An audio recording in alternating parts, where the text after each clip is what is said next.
Kelly, ready?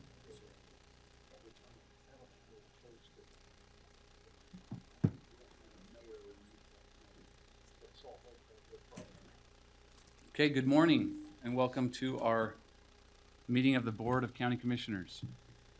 As usual, we will begin. We have board equalization first, right?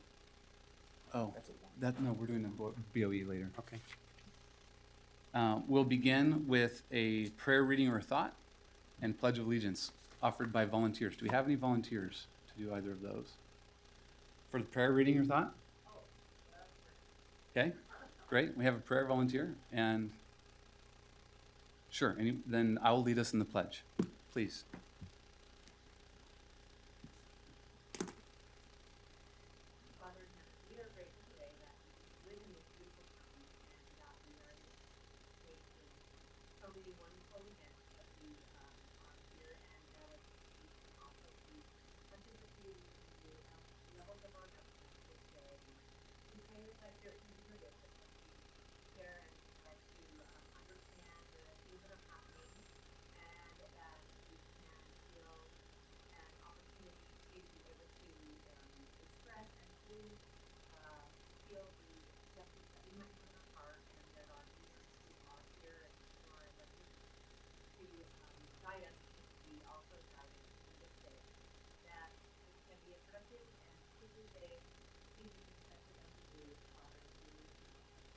Amen.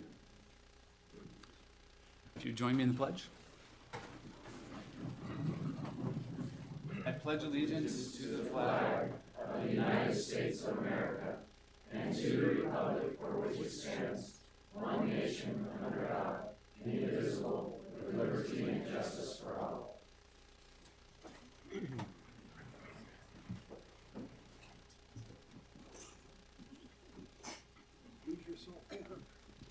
Okay, we will now go through the process of building the agenda for our meeting today. Anything that is not held off for discussion will be automatically approved on consent agenda. As we go through, I will hold number 4.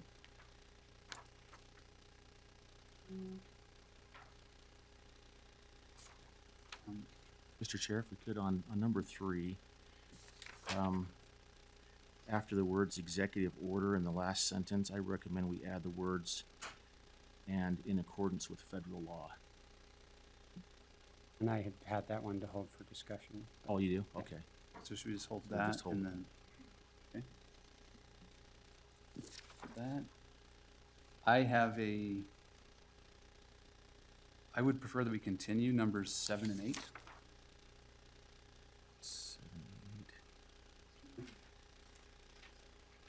Is that okay? Mhm.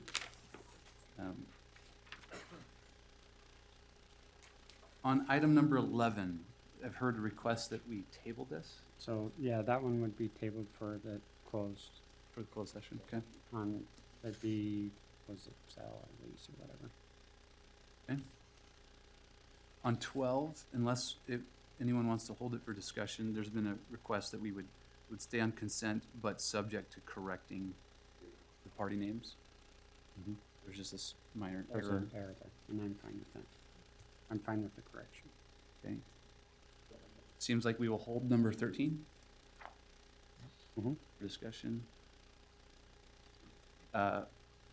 We should strike item number 15. I've heard a request for that. Then hold number 16 for discussion. Hold number 17.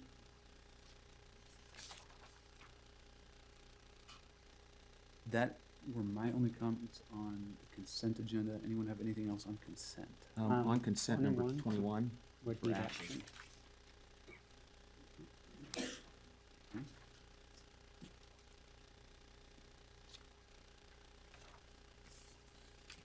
Okay, so then onto the regular agenda. I would hold, or strike number 2. I don't think we have the actual resolution prepared. Correct, there is no document. Do we hold number 1? Okay. And then I don't know if number 3 got resolved. I think that might need to be continued. And that was probably, Richard, I'll kind of look to you. Do we want to try and continue that? I know I spoke with Rob and. Right. So we could, and part of the issue with this is we're trying to ensure that a ditch that was covered up in this process actually remains open because it serves as essentially like a stormwater drain ditch in the event of flooding or such. We could potentially pass it with the condition that that ditch that has been covered up is simply reopened, or we could continue it so that we could work through with legal staff and the applicant on it. Is Selena here? I don't see Helena here. I think it'd be best maybe to Continue. continue, so And- that we and can I'm- have that conversation. Right, and that's, I'm fine with that. Okay. And then hold number 4 and 5.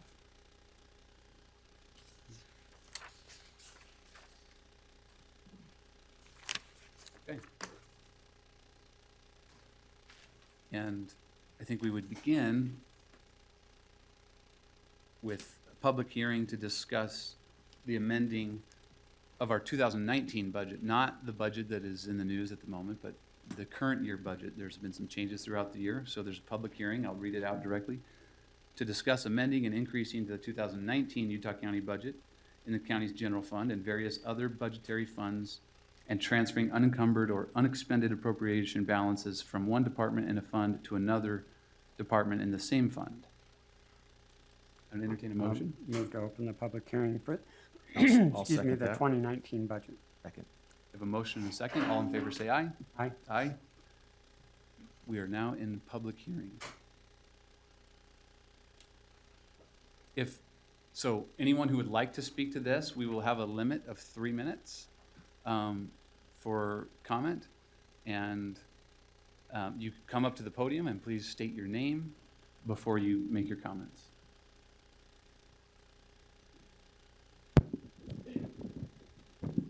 I'm Rod DeGel. And I haven't been to one of these meetings for the county before, but what I just heard was they were gonna transfer unexpended funds. Was that correct? From one department to another department? Is that correct?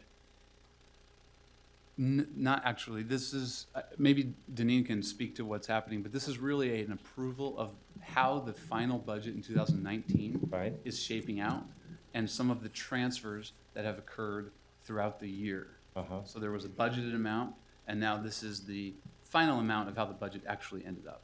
Deneen, did I speak out of place there at all? That's correct. Yeah, this doesn't have anything to do with the 2020 budget or the proposed tax increase. I understand that. I thought I heard him say that for the 2019 budget, That's accurate. that unexpended funds were gonna be transferred from one place to like another department. Is that what you said? Or So what did you say? that's something that happens throughout the year, commissioners, where beginning January of 2019, almost 12 months ago, Yeah, there are times when you're typically the most common is where you have a restricted fund balance that you've created for expenditures. And so you approve throughout the year some transfers from that restricted fund for the previously envisioned expenditure by a department, but there's a transfer where it goes from one department account to a different department account within the general fund. And so as you do that throughout the year, by the end of the year, you need to have a resolution to finalize the 2019 budget in accordance with those changes. okay. There's also a reconciliation of the amount of revenue that was actually collected as opposed to what was budgeted to be collected. And so this is really a final accounting of what our budget looked like. I see. Well, maybe I misunderstood, but having, just worked small periods of time for state governments and even the federal government, a very short period of time back when I was in college, there was a term that I heard all too often from people who are spending other people's money, and they would say, we've got to use it or we'll lose it. Use it or lose it. can't even imagine how many times public employees have heard or said that. But if there's additional money, I think it would be great if maybe that were transferred over to be used the next year instead of a race for any department to use unused funds. So that's all I had to say at this point. I appreciate that comment. We do not have a use it or lose it policy, and just to reassure the public, I think one of the good things about this final budget is that we've been talking about a projected deficit, a pretty significant deficit, and we did end the year with a deficit, but it's significantly smaller than was projected, and those funds that were not spent are returned into the reserve. So what this ultimately means is that our reserves were depleted, still were because we had deficit spending, but less than we initially projected that they would be depleted.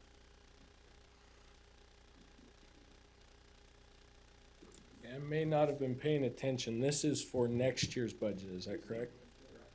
Okay, Russell Smith, should I wait? Because I want to talk about next year's budget. This is not Okay. the public hearing for that.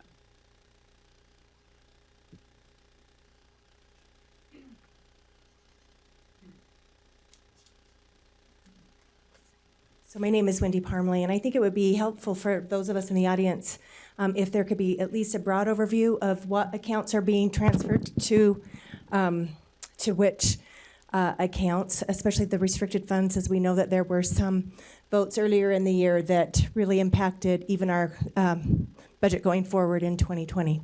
So I would ask that those be explained.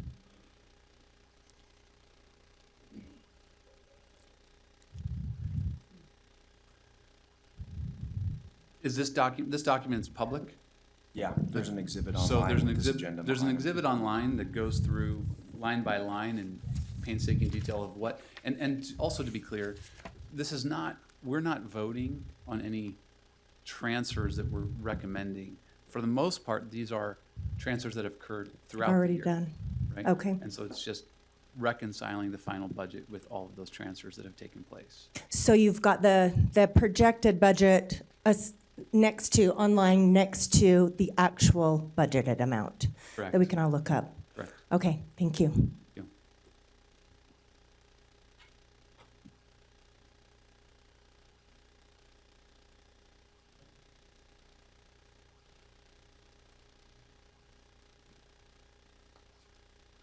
I do have information on the 2019. I came to the meeting last Wednesday.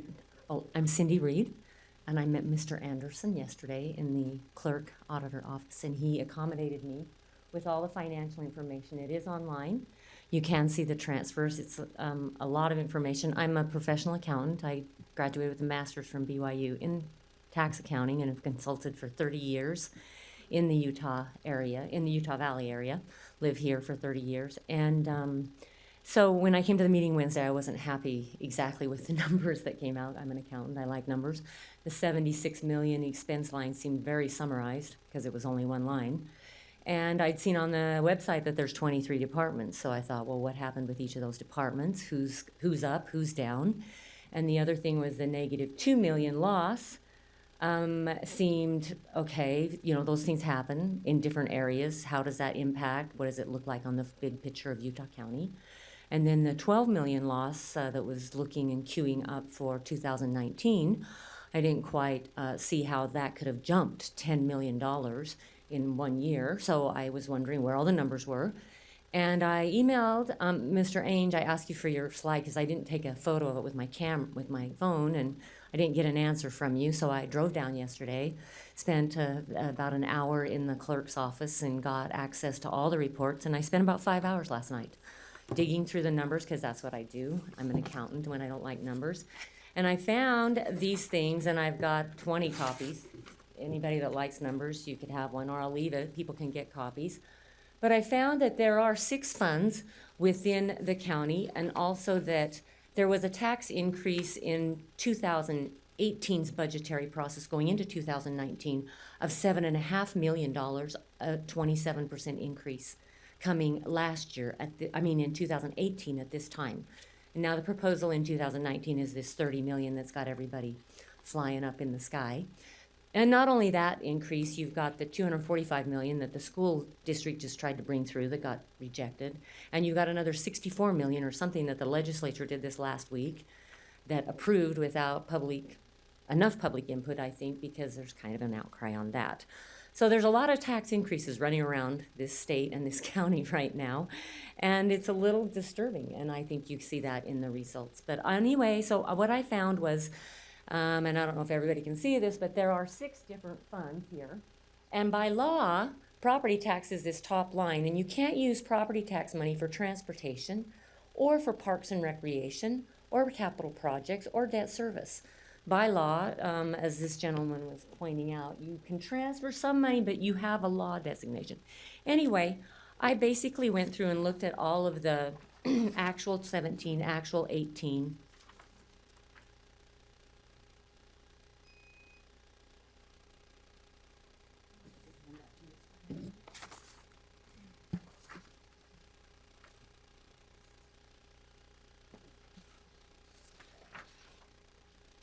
So I've got actual 17 and 18 side by side to the point I can compare, but there wasn't really a nice side by side for the 19 budget. It was all like about 60 lines. So, but you can see the actual 17, 18, the revenues went from 73 to 76 million. Actual property tax increase with nothing from 17 to 18 changing the tax rate was about 1.5 million, just from increased property values and stuff. Which, that was the presentation in the meeting, was that just our appreciation in property values and the addition of farm property into commercial areas out at the point of the mountain should naturally give us a higher tax revenue base. So that's my thought too, is what I was digging in. I didn't really find that in 2018. I'm not sure how it's gone for 2019 because the year hasn't closed yet and the numbers aren't really available for 2019 on where the property tax revenue line is. On the expense side, they're very summarized here, but you can see the 76 million on row 37, the 78 million on row 37. No. Anyway, you can see this, the expense line, and you can see the -2 on line 43 was what Mr. Ainge's schedule had.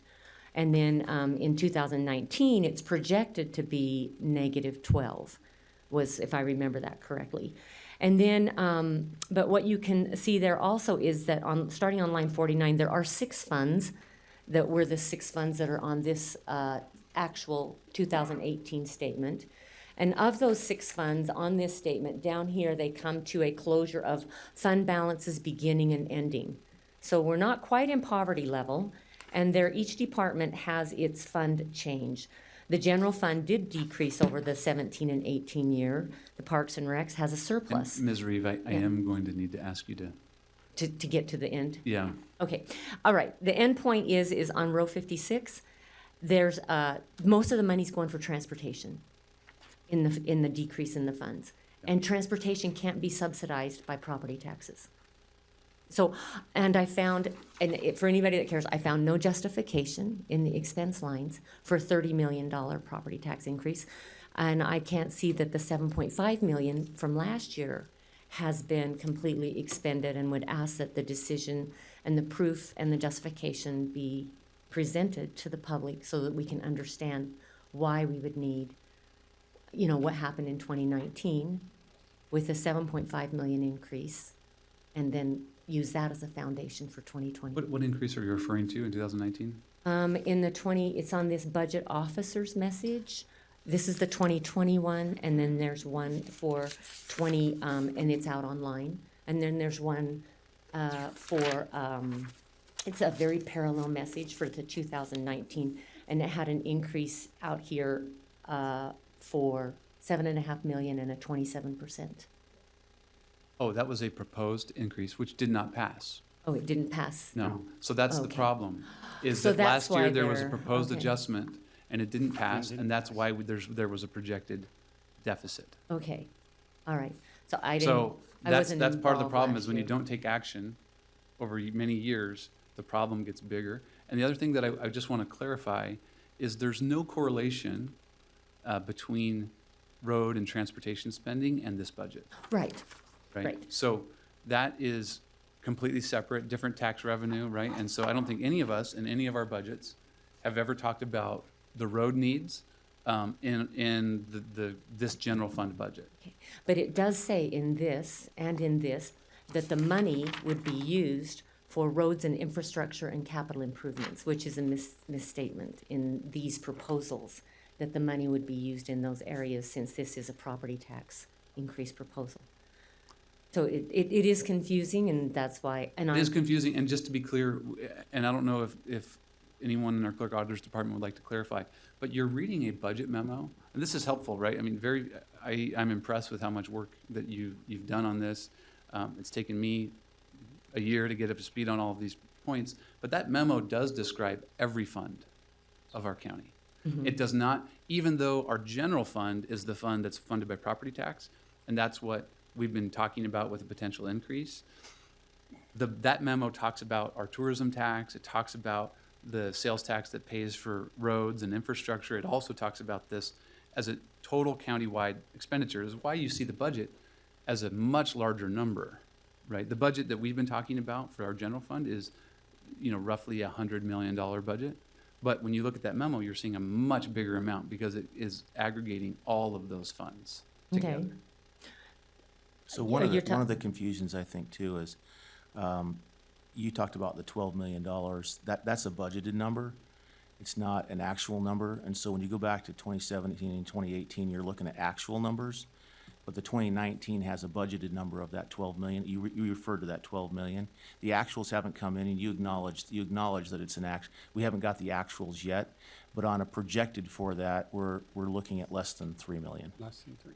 Oh, okay. Yeah. So it's actually then, the actual loss, it was 2 million last year, and it's 3 million, not 12 million. Yeah, because that's a budgeted Okay. number. That's Okay. not a, that's I was not a- just we don't trying, have the because actuals. the 12 million is rather alarming that an extra 10 just all of a sudden slammed into to our spending areas. And part of what I would point out is we went through our budgeting process last year that helped us with that 12 million, because when we set that budget, that was a realistic threat. But we put an extremely large portion of that in a restricted fund that we specifically managed throughout the year as a commission. And part of these adjustments we're talking about and transfers we're talking about today are the transfers that we oversaw as a commission. So we were able to take that 12 million budgeted number and cut those losses down to about $3 million because we tightly managed those funds throughout the course of the year. And as we're reconciling today in our 2019 budget, and we're seeing that lessened burden there, that's why, is because we worked very diligently as a commission throughout the course of the year to manage those funds appropriately, so that when we got to the end of the year, we're actually going to be less into that deficit than That's was a good point, projected. because I think And there's that's too a- much of a thought that you've just been tossing money left and right. Right, and that's. And I want to respect the process that you folks have dealt with in keeping our spending And- fiscal outlays. If I could express Regulated. any frustration to the public, and I appreciate all your feedback, it's been that we get labeled as the federal government. And when we have very diligently worked all year long, day in and day out with our various offices and together, to make sure we handled those funds very, very tightly. And they had to bring justifications. We worked very diligently this year to start to institute new budgeting practices to where they're performance-based. So if you're asking for additional funds, you've got to show how that's saving us money, and then we're holding those departments accountable to it. So we have really worked diligently on your behalf to make sure that those dollars aren't just being spent so they don't lose them, as was mentioned earlier, and that all of these transfers have been heavily scrutinized by all three of us. And that's why you see in that end result a significant savings to the taxpayers, because we've sat and worked through that process. Okay. So I had one other discussion that I had with a person here yesterday on my running around, and that is the fact that, because one of the main expense areas that has lost is the sheriff's department, and it was discussed that there was an ICE contract that the federal government gave $4 million to subsidize our sheriff department, and that was cut. And so that was a $4 million loss in revenue on that side, and there was supposed to be a $2 million decrease, which in expenses related to that shutdown of that, and that it never happened. The $2 million decrease never happened, so the total effect of that was a loss of 4 and not any savings of expenses per se. So is that being addressed? I guess that's my last question as far as the change into 2020. And is there a reason for not accepting the, I don't know, ICE is a big thing right now because it is helping to keep criminals out of our system. And I didn't understand when I was talking to this person why we would not have that financial money for our sheriff department, the 4 million, and also maintain less criminal impact in our community, since we are allowing the refugees to be able to be placed in our communities. Any comment on? So, I mean, I think that doesn't really refer to the 2019 budget. And so I would ask anyone else making public comment, let's try to make it refer. This would be maybe relevant to the 2020, but I'm happy to answer that. And then I do think we should move on. I actually really appreciate how much insight you've brought to this, but we're double or triple over the 3-minute limit. But the ICE contract is an interesting case study in that if you go back to 2016 when it was terminated, and there was supposed to be expenses, you would expect that if that many inmates are no longer being served, that there would be a reduction in the expenses. And there was a reduction, if you go back and track it, but not Significant. not a $2 million reduction. So from a historical, analytical case study perspective, that's concerning to me. And it's something that I've hoped that our auditors can continue to work on. It's one of those things, as if I were a commissioner at the time when that had happened and I had spoken with the sheriff about that, I would have made sure before we got out of that contract that we had a plan to make sure that those expenses were reduced and that the sheriff felt accountable for that reduction in expenses. But now we fast forward to today, Sheriff Smith is in office. He has never had any responsibility over that contract or over the expenses related to that contract. They are understaffed in the jail. And if we were to enter into a new contract, that was an expense reimbursement contract. So there's no magical savings by entering into a new contract. And so it's actually completely misleading, in my opinion, and very speculative to put in your revenue forecast for a budget an amount that would come from the federal government. Okay, hey, we're going to get $4.5 million. One, our sheriff does not want to enter into that contract. Two, if he were to enter into that contract, and I will let him speak, and he'll probably want to speak at another time, maybe he can comment on this, but he has a long list of reasons why he doesn't feel it's good for our county, good for our jail, good for our deputies to enter into that contract. If he even did, it would come with a correlating increase in expenses to service that contract. And I think in some of the proposals that say this might solve some of our budget problems, it's almost as if we count on that revenue coming in, even though we don't have a deal on the table now. It would take a long time to put in place, or sheriff doesn't want to. But if it would, the costs would offset any gain, or at least almost all or most of that gain. And so I think we need to be really careful about how we talk about that as a solving our deficit spending problems going forward. All right, thank you. So I'd like to speak to it too, since I'm the one that has brought it up over and over. I was here when that happened.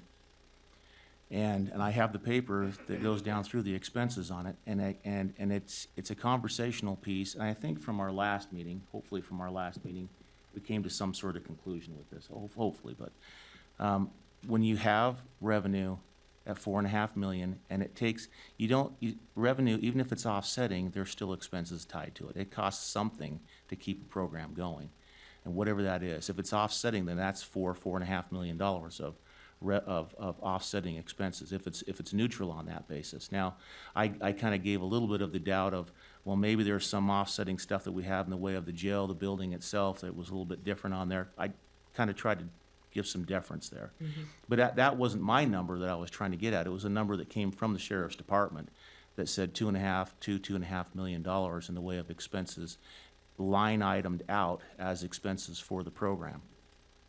So, it's, Which that from the it's- sheriffs would make you think that there's a 2 million gap of positive there. right, exactly. I mean, naturally you would. I was willing and I voted accordingly to get out of that contract because of underlying problems that they expressed, you know, in the jail and with the federal government and so forth. I get that, and I voted the same way. Kind of with an understanding that there was going to be a reduction. There was going to be some sort of reduction. That never happened. It was something that I'd been voicing over and over, but it takes two commissioners to actually hold the feet to the fire on some of this stuff. That one can't do it. I can voice all I want, but unless another commissioner comes along, I can't do anything on my own as one commissioner.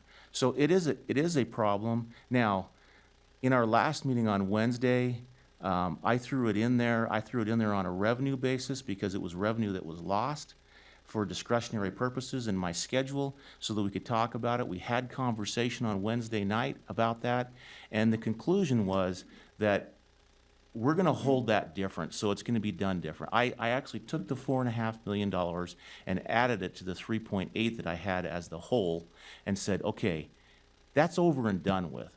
I would like this conversation probably to just be gone. I know some want to keep it rolling, but I wanted to have the conversation that was probably a mistake of the past. That was a mistake that happened. We should have done something different with that because it did send us into some deficit, if you want to call it deficit or Because the surplus spending. 2016 was not a deficit. It was and then not. every year since that So, and it's has not the been. whole problem, but it Right, did but throw it's us a- into an imbalance. Yeah. And now we look at that imbalance and we start saying, oh, we can't sustain this, we can't sustain this.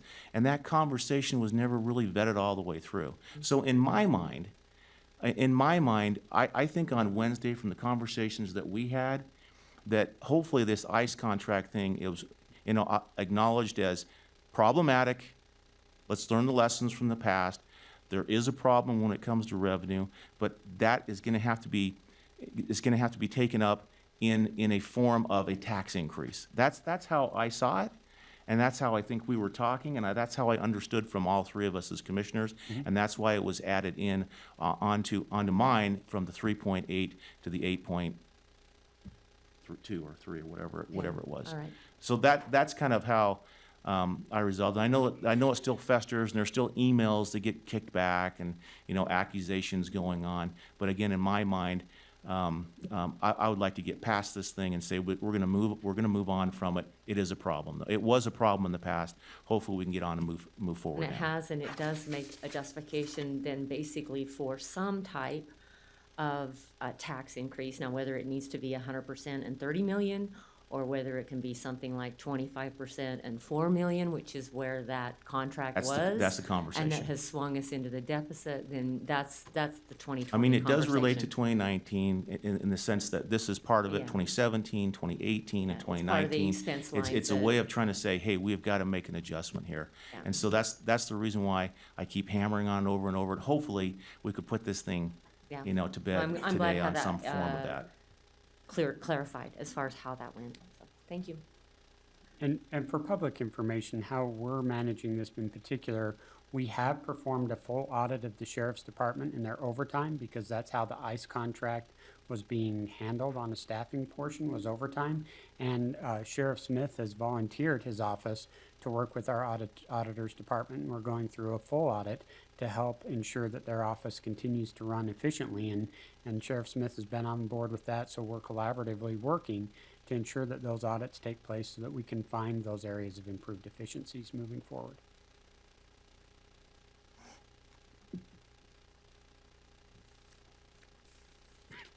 Looks like no one else. I'd move to close the public hearing. And I'll second that. We have a motion and a second to close public hearing. I'm just giving anyone one last chance. Seeing none, all in favor say aye. Aye. Aye. That passes 3-0. Moving on, Commissioner Ivey. You bet. So my office was contacted last week or just a little bit before then about the opportunity for Utah County to join with the state of Utah in accepting refugees who have potential family members who live here. And as I listened to this and I read through this particular resolution, and as Commissioner Lee mentioned, I looked at federal law. The first person I actually thought of was my grandparents. They fled to this valley as refugees in the late 1800s. And they came here, unfortunately, because of their religious beliefs. They'd been persecuted so badly, they had to flee somewhere where they could live their lives and pursue their dreams. And fortunately, this area became part of America, and the darkness of their persecution has become part of American history. But when I think about people who are seeking an opportunity to find freedom, to become American citizens, to become productive members of our society, I often think about my grandparents and that I have an obligation to extend the warm hand of welcome to them. I still believe that we're a nation that takes the huddled masses, that brings them in, and then finds a way through our capitalist society to give them an opportunity to make more of their lives than was afforded them from wherever they're fleeing from, that they can have an opportunity for freedom and liberties that we enjoy. And so when this came into our office, this was something I was happy to put forward as an opportunity for us to say, yes, in Utah County, we are happy to take those individuals who are seeking those opportunities to become, Americans and participate in our system because of the persecution they've faced somewhere else. Because I don't feel it's morally responsible to turn our backs on the needy. And so we're going to offer that opportunity that wasn't offered to some many years ago in my own personal family. And so I was supportive of this. And again, as Commissioner Lee mentioned, I am definitely supportive of it within the context of federal law. President Trump gave us this opportunity to do this and to do it right.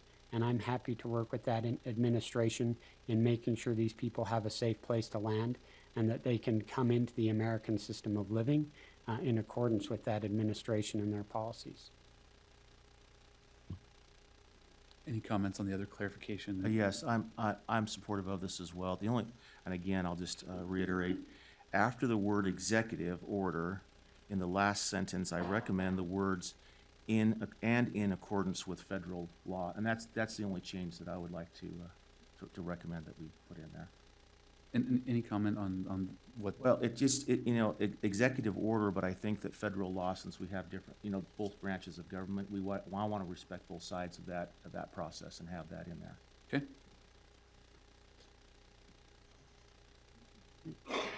No other discussion. I'll go ahead and make a motion to approve consent agenda item number 3 with the noted changes. And I'll second that. We have a motion and a second to approve and authorize the commission chair to sign a refugee resettlement consent letter in accordance with executive order and in accordance with federal law. All in favor say aye. Aye. Aye. That passes 3-0.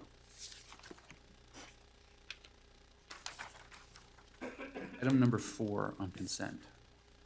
I just had a question. I believe Commissioner Lee put this on. Can you talk about what this is for? Yeah, so I was at the South County Mayor's meeting a little while ago, don't remember the date. And Mayor Wright from Payson brought this to our attention and had Dr. Lee Trotta, who was the presenter on this, and he was talking about he's talking about level 1, level 2, trauma centers, healthcare in general, and what would constitute areas of concern that he has. He says that we have about 300 pediatric trauma cases in Utah County each year, and the national standard for areas is about 100 pediatric trauma cases that would justify having a level 2 hospital available so that we don't have to travel, because time in pediatric care, especially in trauma cases, means a lot. And if you have to travel all the way up to Salt Lake, it may be detrimental in some cases. And so he put this together in the sense that it's a resolution, and again, as a resolution, it is what it is. It's not anything in the way of actually organizing or saying what by law or statute. It's just encouraging, because they would have to go through a full process with the state of Utah, and the state of Utah reached back to them and said, we'd like to see some level of support from community leaders on an issue like this and see what would work best. So for instance, one of the things that they brought up, if you take an ambulance and you're transporting an individual from Payson all the way up to Primary Children's, in a lot of cases, that's half or 3/4 of a day in which that ambulance is out of service, because it's gone all the way up there and whatever they have to do. And then if that's out of service and other things are going on in the community, then you can potentially have problems with the lack of service that's there. So I like the fact that this is left wide open. It's not picking one hospital or one care facility over another. It is basically just saying we would like to go through a process and see how we can have this kind of care here. There are ideas. There are some that are looking at some smaller beds and this kind of care in the Lehigh area. IHC has kind of gone around doing a little bit of this, and so I think it'd be nice for us to have a full conversation and support this kind of conversation with the state of Utah. Sounds good to me. So- Okay. So we actually feel like passing a resolution will have an effect. It was asked by the state of Utah to find support from local government entities through resolution process. I'm supportive of that. I'll make just one comment, that I generally am not in favor of these resolutions. I want us, the way I approach it is I like to focus on the things that I have direct responsibility over in the county.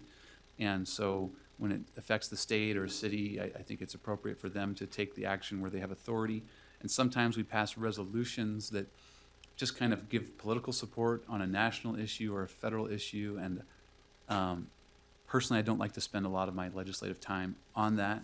But seeing that the state has asked for some support, which I think would be good for our county, I'm supportive of this as well. So I would entertain a motion. I'll make a motion that we adopt the resolution supporting the Level 2 Pediatric Trauma Care Unit as stated in number 4 on our agenda.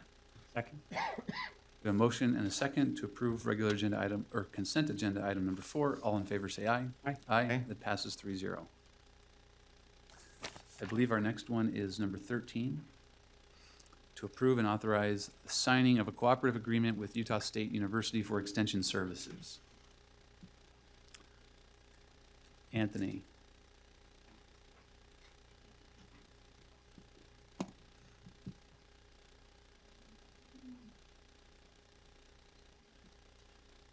Good morning, Commissioners.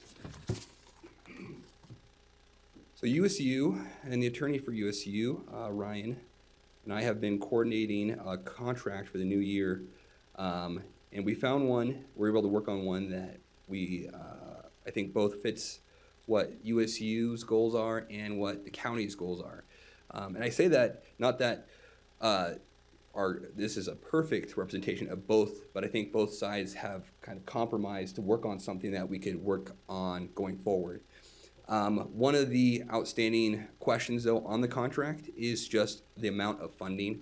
I know that as I've talked to Ton and representatives from USU, that their concerns are about the proposed budget amount. Thank you, Ton. I'm going to pass this to the commission.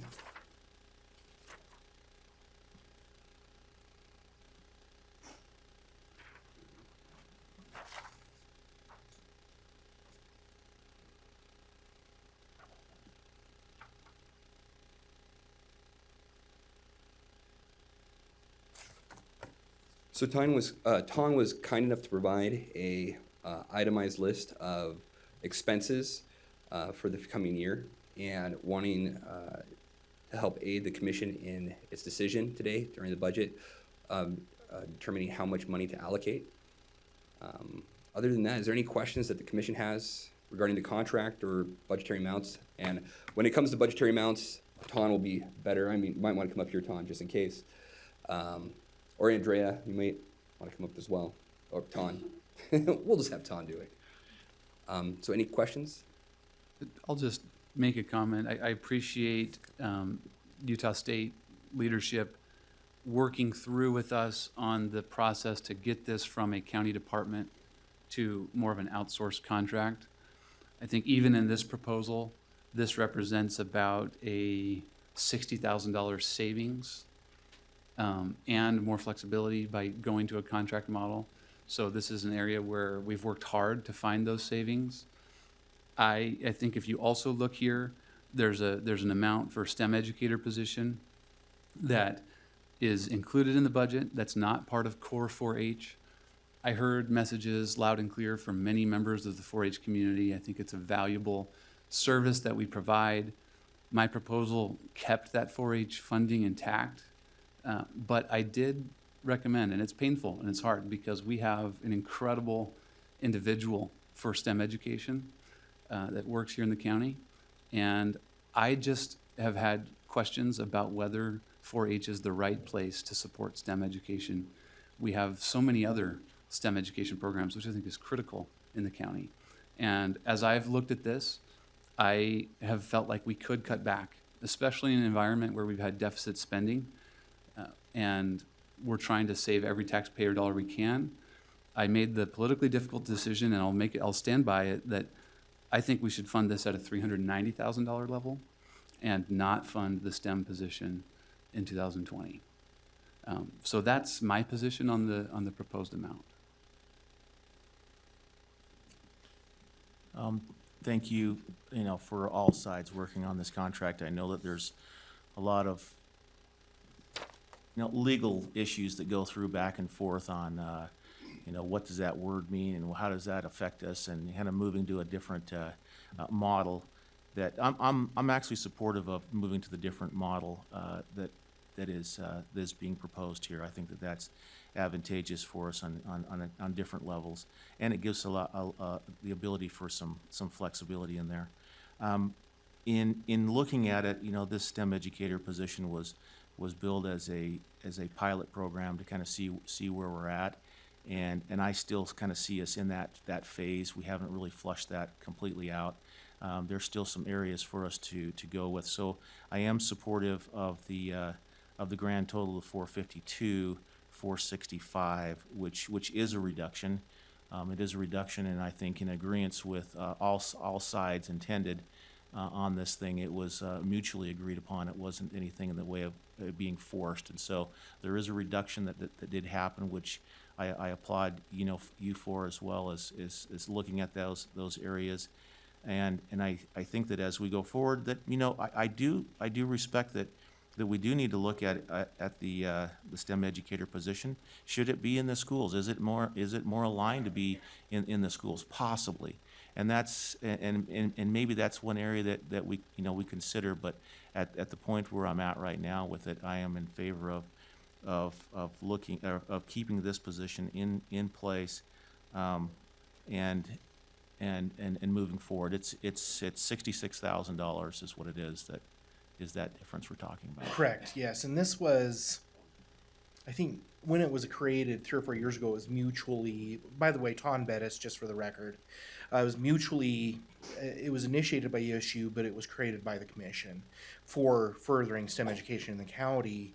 And in that position's defense, we've had 3 different people in there over the last 3 or 4 years, and Dallin has been given directions and several different directions. And if you were willing to at least fund it for 1 more year, I think Dallin has some solid ideas to consolidate and really move forward in a more focused program. And I'd really like to give him the opportunity for at least 1 more year to show what he can do with the direction he's been given. I know there's probably some public comment on this one. I'd be happy to hear from that a little bit. Okay. Any public comment on the Utah State contract? Same thing. If you could come up, state your name. We'll limit it to, we'll start with a few minutes, but if you can try to be respectful of time, thank you. I was a public educator, Deborah Herbert.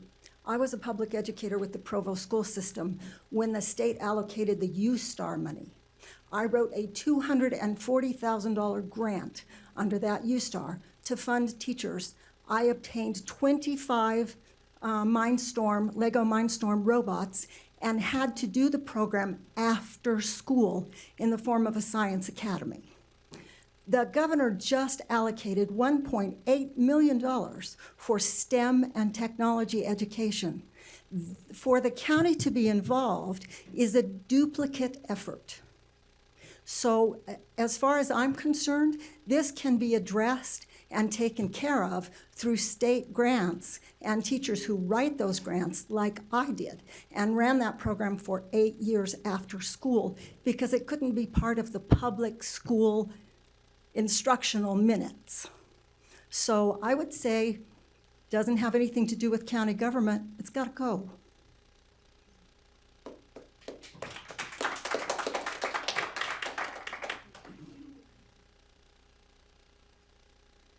Hi, I'm Andrea Walker-Bravo with Utah State University. I just wanted to mention that the funding for this position being from the county does allow a lot of flexibility for what the position can cover. I know grant funding for STEM education in the schools a lot of times has certain deliverables and expectations that have to be met. The beauty of a position through the county is that Dallin and the USU Extension Office can work closely with you as commissioners and with the county to make sure that the STEM education that's happening is meeting the needs of the county, whether that's water quality, water conservation, air quality. You know, STEM is a lot of things beyond building and engineering, and I think that this is a positive fit for the county and something that we can demonstrate strong impacts in partnership with. Thank you.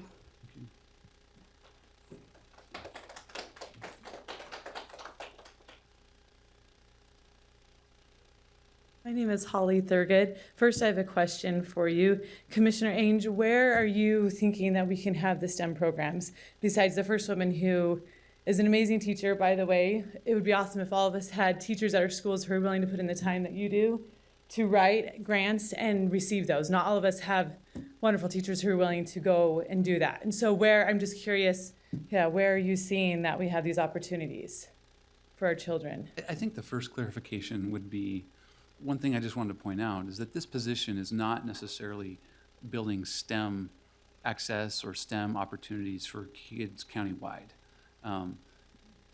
In a way it is, but really this is integrated with the 4-H program.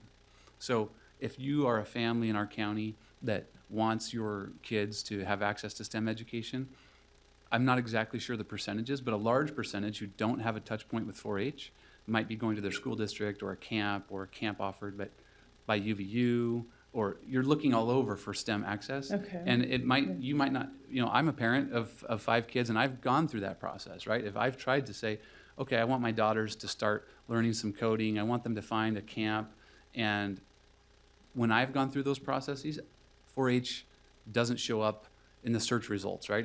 It's hard to find access there. And there are a lot of programs, which I would agree with the one resident that it was duplicative in nature. So I really have viewed this role as, and I don't necessarily view, I've looked into this with 4-H, actually with Utah State administrative people, and they've said, yeah, in Logan, it's actually worked really well. And I think it's only us and Cache County that have this pilot program right now. And so in Logan, you have, obviously Utah State has an enormous presence there. And so it's a better seat to facilitate STEM education, to coordinate STEM education throughout the county. Here in Utah County, it would be curious if you did a poll of our county, how many of our residents even know about Utah State Extension and even know where it's located.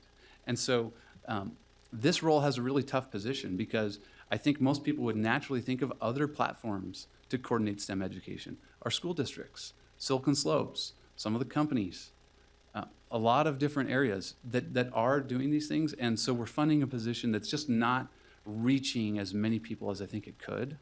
But I think to your point, one of the hard parts is I do think it, and I've had many emails and letters from folks, for those who are tied into the 4-H program and participate, it does help enhance their STEM education. And that would be the biggest, I think that would be the percentage of our population that feels the cut of this position. Right. Okay. No, thank you. I appreciate your comments. Because I know for me, living out in Lehigh, that I know Thanksgiving Point offers some programs, but they're expensive. They don't fit for the average family's budget. And so and our family in particular has benefited with the fact that my 14-year-old son has been able to go through an application process and an interview process to become a STEM ambassador and work with Dallin and the other youth involved, in which they get to have those leadership opportunities where they get to plan workshops, they get to implement what they've been learning with Dallin and what they can teach to people of the community. But I agree with you as far as what you're saying, that maybe only people already within the 4-H program are aware that this is available. And so I would like to second the opinion of Ton, who suggested perhaps giving us at least another year to try to reach out to other members of the county and see if we can prove to you that we are reaching beyond the 4-H scope. Perhaps we can partner up with the school districts in making sure that flyers are being emailed out on their regular emails, letting them know of the county's STEM activities, and give us some time to get the information out there and see if we can get more of the youth of the county involved, and knowing that this is an affordable way for their kids to be involved in this wonderful program. And of course, how it can benefit the county, as was mentioned, as they start learning about water conservation and so many things that can benefit our community.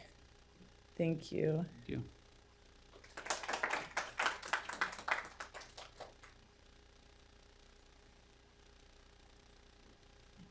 Hello, I'm Devin Bunnell, and I'd just like to talk about the STEM programs that 4-H has offered. In 4-H, I was the state vice president of science, and I was very heavily involved with different counties in there, and talking with their representatives about like programs that we can help integrate and ideas that we could use. But Utah County has a few things that specifically I've seen that no other county or no other program has because of our money that we spend on the STEM. Specifically our maker trailer that we bring. If you've been to the county fair, you've probably seen a trailer where youth and our STEM educators are teaching people about robots, spheros. We talk about engineering. We teach them about how electronics work. We have resources and people there to educate. I've taught thousands of people for years at the county fair now about 3D printers through the 4-H program. And that is open to the public. It's not just 4-H members that come to the county fair. And we've taught at camps, yes to 4-H members. I ran a 4-H club at my school, where it was open doors. Anyone in the school could come in, and I worked with drones and spheros and robotics and a lot of different programs where people who didn't know anything about these technologies could come in and learn about them and have fun, designing and modeling things to print on 3D printers. It's been very beneficial. I've had a lot of friends who've learned a lot through the STEM resources provided from the county. Thank you. Thank you.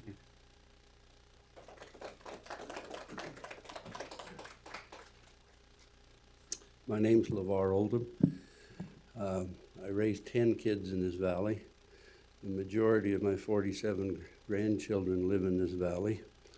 In the last meeting we had on Wednesday, Commissioner Ivey referred to the fact that the county was in the business of funding in this budget mandated programs. And I can't understand what the county's role is in education. I agree with Commissioner Ainge. There's a lot of support for a good program, and that's not to say anything about the program, but the question is where's the source coming from and who's going to fund it? And I, for one, don't think it's county's role in education. I think it belongs somewhere else.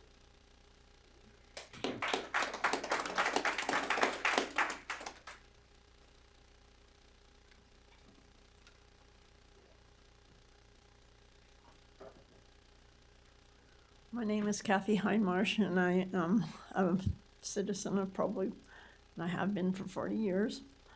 The STEM program through Provo School has provided a lot of STEM teaching, and they have used BYU and UVU as their teachers, and so then they can bring in for free a whole bunch of programs that the kids get to learn chemistry and sciences and rocks about geology and many, many other things, and it's all free.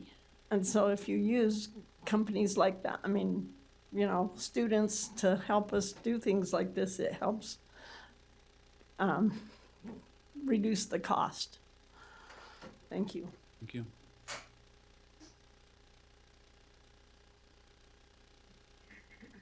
My name is Christian Oakes. I've been a member of 4-H since 7th grade. Before then, I'd never heard of them, but they do a lot to get out the word about them.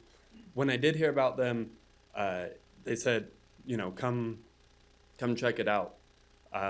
Yes, it is after school, but it was giving me something to do to stay out of trouble and stay away from home in difficult times. I checked it out. Everyone is incredibly friendly. They got me passionate about a lot of things that I wasn't passionate about before. And they helped me through a lot of trying times.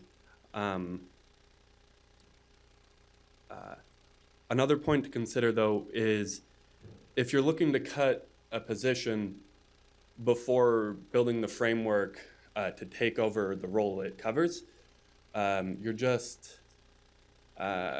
throwing the kids to the wind who are benefiting from it right now. Yes, maybe if you implement this through the school system, they could cover it, but until that's in place and ready to go, I think it is preemptive to cut the position. Thank you. Thank you.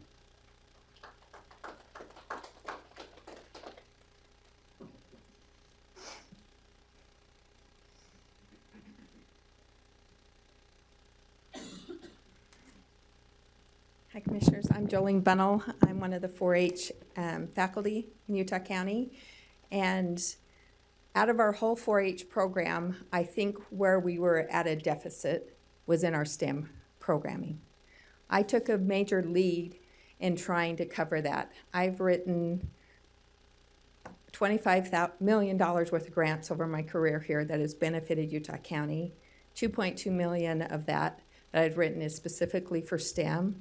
And it provided educators and lots of the equipment they're talking about. The Maker trailer going to Provost has been, we're one of those components that have gone to Provost to provide the free STEM education there.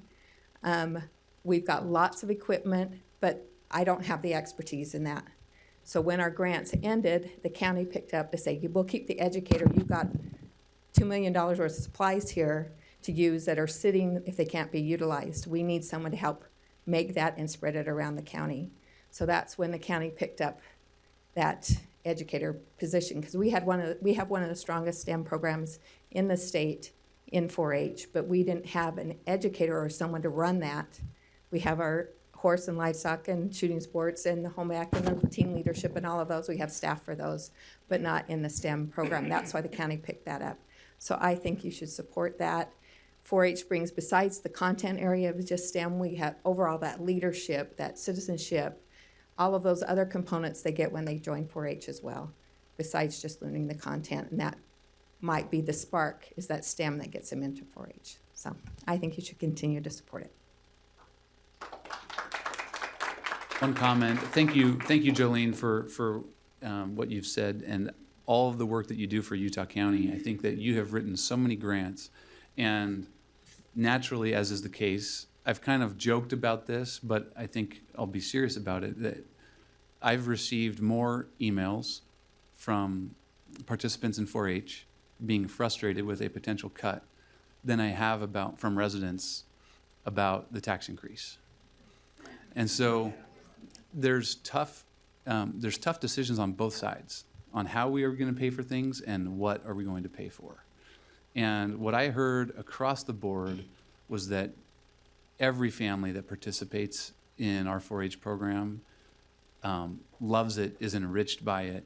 It has taken kids on to post-secondary education. It's helped them find meaning. It also has helped support those who are dependent on government programs with food and nutrition and financial training and information. And so I do see why historically, and then obviously all of the agricultural benefits, which we still have a large agricultural community in our county. and the fruit growers and others in our county really benefit from the services provided by Extension generally. And so I have heard all of that, and frankly, none of those were ever being considered being cut. But to the comments made about we need to be doing our most essential services as effective as we can. And that's why I've arrived at the position that I have. Anyway, sorry. Okay, so I don't mean to make this personal and won't take it offensively, because I am Dallin Graham. I'm the person we're talking about, this STEM educator, and I'm not offended to talk about these things generally, but just wanted to clarify that I came from Cache County, where we did build a very strong STEM program there. Came to Utah County so we could do the same. And it has been a little bit shaky, taking different directives from different people, and including commissioners, previous commissioners too, and getting this to work. But I did just want to clarify that the things that I have been working on have not been solely to benefit 4-H. I think rather it's been a little bit frustrating to Jolene that I've been working to make things that can affect the whole county. Excuse me. So this previous Saturday, we had a drone training. We're working to incorporate drones with air quality, a big issue for our state. Water quality, we have the Utah Lake Commission, but water quality is another big issue. So at this training Saturday, we had families from all 3 school districts participating who were not getting these opportunities through their schools. I care a lot about these educators and been supporting them. And that's why when I came here, as opposed to making everything 4-H specific, we created the Utah County STEM Coalition. So we have each school district sending representatives. We have businesses sending representatives. We have after-school providers. Roughly 30 organizations with 60 members participating. We meet every other month to coordinate all these things that are going on. So just got an email this morning from a Provo school district saying, hey, we want to have another STEM night. Can you help us coordinate that? That's a role that I've been filling. We have not yet announced it, but March 7th, Utah is one of, I think, 1 or 2 states that has not had a National Science Bowl. And so USU Extension, me collaborating with UVU through this coalition, we will be starting a National Science Bowl competition here in Utah County. That's something that Timpview, Provo School District, has been requesting from us. We've had many member teams participating from the county school district, sending them to Idaho and Nevada, because we did not have that there. So those are just a few examples of the things that we're doing to benefit all students. All residents, are 600,000 strong population here, and we do have a lot of players in the game, and trying to work with all of them, definitely the businesses and the other organizations to make that happen. So just wanted to speak to that for a second. Thank you. Thank you.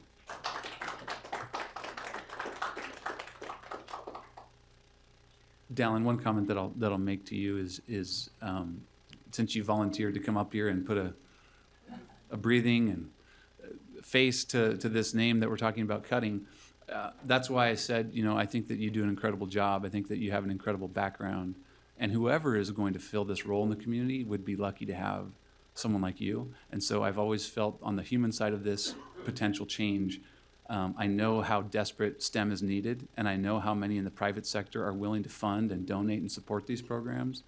And so I'm very confident that even if there is a change, that you're going to land very softly.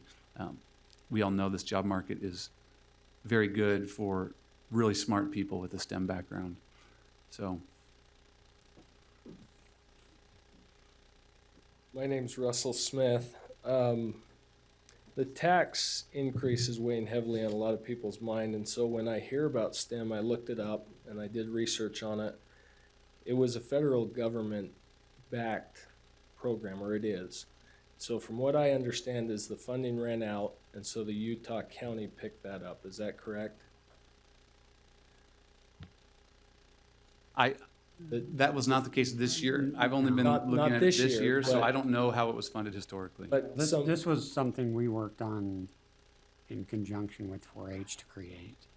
Okay, because the STEM program is a... I got a grant that covered it for Right. Yes, and you said that earlier. And so I had these grants that were covering it, and the county didn't want that to end. And Okay, so the grants were federal government grants, correct? They came through the state. Through the state. So But I guess this is my concern. We are not the federal government. I've heard you say that many, many times. Why are we bailing out a federal government program? Why are we keeping it going? Why don't we find other forms for funding that program than Utah County, than the backs of the taxpayers? Because we as taxpayers have a face. We are people. We have to pay for these programs. I have a horse. Horses are very, very expensive. So there's a lot of expense into a lot of programs that are coming from the federal government level, and we as county taxpayers are funding it. So help me understand that. I've got 1 minute and 17 seconds. I just want to understand it. Somebody? Anybody want to? In answer to your question, I think it was hopefully clarified, this originated with the state. Yes, it originated with the state grant. Correct. And then it ran out, and we bailed Right, that so grant It out. wasn't federal, and we chose to continue with the program after the state funding ended. Okay, we chose to continue with the program in a deficit, as I've heard. We've chose to continue with the program. At the time, no, but we are in a deficit now, and that's why we're having the discussion. Okay, so could this be one that we look at, that you guys could come together and say, really, do we, as a county, looking at our county residents, can we look at other alternatives for them? Because if they run out, if the county runs out on funding, they're gonna look for other alternatives. You were a listening ear. They grabbed onto it. So they can also look for alternatives. Thank you. Thank you.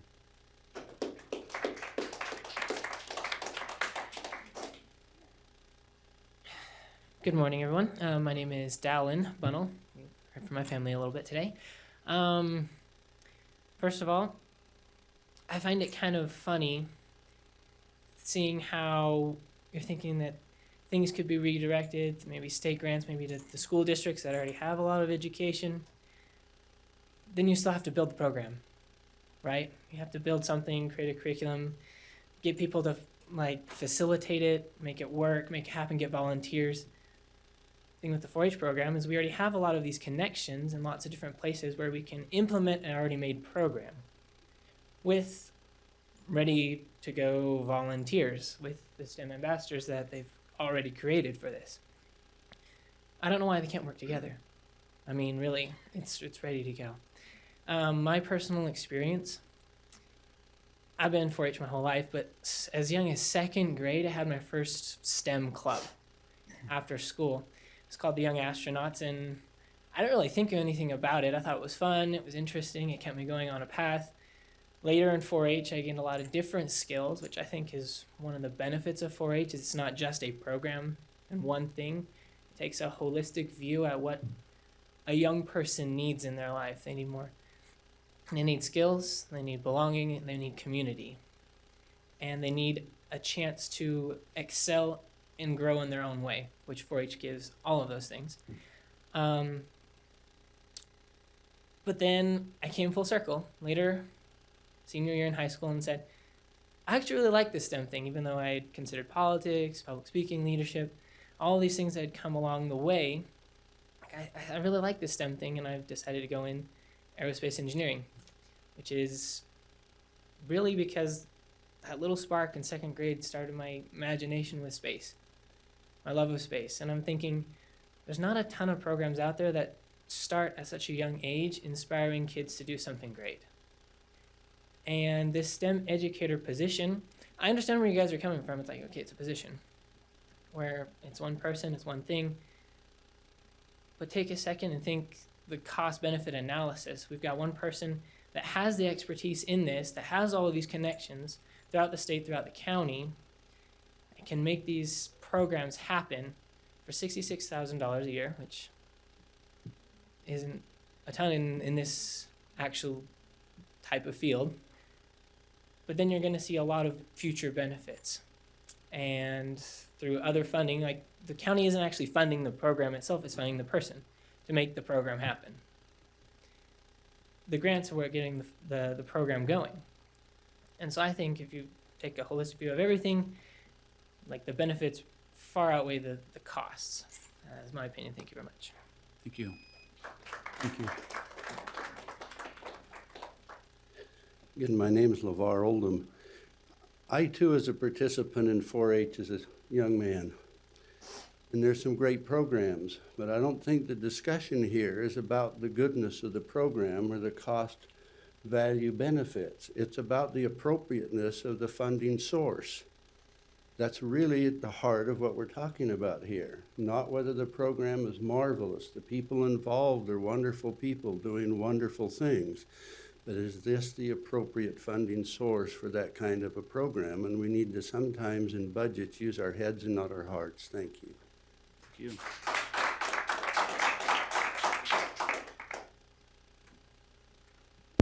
I propose to use our head and our heart. Leah, how old are you? 5. Okay, she's so little. With the money I save, oh, Joe Kennedy, with the money I save and Leah saves from not raising our taxes, I'll be able to put that to good use. She's 5. By the time she's this age, I'll be able to have a great fund for her to buy her own horse and go for a ride or anything that she's interested in. So I think exactly what this gentleman said right here. It's the appropriateness of where that money comes from, and it's not from our taxes raising them. Okay, that's my thought. Thank you. Thank you.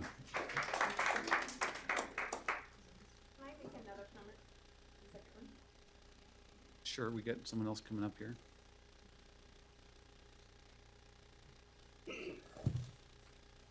I attended last Wednesday, and one woman stood up, Ernest Bramwell, Pleasant Grove.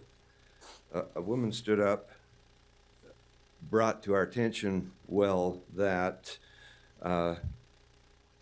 the Alpine School District in this area, the school districts in this area of Utah County are taking the lion's share, 60–70% of the revenues generated by property taxes.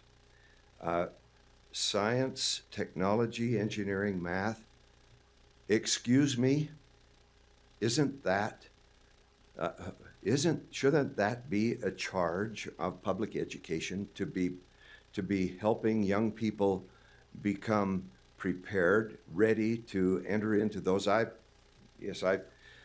studied at Utah State. I completed, not there, but I completed a degree in engineering. I didn't have one of these programs, but I think science, technology, engineering, math, aren't those foundation courses taught in the public schools? And if not, for heaven's sakes, why not? And isn't that where the emphasis should be pointed to get those schools who have the children every day, all day long, for 8 months? Shouldn't they be the focal point for presenting this to youth? And in the cases where, almost in every case, I would say these young people who are ambitious and moving on an initiative, their parents and themselves toward these things, they're doing it. And they can do it on their own. They don't need the county to be funding, especially in a deficit circumstance, funding education, encouragement that really can be provided from the schools. Why is the county, as has been pointed out, why is the county entering into an education program? Do I understand, please, was $350 million budgeted last year? And the question now is whether to continue at 350 or to go to 420-ish? Is that, do I misunderstand? We're talking about a $66,000 a year position. One position? One position. Okay, so it's not hundreds of thousands from county funding, it's 50 or 60? It's 66,000. Thank you for that clarification. My point about proper responsibility for this education being with the school district still stands. I'm glad, I'm relieved that it's not. I misheard earlier. I thought it was a proposition of increasing the county allocation by 50,000. Thank you. Thank you. It sounds like Jolene had another comment. One thing that I want to clarify about this program, that I think I think this is a really healthy discussion and it helps inform what's really happened in our budget process, is this conversation about switching the USU extension to an outsourced contract began 9 months ago, and it was a slow trickle, and there were hundreds of conversations, hundreds of emails. Now we've spent a lot of time in this meeting going through, and all to save, we all agree that it's saved us $60,000 already with that contract. Now we're talking about another $66,000 that might support. That is an example of, and by the way, there was a lot of red tape in that process of switching it from a county department to an outsourced contract that took the work of our legal department and our human resources director and ultimately was a win. That is a hard-won $60,000 savings for taxpayers, okay? And that's the amount that we're talking about. And so people who are in the budget meeting, and those of you who are here today, and it's refreshing to hear both sides of this, because oftentimes when something's on our agenda, only those who are affected by it are those who show up. But today we have people here who are here frustrated about our budget and people who are frustrated about a potential cut to the STEM position of this education. And so I'm loving the balance that we feel the responsibility of every day that's represented in this meeting. And so there are many who just say, why, there's got to be so much waste. And I just think this is a good example for how hard it is to cut $60,000 out of the county budget. So if you believe that there's $10 million to cut, maybe you start to see how the gravity of that challenge. Sorry, Jolene, go ahead. Okay, Jolene Bunnell again. I just want to clarify why the commission or the county is involved in the cooperative agreement. Every state in the whole United States, there's a cooperative arrangement between USU Extension, which is our land-grant university, so whichever state has a land-grant university to provide education to their county through cooperative extension service. And our extension service, the county has to pony up basically if they're going to have an extension program and all of that extension program. So this is one of those positions within that cooperative extension. Numerous counties have pay for their staff as well as their secretarial and their office space and those type of things. So it's not like, oh, why are they there? That's part of being in this cooperative agreement to have extension service in the county. So I just want to let people clarify that. They're in that. Yeah.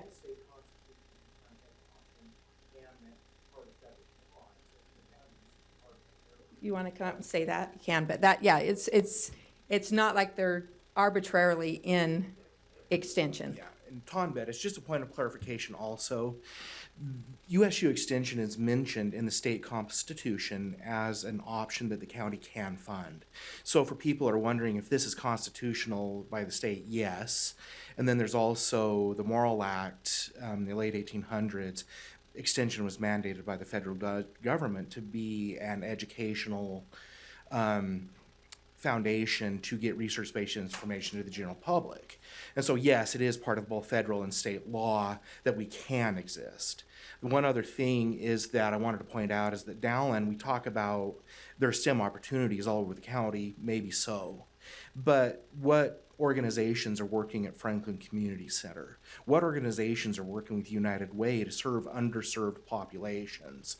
And so yes, there is a legal framework that it is an option. And I will admit it's not mandated that we must, but it is an option. But one other thing I want to point out about Dowlen is he is serving an audience that is not traditionally served by STEM in Utah County. You know, whether they be immigrants or low income or at-risk youth or whatever it is, they are hitting an audience that is not being served by others. So thank you. Thank you. You know, I'll make a comment really quick. This this process is fascinating. I know we're equating $66,000 worth of a cost for a position to the overall tax rate increase, which is really, I mean, they're vastly different. But it's a good conversation to have with everyone here. When this came to the county commission and we looked at picking it up, we picked it up on a couple of reasons, and in my mind anyway.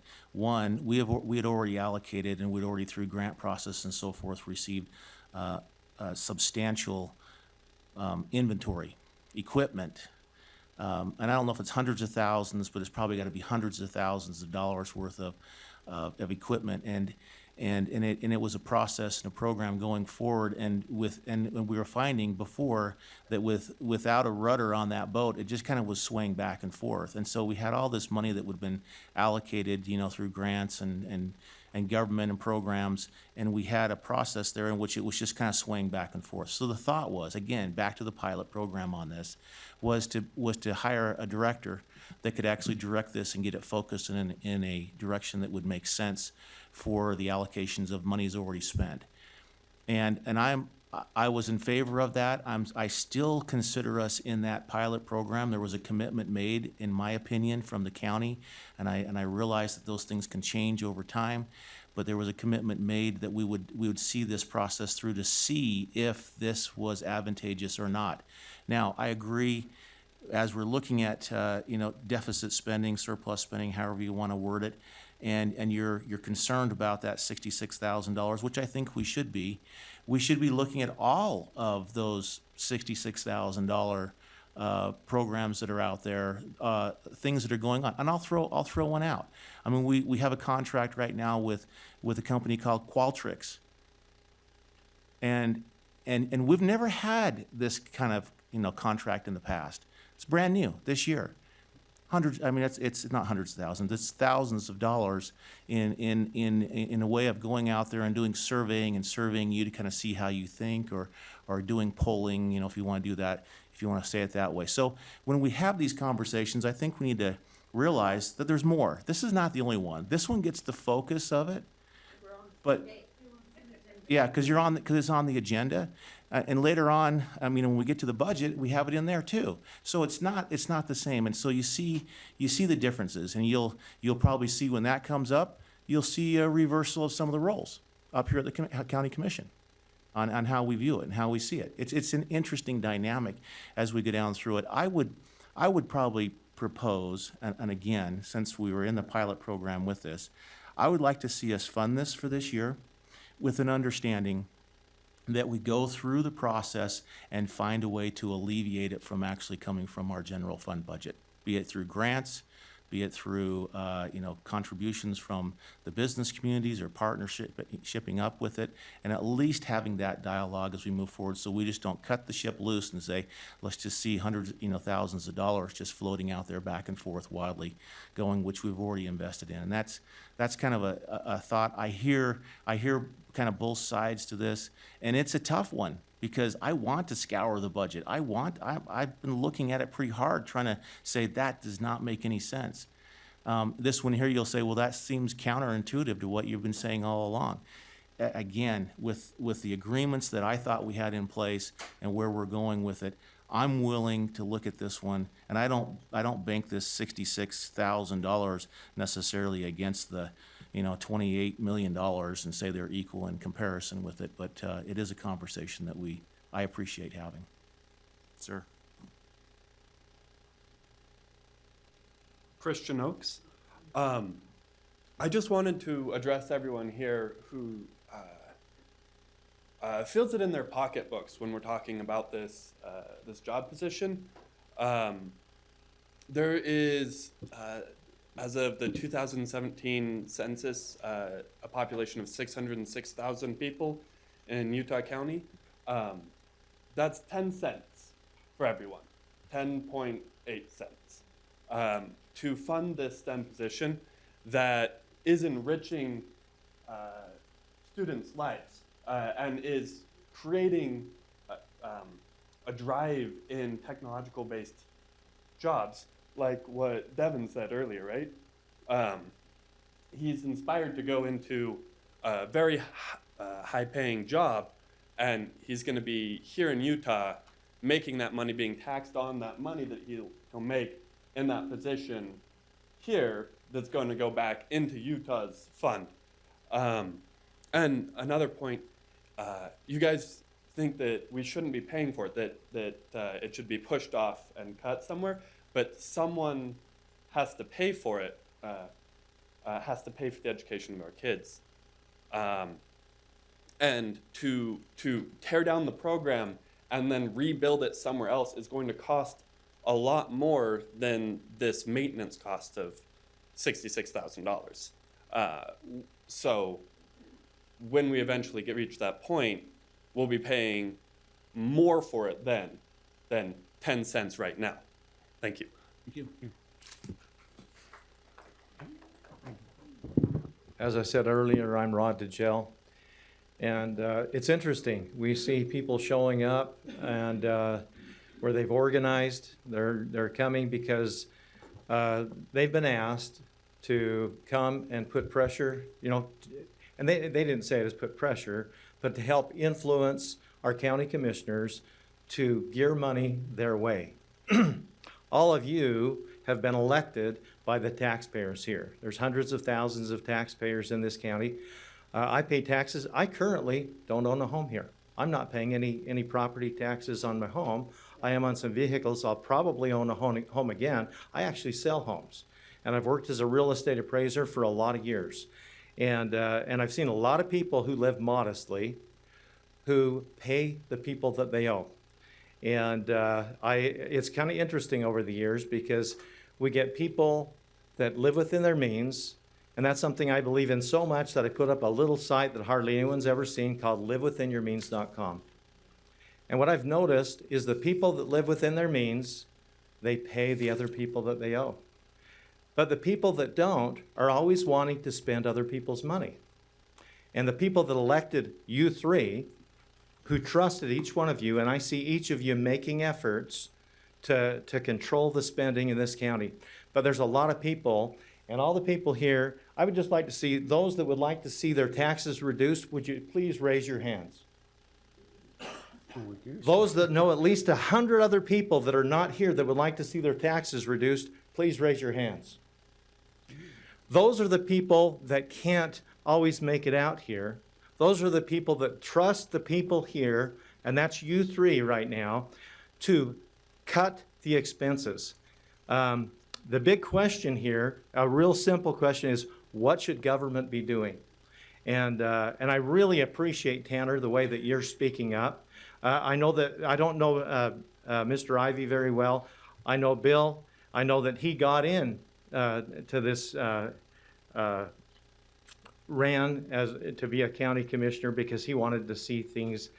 He wanted to see expenditures controlled, and it's real easy for people that work for the government to want to see more money spent. In fact, I think all of us know people that work for the county. We know people that work for the cities. And guess what? Most of them seem to have family members and friends that want to get onto because it just seems like a secure job. There's retirement. And the fact of the matter is there's a hell of a lot of people that want to see their taxes reduced. And this $66,000, as Bill was saying, is just one of the $66,000 that people need to, well, what the taxpayers as a whole, not every one of them, most of them want to see you guys say, is this necessary? That's what taxpayers want to have their elected officials asking themselves, is this necessary? Or are there dozens of people that are gonna think Bill is a jerk because he didn't continue to fund something that he was funding before? And anyhow, taxpayers want to see these things eliminated.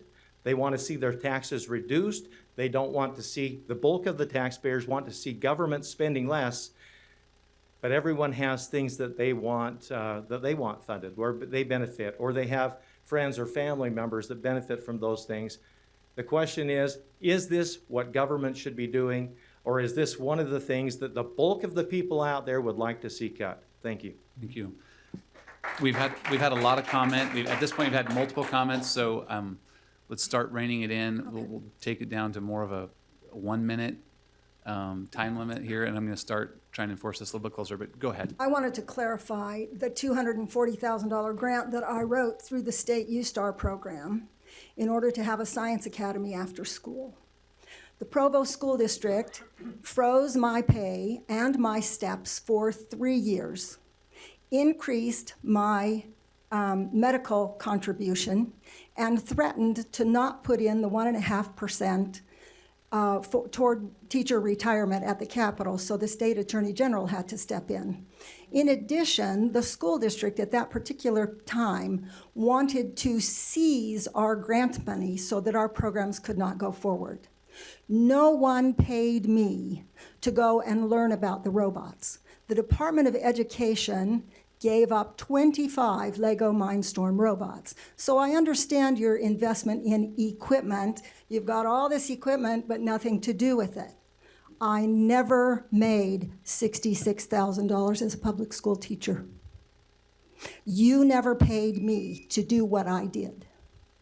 I think funding that kind of a position on the backs of the taxpayers is wrong when there are other sources that do the same thing. Thank you.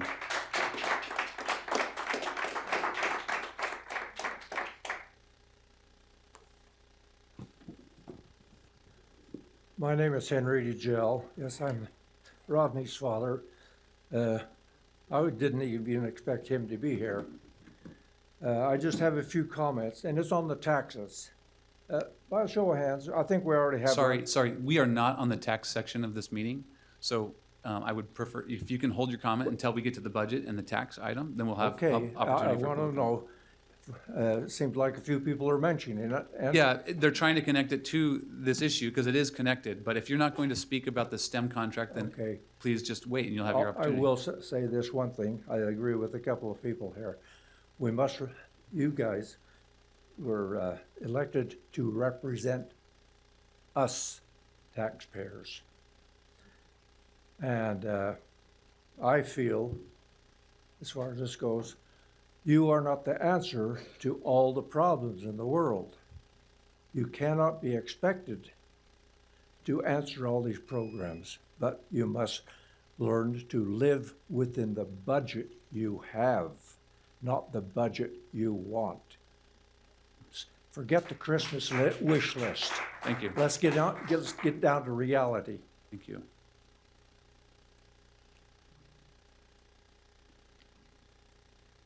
Andrea Walker Bravo again with Utah State University. I recognize that this is a very difficult decision, and I appreciate all the time and thought that's gone into it. I'm super proud of our 4-H youth that have been up here sharing their information. Their poise and ability to speak is pretty amazing, and I think that speaks to some of our programs. To your point, Commissioner Lee, about there's hard decisions all over the place with this, and I feel like we're kind of stuck in the crossfire here of the budget meeting and the tax increase and our drop in the bucket portion of this. To be totally transparent, this isn't my county. It's not my budget. I'm with the university, but this is on Ton and the other faculty who are doing amazing work. But I think you all need to consider, and everyone here, the return on investment. Anything that you're making a decision on within the county for funding, look at the return on investment that happens. And within the extension system, as you know, we bring in 4 times as much money into this county as we're allocated from the county pot.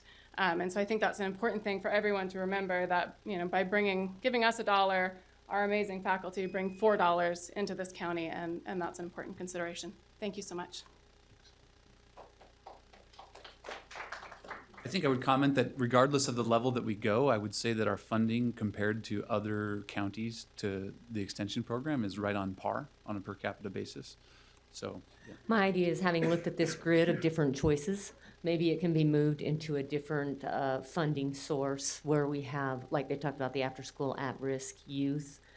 So would it possibly be able to be in the Parks and Recreation TRCC area, or over in public health and welfare? I'm not sure where you put your Franklin Community Center and those types of things, but if we can get it shifted into something that's where it's, because it is helping at-risk youth.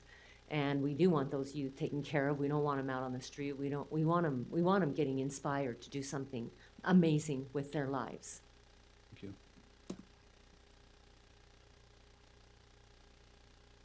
Hello, Lisa Olson.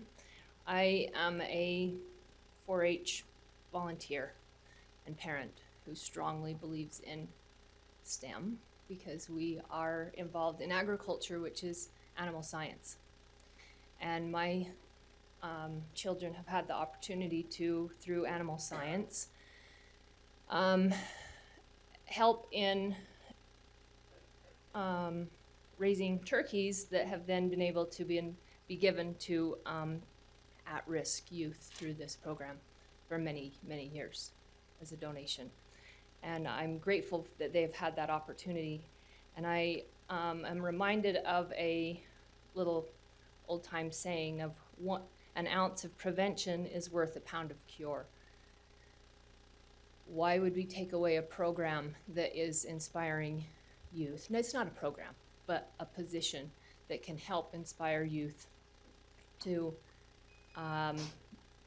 not end up, what are we spending on youth that haven't had these opportunities or have made poor decisions? Let's put this ounce into these youth and not have to fund them when they're in trouble and in the criminal system. So I appreciate your time. Thank you. Thank you.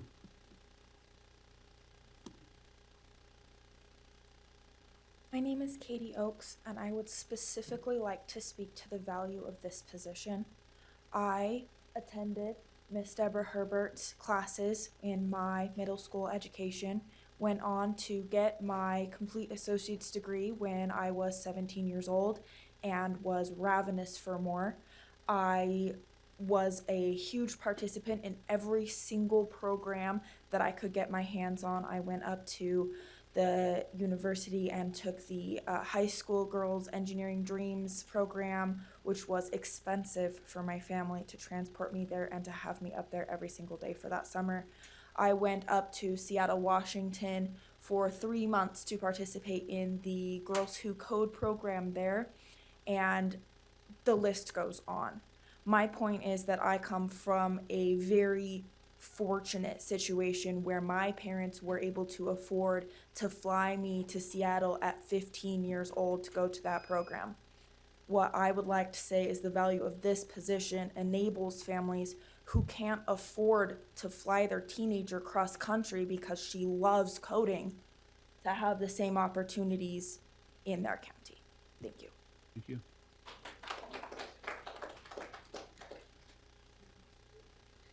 My name is Caitlin Hepworth. I am a Utah County 4-H employee, and when we say that, I don't work for the county. I'm not a county employee in and of itself. I work for USU Extension, and I understand that this is... Well, as of today. Yes, I work As of for today, USU you do. Extension. I understand that this is a difficult position to be in when we're looking at these funds. You know, I'm a homeowner in the county. I pay taxes in the county. I vote in the county. I just know that the value this program brings is something that, yes, education is based on our schools. We want to make sure that that funding is happening there. This is supplemental education. That's things that our teachers can't do. And it's terrible that our teachers that are trying to do some of these things are almost penalized for it also. So if we can look at it that way and try to look at it as something positive. Also, one other thing I just wanted to mention and clarify is our county budget has already been cut in addition to this. We've cut some other positions and different things this year. So we are looking for ways to do the most that we can do to save the taxpayers' money along with that and finding other sources of funding also. This is one that we just really, we don't have another resource for this at the moment. And we feel that it's very beneficial, and that's all I wanted to mention is we are trying to save money wherever we can and be as efficient as possible. Thank you.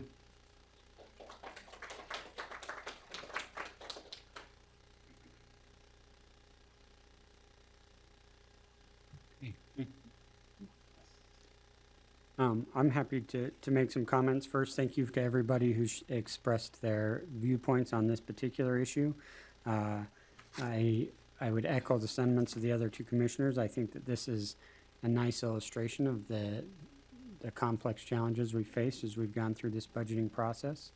I'll begin my comment to the actual overall proposal here with the USU contract with the statement that I believe one of the best things that we've done as a nation is establish our land-grant universities. I have an opportunity 3 times a year to walk out and hook up the swather and tractor and cut some incredible alfalfa that's been specifically engineered for our area. And it grows amazing, and it grows on 3 water rotations. And that's a direct result of the land-grant universities, USU Extension, and the programs, how they bring that wealth of knowledge to the localized area to ensure that those who are producing your food source can do so effectively. I've had opportunities on multiple occasions to be out in the cherry orchards with people from USU, talking about new grafting practices, new pruning practices, how we can enhance root systems to ensure that Utah County continues to be one of the top 2 counties in the nation for producing tart cherries. And it goes on and on with the work that we do with USU and the extension. And so speaking to this contract holistically, I support it because I believe it's critical that we continue to have a working partnership with the extension program because they provide invaluable research and understanding into our capacity to be a self-sustaining society when it comes to food production. And I believe that's something that's truly essential to everyone. In my office, I have a little gear that's from a 3D printer that comes specifically from the STEM program. I've had the opportunity to watch the robotics. I certainly believe that this program is greatly valued. But for the course of the last 2 months, I've had to talk to people about how 70% of their tax bill goes to or more in some cases, goes to the school districts. And the role that I feel county government plays, and I do not feel that this particular educational piece should be a role that county government continues to be involved in as we look at deficit spendings and what I believe will be a tax increase when we vote on our finalized budget. So as a result, I would actually support eliminating from this particular contract the STEM educator position with an understanding that I've heard some incredible young people right back here, and I'm looking at you guys in the green. And with the challenge, and I think Commissioner Lee echoed this to some degree, I'd like you to come into my office and let's sit down and we're going to make up a list of the high-tech companies in this county that have received incremental tax financing to bring their buildings here. And we're going to go to them and say, listen, we know that through your continued support of this 66,000, we can continue to produce the workforce for your future. And we're going to go and lobby those individuals for that. And I fully recognize Dallin as an incredible, competent individual and would support him continuing in that role as we reach out to these private organizations. But in reflection of the broad public comment, I agree with that sentiment that in this particular instance, this is one area where I feel that we can find savings as a county where it isn't truly an essential service. Sorry, we've closed public comment at this point. Okay. Sorry. My comment was just going to be that those companies, when they do have that money in the savings, do you know who they are coming to make that donation and make a difference? Because it is through me. Okay, and that's we want to work with you on that to make sure we can do that.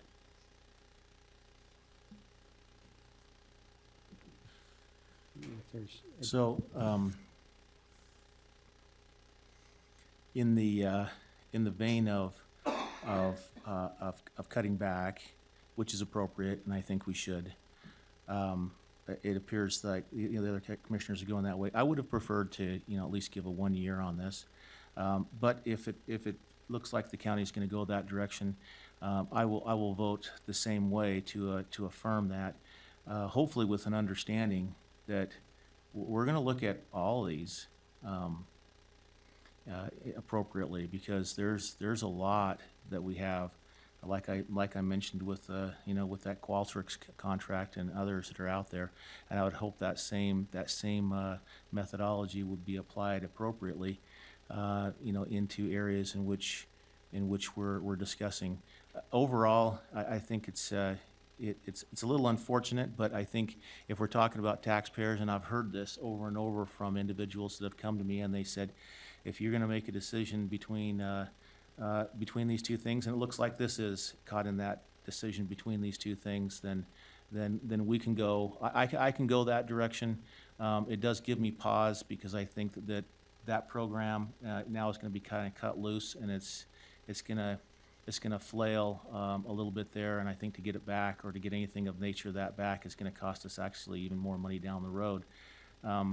But still, with that in the vein of trying to keep the taxes as low as possible, I will, in listening to you, go that direction too. My final comment will just be that, I made a commitment to the taxpayers when I was elected to this position that I was going to look at every single line item and say, is this an essential service of government? Does this help government perform that essential service more effectively? And if not, then we shouldn't be spending on it. And so that's important to me, that people know that we're going through this process because we have some really tough news about our budget that's later on in the agenda and that we've been talking about for the last couple of months. And if, a lot of people are always going to be upset about that, but I hope that they can find some comfort to know that the commission is still looking at every line item with that amount of scrutiny. So with that, I'll entertain a motion on this item. I'd move, I'm gonna have to find. Sorry, and one last comment is that this does not, nothing in the contract prevents those services from being performed by the Utah State Extension. And there might be some additional savings that the Utah State Extension can experience by being an outsourced provider.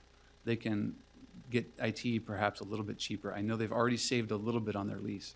So if they want to continue this program, there may still be some continued funding in here because this is not a line-by-line approval that we're talking about. This is a block grant, which is different than how it's been functioned in the past.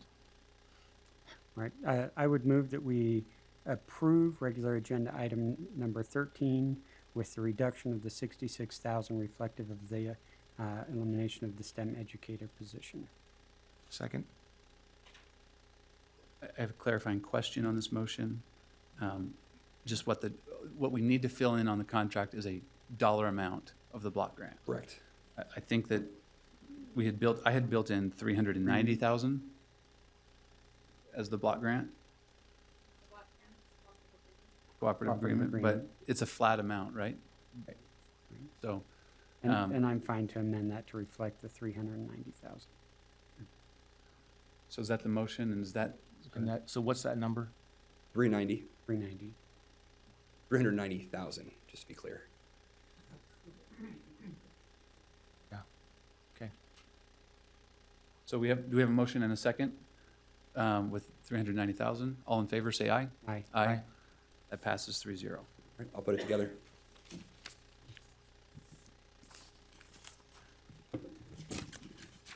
Okay, we have item number 16.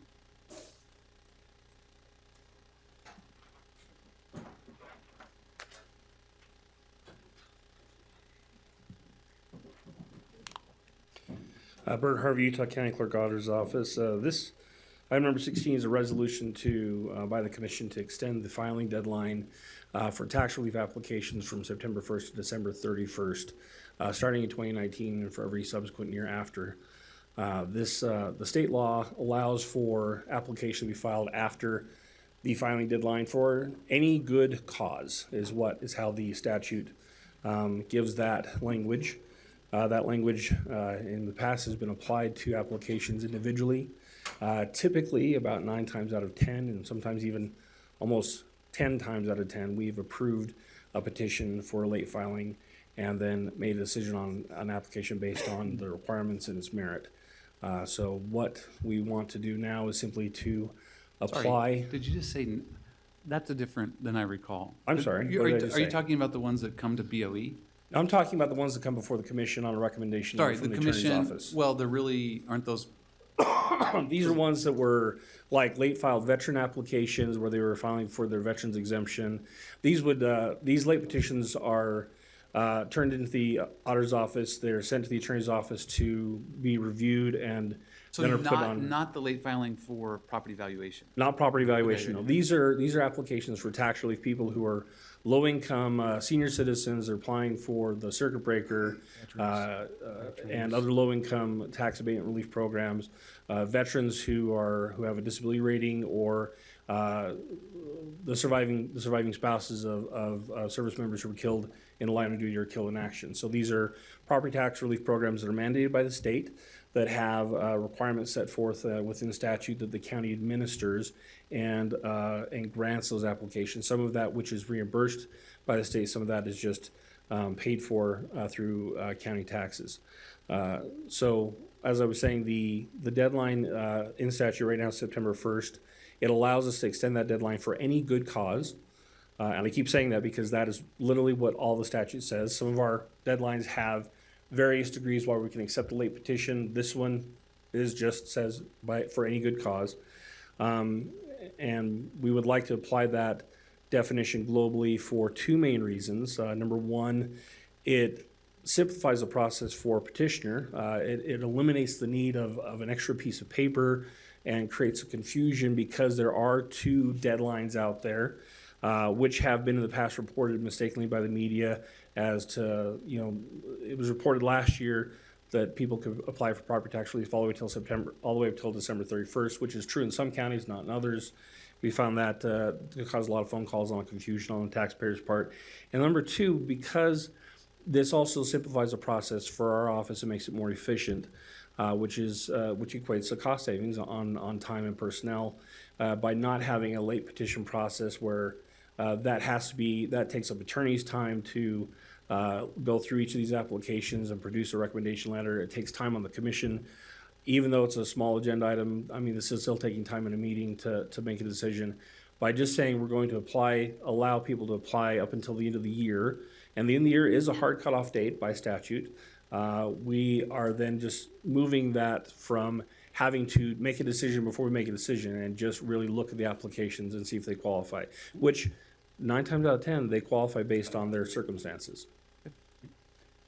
This one, I was really supportive of this. I think it's great. It's a benefit to the taxpayer, especially those who are needing some type of relief as we've worked through this tax process. I know I've talked to many individuals who are concerned and have been able to refer them to the auditor's office that weren't aware there were even these types of programs out there available for them. So to me, extending the deadline makes complete sense.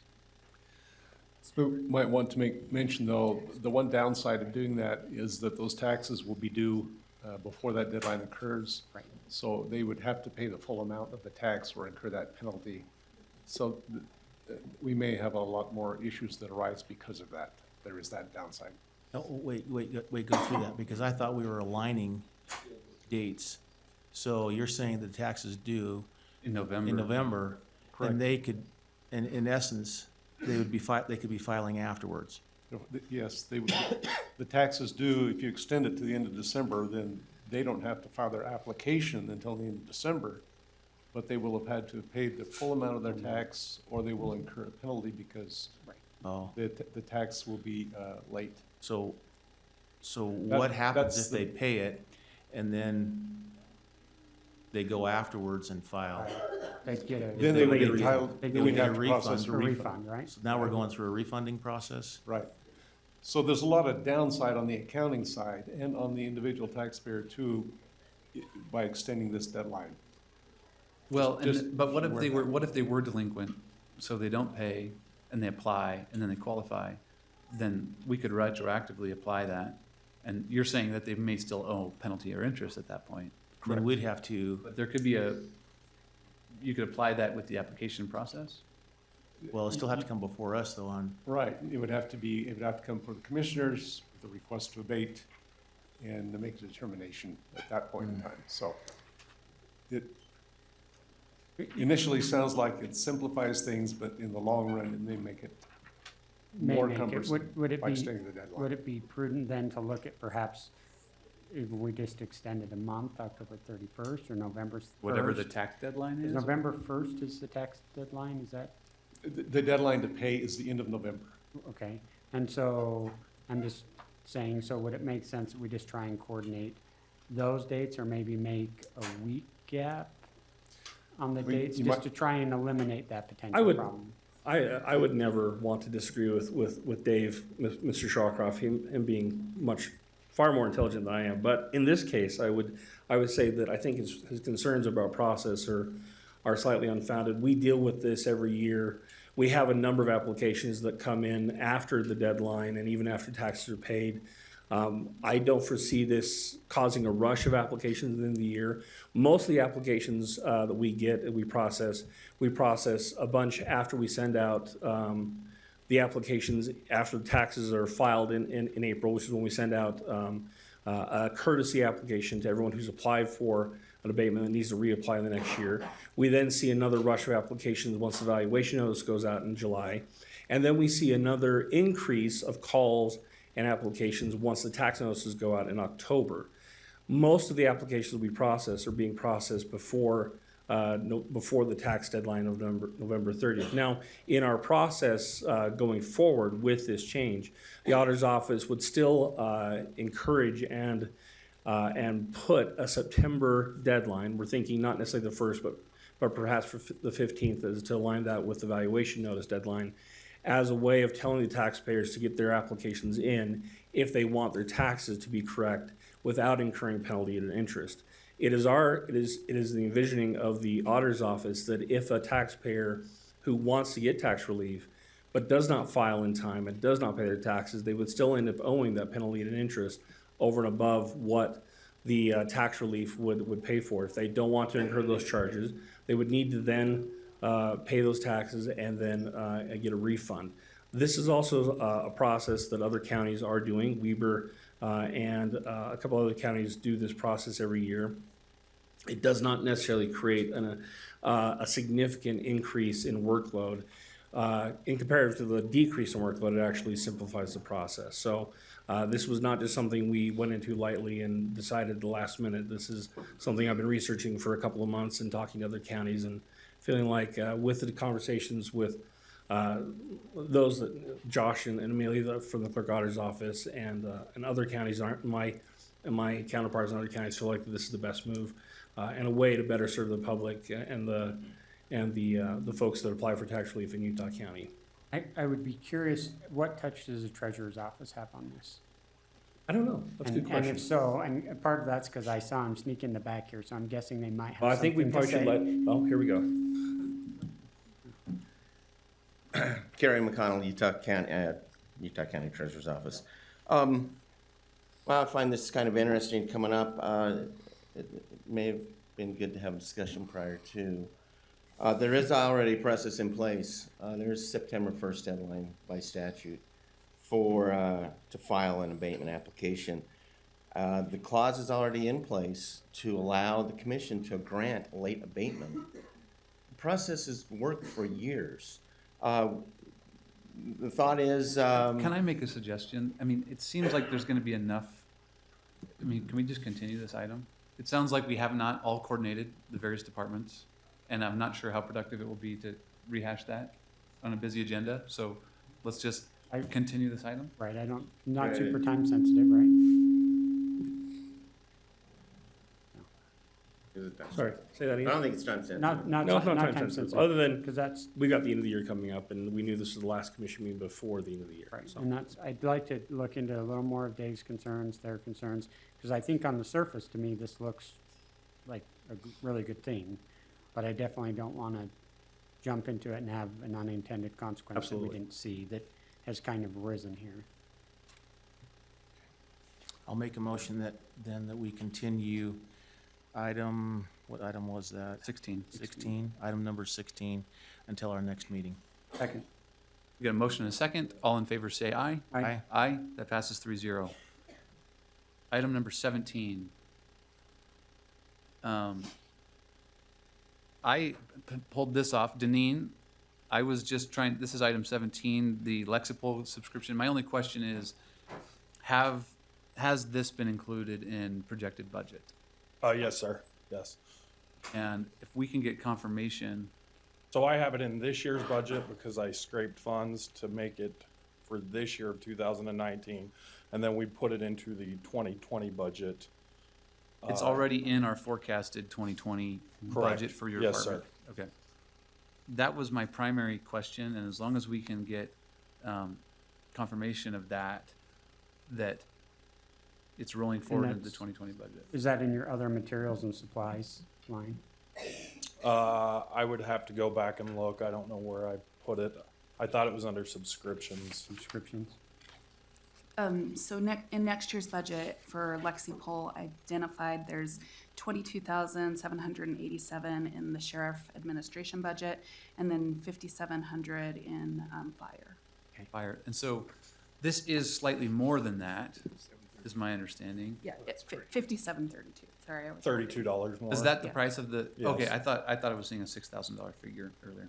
Okay. Yeah, we got a 5% discount being part of the Utah State Chiefs, so it comes out at $5,732. I know this is critical to your operation. I just Yes. wanted to confirm that we had all this budgeted, so I don't have any other questions. Move that we approve consent agenda item number 17. I'll second. We have a motion and a second. All in favor, say aye. Aye. Aye. Passes 3-0. Item number 21. It's just held for recommendation. We have to make a decision on the, Right, this is RFP. for the RFP on the janitorial service is. for county facilities. And the committee recommended RMB Building Services. It's the same company that has the contract now. I might add that it's actually going to result in a little better contract than we had before. That's the value of the RFP process, but that's the recommendation of the committee. I'll make a recommendation that we have received the recommendation proposals and that we we'll select RMP Building Supplies as the vendor. Second. Was that the right? I remember a different vendor name. RMB. Oh, what'd I say? RMB. RMB. That's not what I said, that's what I meant. Okay, we have a motion and a second. All in favor, say aye. Aye. Aye? Aye, that passes 3-0.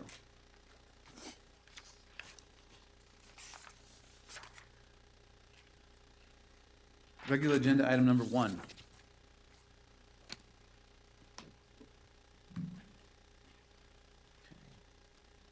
Paul Jones with the Utah County Attorney's Office.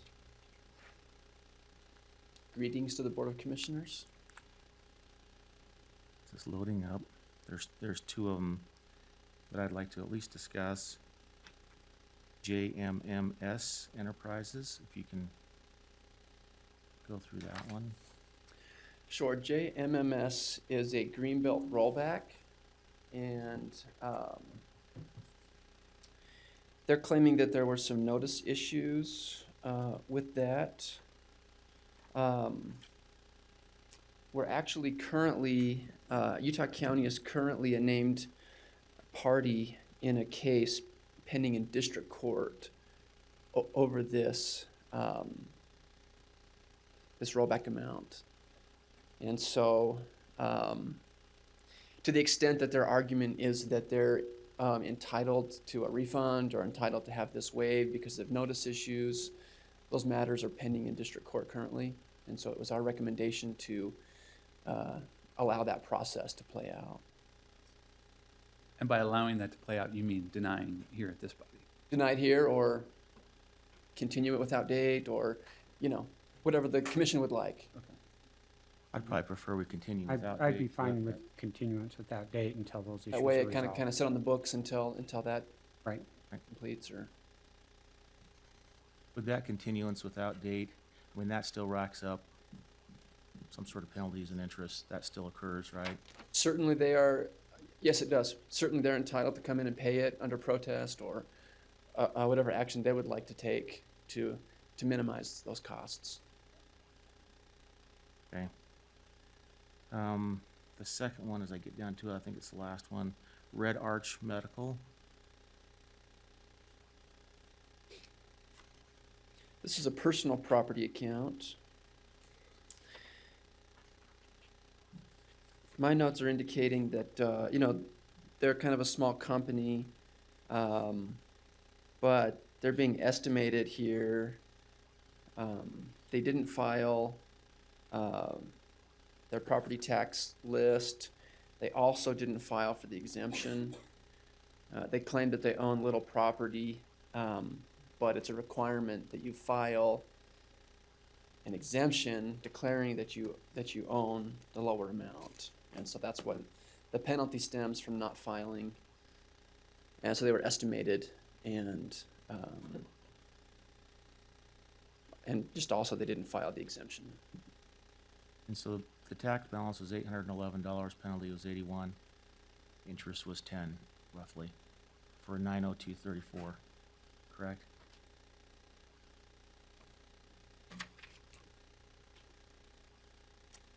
That is correct.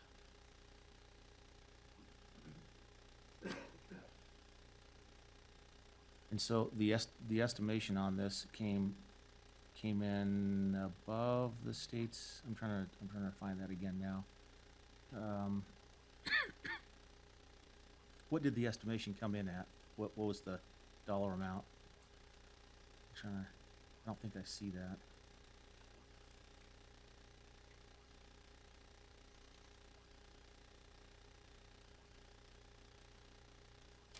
Talking about some computers, printers, chairs, desks. There also looks like it was valued at $1,000. $1,087, is that correct? I don't have that in front of me. So the assessment, oh wait, there's an assessment of 80,700, that's inaccurate. Now what Okay, he's, so it was estimated at 80,000. that sounds probably more like it, yeah. 80,708. And they're claiming that in what, from their perception, that its value altogether is 1,087, which is obviously significantly lower on whatever that $10,000 or $15,000 state limit is. Right. But we have no way of verifying that, nor do we necessarily go out and verify that. We just take the form that's filed to us. Right, but in this case, there was no form filed. There was no so form, and that's where we he's have saying he it. only owns a small amount, but all we know is that they're a medical supply company. Right. And then Do we have to any estimate basis them. for the, what was relied upon to come up with that $80,000 estimate? I can tell you that generally, other companies of similar type would have been looked at to come up with the estimation. We don't know when we come up with the estimation, we had no idea the size or what specific property they owned, which is why we give everybody a chance to file an equipment list so we can know and do that. So by not estimating or by not filing your supply list, unfortunately, all the county can do is estimate what similar companies of your type would have possession of. Do we have any evidence that this particular business has ever filed an appeal like this in the past? I don't have any. I think this is a notice a public service announcement to our small business owners out there, is that if you don't file this is a tax that some people are unaware of, right? When you live in the realm of taxes are collected automatically, or you get the tax notice for your property tax, it's already added to your sales tax, people often forget about this personal property tax that businesses must file. And there is a pretty healthy exemption that many small businesses fall under, but then you just need to file that notice. And if not, this is a perfect example of a pretty significant disparity in the amount of tax that would have been owed. I would be open to granting relief in this instance. So I won't need to make a comment then. As would I.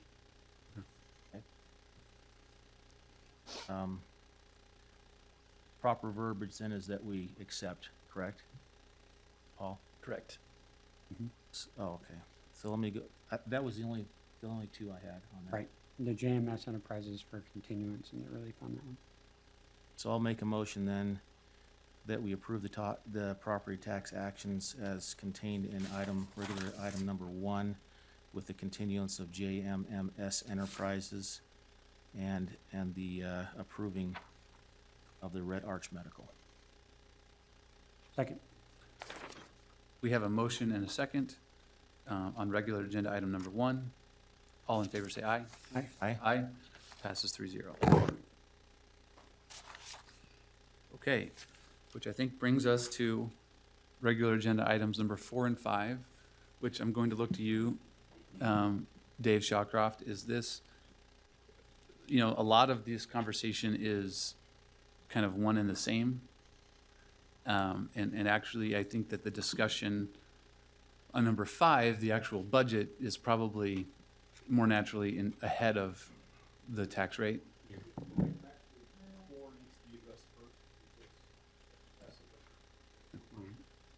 Sure, I mean, we can, but in terms of discussion, we can discuss these however we'd like, yeah. I mean, obviously, we can't decide what 4 is until we kind of come up with an idea of what we're spending in 5, so. Sure. Okay. I'm sure that we'll have comments on this, and I think, I don't know, commissioners, we did have a public hearing on Wednesday night.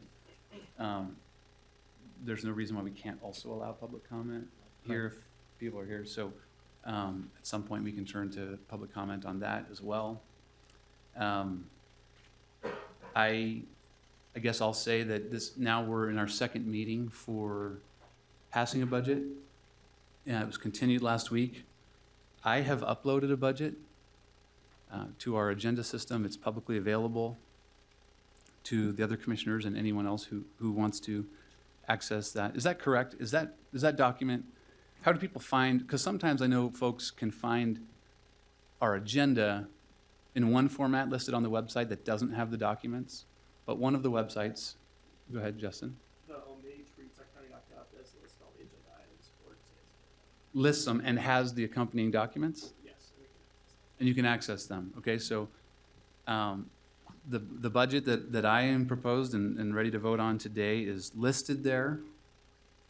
As far as I'm aware, as of today, that's the only budget that is uploaded there, that's available to the public, that's been vetted by our finance department, that ends deficit spending, that plans for the future, and does not rely on any speculative revenue.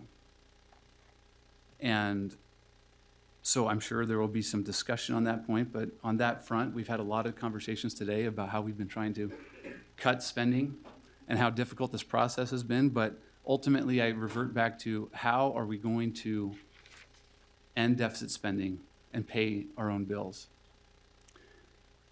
It's a tough process.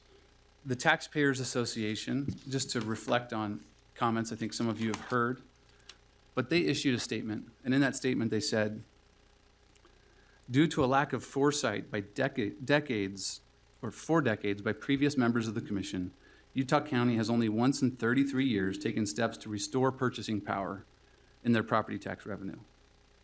That failure to act has now put the county at a tipping point. And it talks about the fact that we now have deficit spending and that this is not a sustainable path.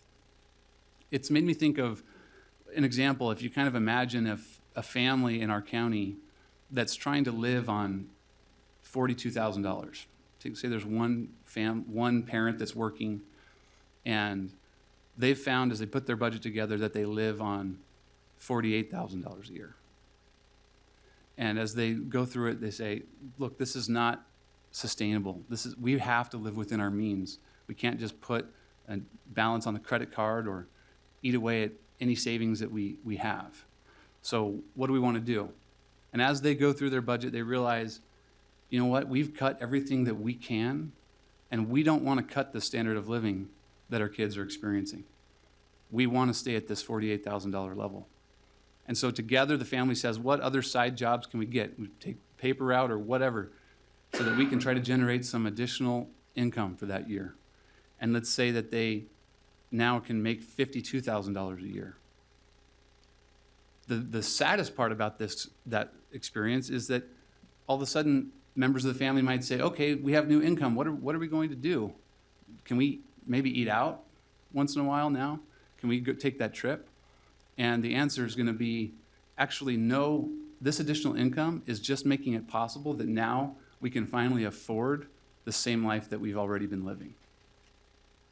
And But the difference is now we can feel good about the fact that we're living within our means, that we're not spending more than we bring in. And then there's a little bit less, because I said they were making 48, or living on 48, and now they're making 52,000. They can also say for the first time, we're setting a little bit aside, because we don't want to, if our car breaks down, we need that for work. We need to be prepared for that, and we already know it has, it might break down soon. If our furnace or our water heater goes out, we need to be prepared to repair that. So the amount that we're setting aside is probably not sufficient for all of those items, but at least we're starting. And for the first time in a long time, we can say and feel good that we're living within our means and that we're planning for the future. That's not exciting. That's asking the family to do a lot of hard sacrifice for nothing new and shiny, but just for the idea that they're going to start living within their means. And that, in my opinion, is what's reflected in this budget. This budget is asking a difficult thing, that people are going to contribute more in property tax. And when residents say, what new are we getting? 3/4 of this increase is just to cover the existing problems that we have and to plan for the future. And this is not a major increase in the operating budget. As I've gone through this budget, if you just look at the operating expenses that are specifically allocated to the departments, that number is a 2.3% increase. Now, I don't want to be misleading with that. There's also this restricted account that Commissioner Ivey spoke about, that sometimes that really is an operating expense, but we're not specifically giving it to the departments. We're saying, okay, Sheriff, you said you needed that item, but we've given you the items that we're approving, and all of those are only going to be at 2.3% if you look at across the board. But then there's some other items that we're saying, no, we're not saying that you have access to that in your budget now. If you can demonstrate that X, Y, and Z come together, if we go and we try to get the state to cover some of that expense, but somehow we fail in that effort, then this amount in the restricted account will kick in. If you include that amount in this budget, then it's a 6.5% increase in the operating expenses. So unfortunately, we don't have a ton to say, this is a brand new program we're offering. This county is just doing the basics, as you saw today, and we're trying to do essential services, and that's it. So those are some of my initial comments on this budget. So the budget, as I'm looking down through it, the budget that you're saying that was uploaded at 6 o'clock last night is the same budget. I don't see any differences. It is the same proposed tax increase. Right, 69. And it ends up in the same place. There has been a couple of reallocations to it. Overall, it's 104,948,549. The biggest difference I saw was the Justice Court, right? We found basically 200,000 there. There was 200,000 taken out of the Justice Court. And actually, here's one change that has already happened. I was not exactly sure where we were going to land on the Utah State extension. And so I had built in For whatever they. the 450,000. Now that we have just approved that at 390,000, there's $60,000 of savings that we just had today that we could reduce from, that would be out of the interagency account. Is that correct, Deneen? Mm-hmm. So there is one savings that we've identified. Visuals, Blacksburg, you have visuals, don't you have those provided? So that's a great point. I wish that we had all of this. This process is, I've done many town halls and I provided visuals. I think all of us have. As we get down to this final process, our historical practice has been to pass this budget line by line on however many pages this is. I think Ezra from my office is here and he can put it up there. I am worried about how difficult it's going to be. The budget that we're actually pass is not as user-friendly. You know, so before I had to create my own spreadsheet to kind of say, this is what I'm recommending in each budget, and I can share that with you, and that's all been distributed. But this is a very detailed, line-by-line, multi-page budget that doesn't look very good on a PowerPoint screen. that we actually have to vote on with clarity. I don't know if other commissioners have comment on that, but, and also, it sounds like you might not have an electronic device. It is available online. And are you trying to pull it up here? I can just show where people can find it. Okay. One thing that you continued from last, I don't know, Tuesday night's meeting was the sale of the equestrian park. Correct. Is that addressed in the budget that you're proposing now? You have continued from Wednesday night's meeting, Yes. Deborah Herbert. You had continued from Wednesday night's meeting, the possible $10 million from the sale of the equestrian park. Did that discussion take place between that last meeting and this meeting? And is that figured into this budget? So I'll speak for myself. I heard that as a recommendation from other commissioners. In order to act on that, we would need clearance from our legal department. We would also need a recommendation from the Tourism Tax Advisory Board that meets. And there was no special meeting called by that group. And so I still think that that option is on the table. But when I say in my budget, I don't include any speculative revenue sources, that's one of them. I do not include some dollar amount because, one, it's uncertain exactly if and how we're able to sell the process. There was a proposal that maybe we could use our tourism fund and purchase this out of the general fund. Right now, we don't know if that's legal. Certainly, we would be able to sell the park and to a private developer or to a city. I don't know exactly what value there is. I don't know when that would happen. So there's a lot of uncertainty in my mind. Certainly, we would not have it prior to 6 months from now. And so that's why I say, I'm not necessarily saying I'm not open to looking at some of these scenarios, but given all of the uncertainty and that we have to pass a budget today, I am not including any of that revenue in my proposed budget. Okay, the second consideration from the last meeting was that this doesn't have to be approved by you as a commission. You can put this out as a general obligation bond and let the voters decide. Not for this particular budget. We could do a general obligation bond for a new building or something of that, but we have to pass a budget by the end of the year. Okay, and then what I can't would occur. ask, because I've written my state representatives and asked them in the light of restructuring the taxes in this state, 10 years ago, we were at the Capitol trying to restructure property taxes. I agree that it's ludicrous for 70% of my property tax money to go for schools while only 5.25% goes to the county government. So certainly in light of their restructuring, they can, that's not gonna help us this year, but they can restructure property taxes so that you get a larger percentage of the cut than 5.26%, which is what I'm paying currently. I would ask that you would line item cut 10%, and I'm asking line item cut, not the 8 categories that you threw up in your budget. I mean, 8 categories does nothing. That simplifies the statistics to unusable. But if you line item budget 10%, then maybe we would have a 30% tax increase as opposed to a 100% tax increase. That's a consideration for me. So in light of those 3 proposals, that would be what you're telling me you're capable of doing today. Just one clarification. There's not really ever been a 100% proposal. Well, we you're sent to out a cap. We sent out a- 69% yes, with there your is- there proposal. is a And 69%. you have 3 new line item costs that were not in the proposals before because you say that you feel it's morally unjustified that the county continues to operate in a deficit. When the majority of the taxpayers at the last meeting said, we're already on the edge. We're already on the edge of being able to pay our taxes. And now you want a 100% increase in light of the fact that, I loved your analogy. I absolutely loved your analogy.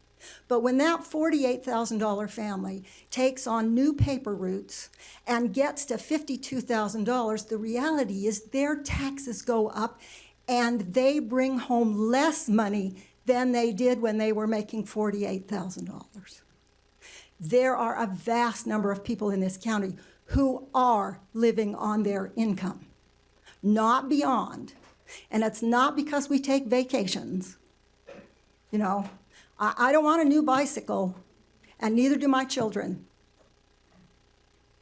So what's in your power to do today, outside of a general obligation bond and outside of the state restructuring the property tax entities?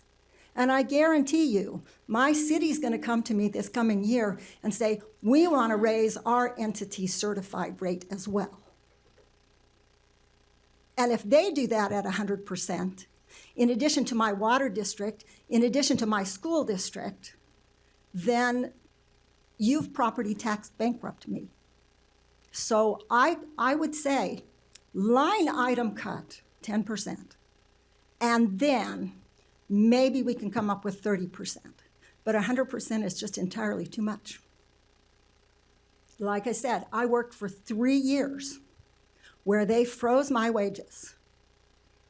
3 years, I paid them money to work for them and had no other choice.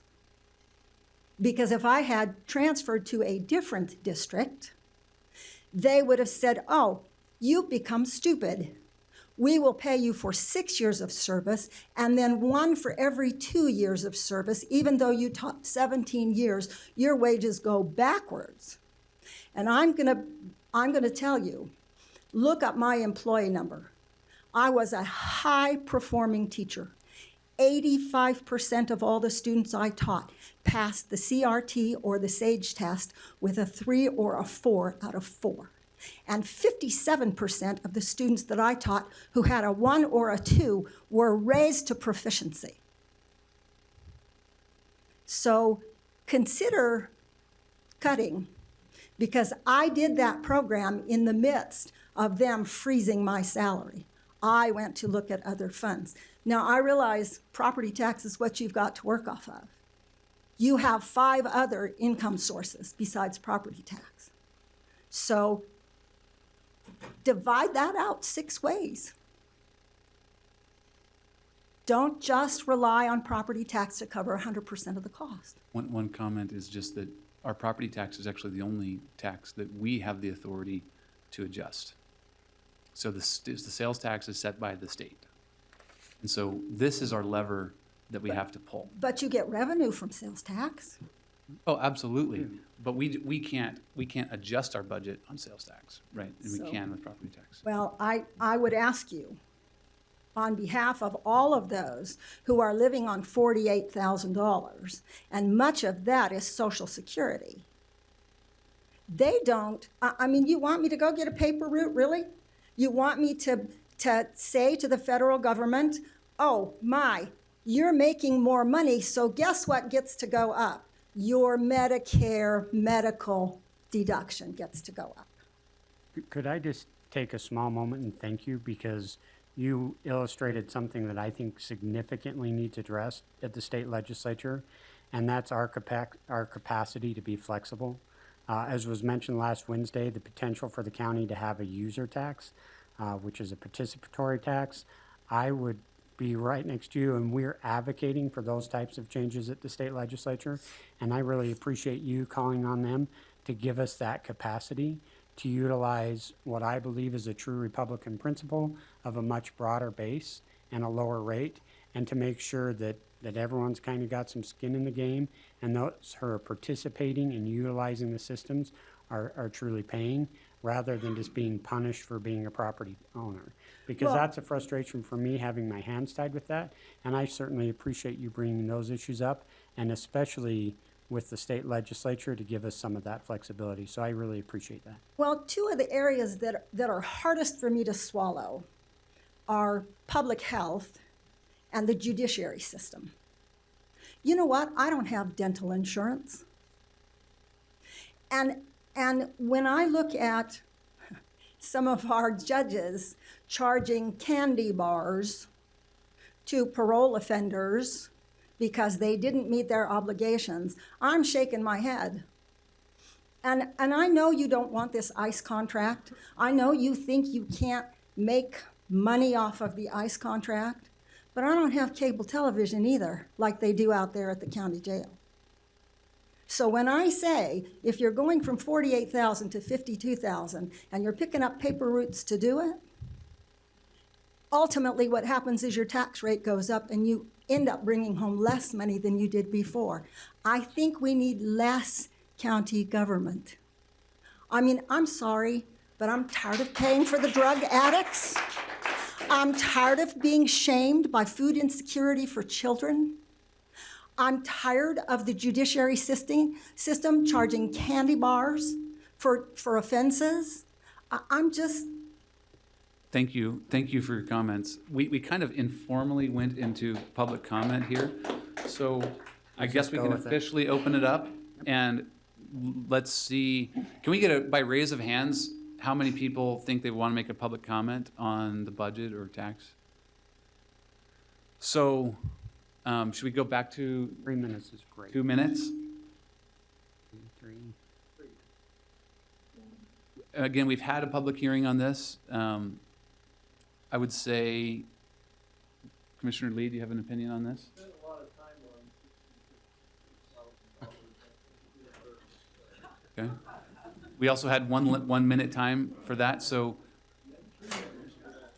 we'll go to 3, and we'll try to keep this pretty firm so that we can get through this and everyone has a chance to speak. Okay, 3 minutes. Great.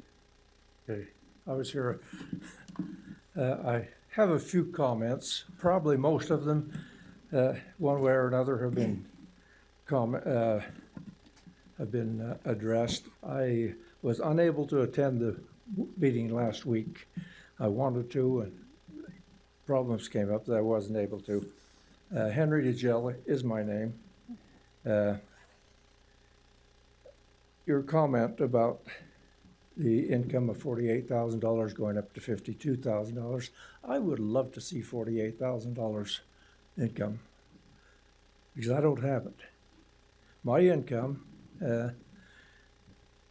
I represent a few people here of my age group. I may even be the oldest person here. I'm well into my 80s. I live on Social Security. Do I want to? Well, I'm grateful for it. But I no longer am able to work physically. I have been in construction all my life, and it's hard work. My body doesn't want me to do that anymore. It won't allow me to do that. I was going to ask for a show of hands for how many people want a tax increase. I know perhaps there's only a few of you are going to say yes. Fine want. None of us want it. Most of us are not.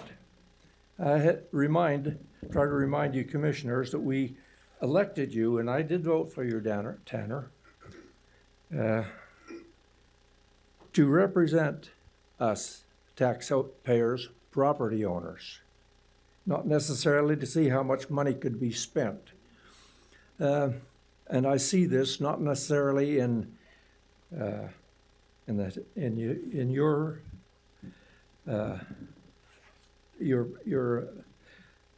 job here, but what offends me is I went to East High School in Salt Lake City. The total campus there was 10 acres. 10 acres.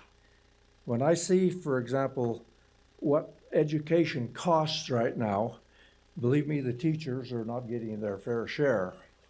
When I see the multi-million-dollar schools going up, many of them, in the construction, we called things like this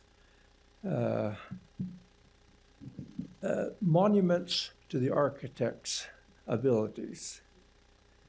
And I see the massive things, the large campuses take so much space for parking, for football, for baseball. It's excessive. Somehow we managed to get through high school without all this. I, like your father, I love baseball. When I finally, quote, retired, I continued on. And, I've got to ask you to wrap up here. We're running this timer. Yes, okay. I supplemented my Social Security income by baseball. I finally left the baseball diamond when I was age 75. I was an active umpire, a member of the Utah High School Activities Association. Okay, it doesn't make a lot of money, but my income right now is $17,000. No, excuse me, $1,700 a month. The Social Security gave me a generous increase of 1.6%, which amounts to about $29 a month. Yeah. Your income increase is compared to my Social Security income takes over half of. Sorry, just in fairness, we've got to cut you off here, sir. Okay. Gone over your 3 minutes. I'm sorry. So thank you for your comment. I see that my property tax is increasing by over 50%. A couple of years ago, the overall property tax Sir? came out. I'm going to continue to talk for a minute. And the increase. Josh, you don't have your increase referee was jersey handy, do you? Was considerable. My property taxes at that time were about $1,100 for the year. And it went up 15 to 50. And that's after I sold 1/3 of my property. That I live on. I'm just talking about a building lot. And my taxes went up. I'm tired of seeing taxes go up. Do you want it? Is it a Christmas wish list that you have, or is it actual expenses? I was taught to live within my budget. My budget tells me what I can spend. Okay. Thank you, sir. I can't tell the Social Security. Thank you. Give me what I want. It doesn't work that way. I can only live with what I have. And that's what I expect you guys to do. Respect us, especially some of us older. We have to pay these taxes, and if you think because we're on Medicare, and my wife is seriously on Medicare, that it pays the bills, it doesn't pay the bills. The little bit of money I have goes there. Thank you. Thank you, sir. Thank you. Russell Smith, Commissioner Ainge, I really appreciate your comments talking about 66,000. It is a hard thing to deal with, and I think you captured the hardness of cuts and how hard it affects different people, and I really appreciated that. You said in the hearing that your number one job as commissioners is to pass this tax budget. Is that correct? Well, is our budgetary responsibility. I would say Budgetary that's- responsibilities. Yes. What I saw today, what I saw at the hearing, was you three coming together and figuring out a solution. And I say thank you for doing that, because you were working on behalf of us as the taxpayers. You guys, how much has gone on of that? How much have you worked together over the last year? Your full-time paid commissioners, how much constructive communication have you had regarding this tax budget? I don't know the exact number of meetings, but there were. How about in hours? I mean, hundreds. Where the three of you have been together, how many in Well, hours? the three of us together, we have open and public meeting requirements. So how issues many there. hours have the three of you guys been together? Just in our publicly scheduled budget meetings, we probably had, and work sessions, 16 hours. Okay, so you of guys, those. let's say 20. You've had 20 hours to talk about this in 1 year's time. A full-time job is 2,080 hours. Yeah. I'm asking you to not pass a tax increase with only 16 hours of discussion to find the place where you guys can cut. I'm asking you this because I, as a taxpayer, that money is valuable. And I saw great things happen today, and I saw great things happen after the hearing. Now, we as the people will not stand for throwing gas at an 8-cylinder engine that's only running on 2 cylinders. It doesn't work. You won't increase performance of that engine. You have to look, as Commissioner Lee said, at every 66,000 and decide, does it belong? Discuss it. And if you need to do more public meetings, have more public meetings. But we need to see more of this constructive discussion among you guys as commissioners, not just 16 hours. And I'm going to use up my 19 seconds. I lost my 20 last time. So here's the thing. We are ready to file a referendum and reject this, if it's passed, as a tax increase. We will file it, and you will be forced to stick within the budget that we have right now. So thank you. Okay, thank you. One comment that I might make about the budget process is that is a fundamental difference.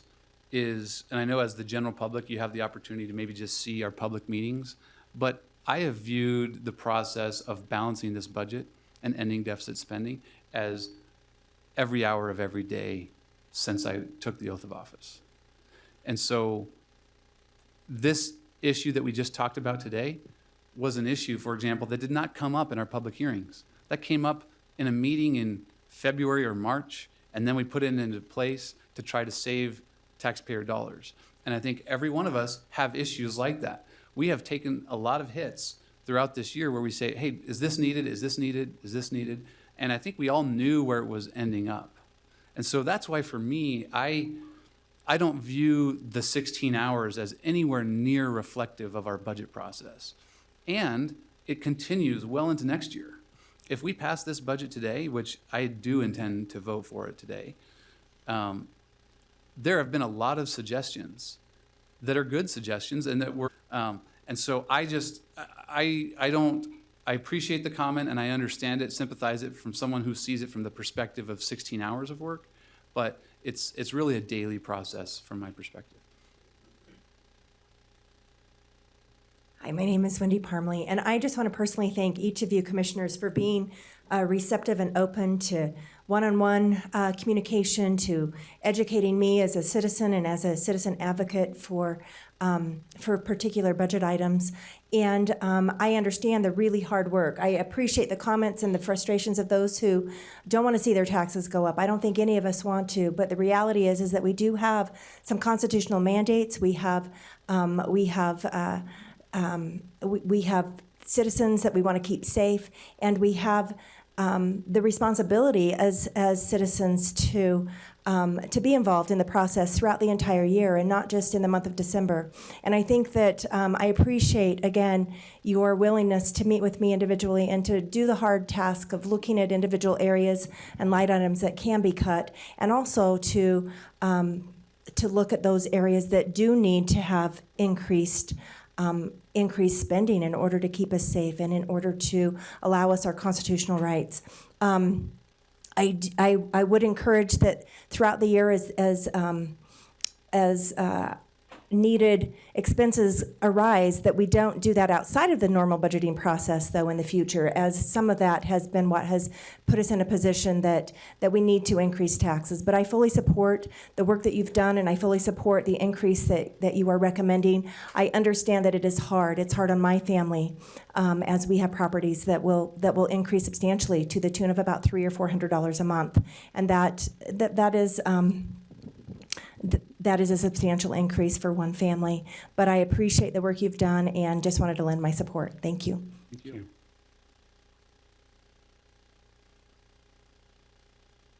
I am Dan Lovinger, and I'm a property owner. And I've also been in business. I've worked in school districts as a director of school facilities. I've helped to put together budget after budget for school districts, large construction projects, $1 million projects, and so forth. I'm amazed that this budget change has been brought to us at the last hour. I recognize it's a difficult thing to do. I think you guys have failed us in not doing some forward planning, knowing that if you're going to ask for another, and I'm not even sure what the number is. What I got on my piece of paper was a 100% increase for county taxes.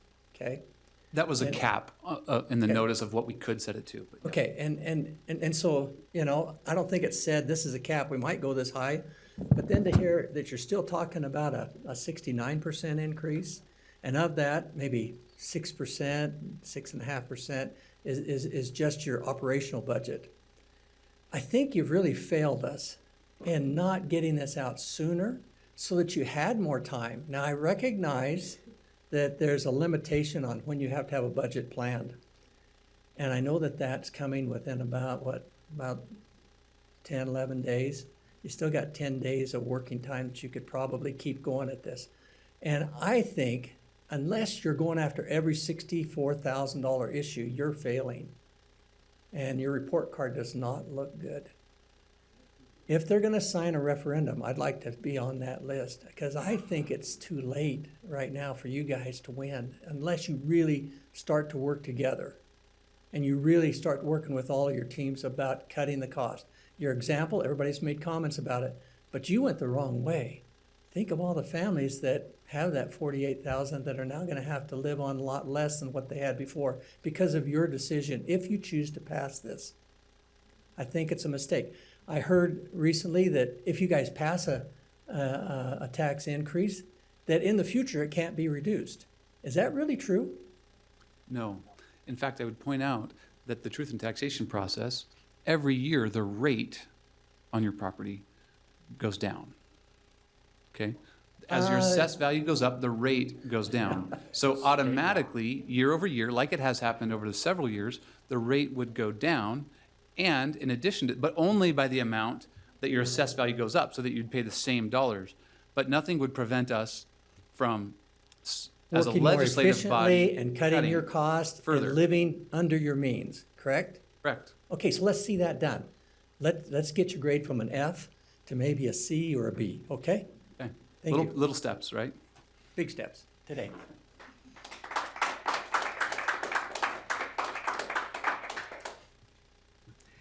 Julie Blaney, and I don't think I have expressed appreciation to Tanner and or Nathan and Bill for all of the work that you've done, but I know that this is a very difficult job.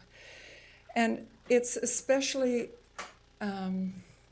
time-consuming for we the people that didn't get elected or are not paid to keep track of what's going on in government because we have lives and families and things that we take care of. So I have found it my duty to watch what's happening because we just can't take our eyes off of it anymore.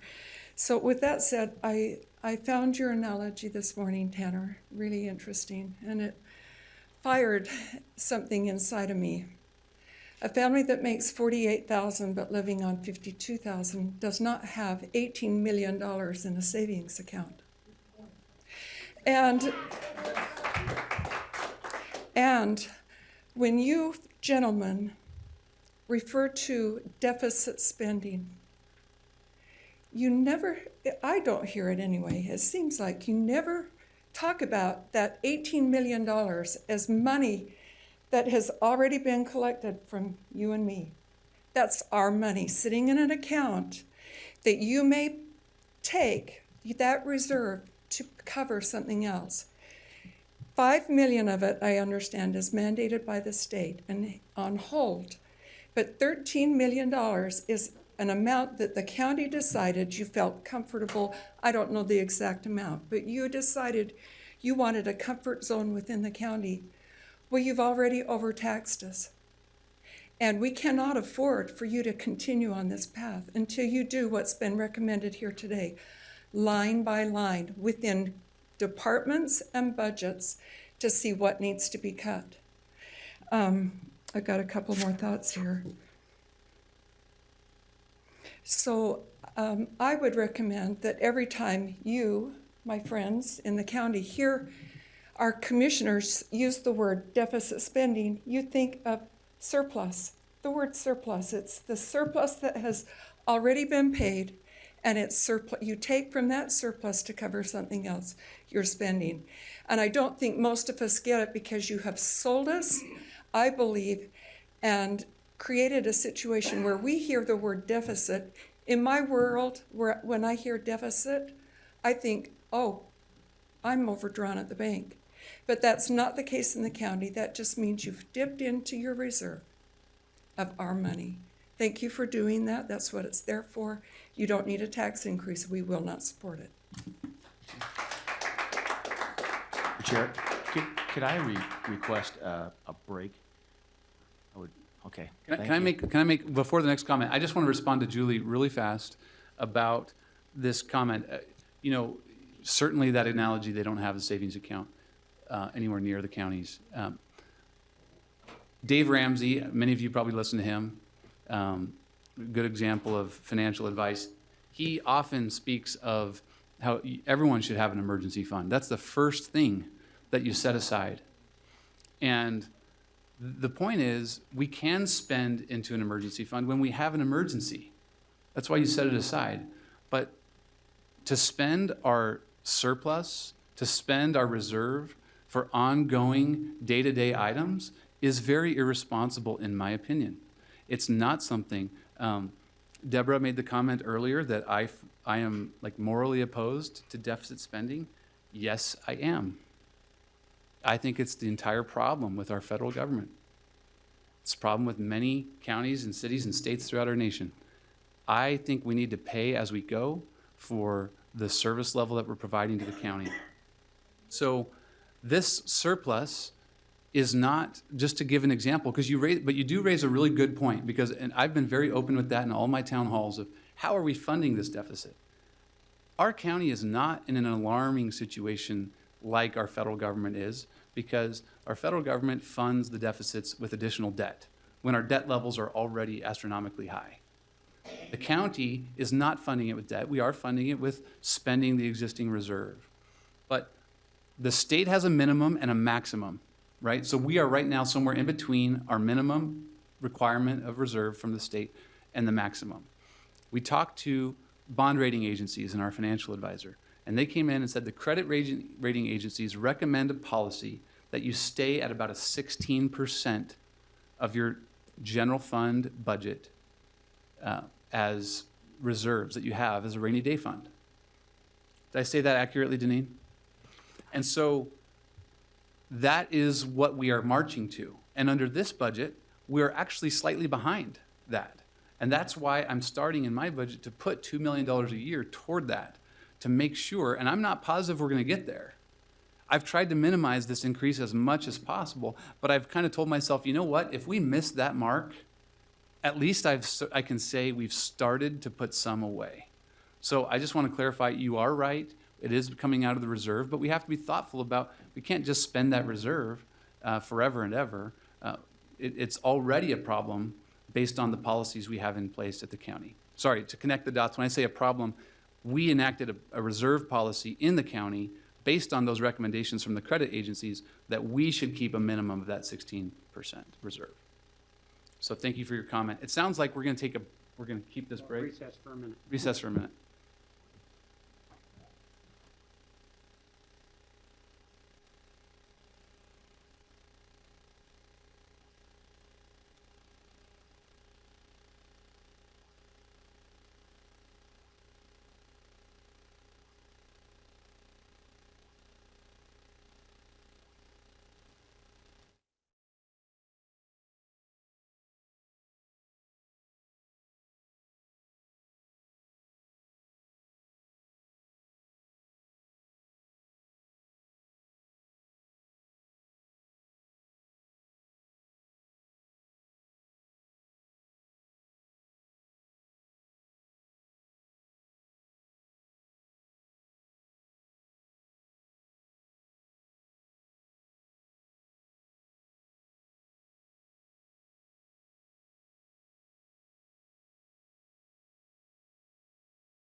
Are we recording? Okay. Reconvening. Sorry for the break. For those of you who are waiting in line for public comment, I guess we just continue with public comment. Thank you. My name is Steve Taylor from Saratoga Springs. I was raised in Orem, lived over there. I live over there now. I was impressed by several things that have been said here. First of all, I guess I'm really disappointed, frankly, Mr. Range, in your persistence in having such a high tax increase. 69% increase, even after the hearing we had last Wednesday, to persist until today is very disappointing. It's like everything that everybody said was worthless, and that's very disappointing to me. And I would say, too, that the comments that were made here today about the $66,000, I think that those were right on point. Every project that we have probably in the budget, everything that I've seen in the listing of projects there are very good projects. Doesn't matter. We still have a limited budget, and you have to make decisions about what things we can do and what things we can't. So that it's disappointing that those things haven't been whittled down, or at least reviewed to see what can be done and what can't be done.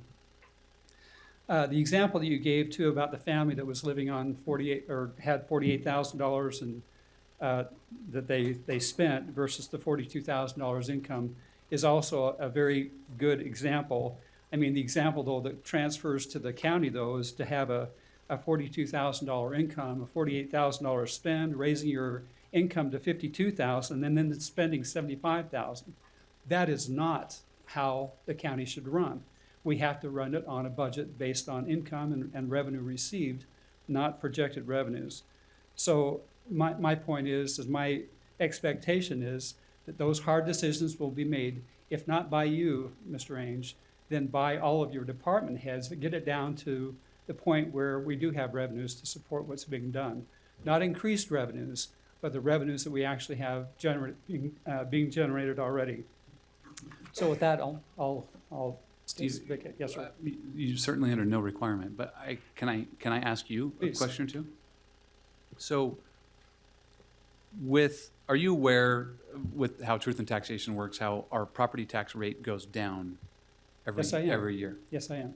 And But so that doesn't mean your taxes go down. It means that the rate goes down based on your valuation, but your valuation goes up. So your taxes end up being about the same or more. So I appreciate the totally rate. agree. Yeah. I appreciate the rate argument, yes. And so, in perpetuity, right, if that continues to decline, which to your point, the real dollars don't necessarily decline, but there's no function. I mean, I guess taking a step back, a sales tax or an income tax, you never have to adjust, right? So as fiscal conservatives, I think we all say, no, how dare you ever raise one of those? Because it already accounts automatically for inflation and population growth, right? Sure. More people earning and spending, they're paying into the income tax and the sales tax. Yes, sir. The cost of those things go up, it's already factored in those taxes. Yes. But property tax, the way we have it factored in, that does not automatically capture property or population growth or inflation. I agree. The Okay. issue here, though, is that the amount of spending that we have will rise astronomically, especially if you ask your departments what they want to spend. That is not how you do it. Which is never, somehow that's developed, which is never what we did. But that is how it's perceived, and that is, it's Santa Claus coming here again this year. Here's our spending wish list, and here's what we'd like to do. Well, that's nice, but you're still limited by the revenues that are being generated. That's the disconnect. Now, let me tell you one other thing too. For any of you that have, future ideas about what can happen politically with you personally, if you're considering going on from here, this kind of a tax increase is going to be a ring around your neck for the rest of your lives. And this kind of a tax increase of 69%, if you're trying to get Republican bona fides, that is not going to work for you. So, thank you. Just one more question about this inflation. I just wanted to get to the end of this. Yes. So, if you acknowledge that it doesn't automatically, our property tax does not automatically keep up with population and Do not inflation index, growth, yes. then this is my problem. If our revenue source was just an income and a sales tax, and you were sitting there saying, live within your existing budget and cut, it would be hard for me to argue against that. We got to cut everything. But because we have chosen not to adjust our property tax in 33 years, when most taxing jurisdictions have done, or 23 years, have done so, we are, by choice, living on a budget that has not kept up with our population growth and our inflation. Of course, that's why I use the example. I know that most households, when faced with the situation I said, they just have to cut spending, right? If they don't have additional earnings. But I use that example because we are in a situation where we do have to determine what the right budget is, right? And so I would ask you, if this automatically does not keep up with population growth and inflation, is there ever a time where any tax increase is merited by the county commission? Well, the issue here is your spending has increased regardless of your revenue requests here. That's the reality of it. Now, I've lived within a system it's actually in the healthcare system, where we've been mandated to provide certain levels of care every year. And every year they increase and get more restrictive and more demanding. So what we had to do is to look at all the things that had to be done and look at the things we actually could do. I mean, there's all kinds of vendors that will be happy to provide you any kind of things you want to do, but you have to look at what you must do, what you're mandated to do, just like the $66,000 deal today. You have to make those hard choices, and they are hard choices. So again, it's a matter of being limited by what your revenue can be, and not saying we're going to raise it on the backs of everybody here. That's my point. Thank you. And one final comment that I'll make, it was raised that politically this is a disaster for anyone who might want to run for another office. I fully acknowledge that. I think that's, if people have perceived that I'm not listening, I think that the point is, if anyone wanted to be politically popular, they would never send out a truth and taxation notice. That is not how you win elections, okay? But my whole point is, I expect my elected officials to do what they think is right. I expect them to listen to the people, but regardless of the political consequences. In fact, I would say the political consequences and elected officials being scared of those is the number one reason why we have such a dysfunctional federal budget. The federal budget issue is so easily solved. The biggest issues are entitlement reform. Medicare and Social Security and Medicaid programs, just take the first two. Those Medicare and Social Security are by far the biggest funding source. You realize that for the next 10 years, this is a bit of a tangent, but within the next 10 years, we will spend our entire federal budget on just those programs. That leaves nothing for infrastructure. It's a disaster.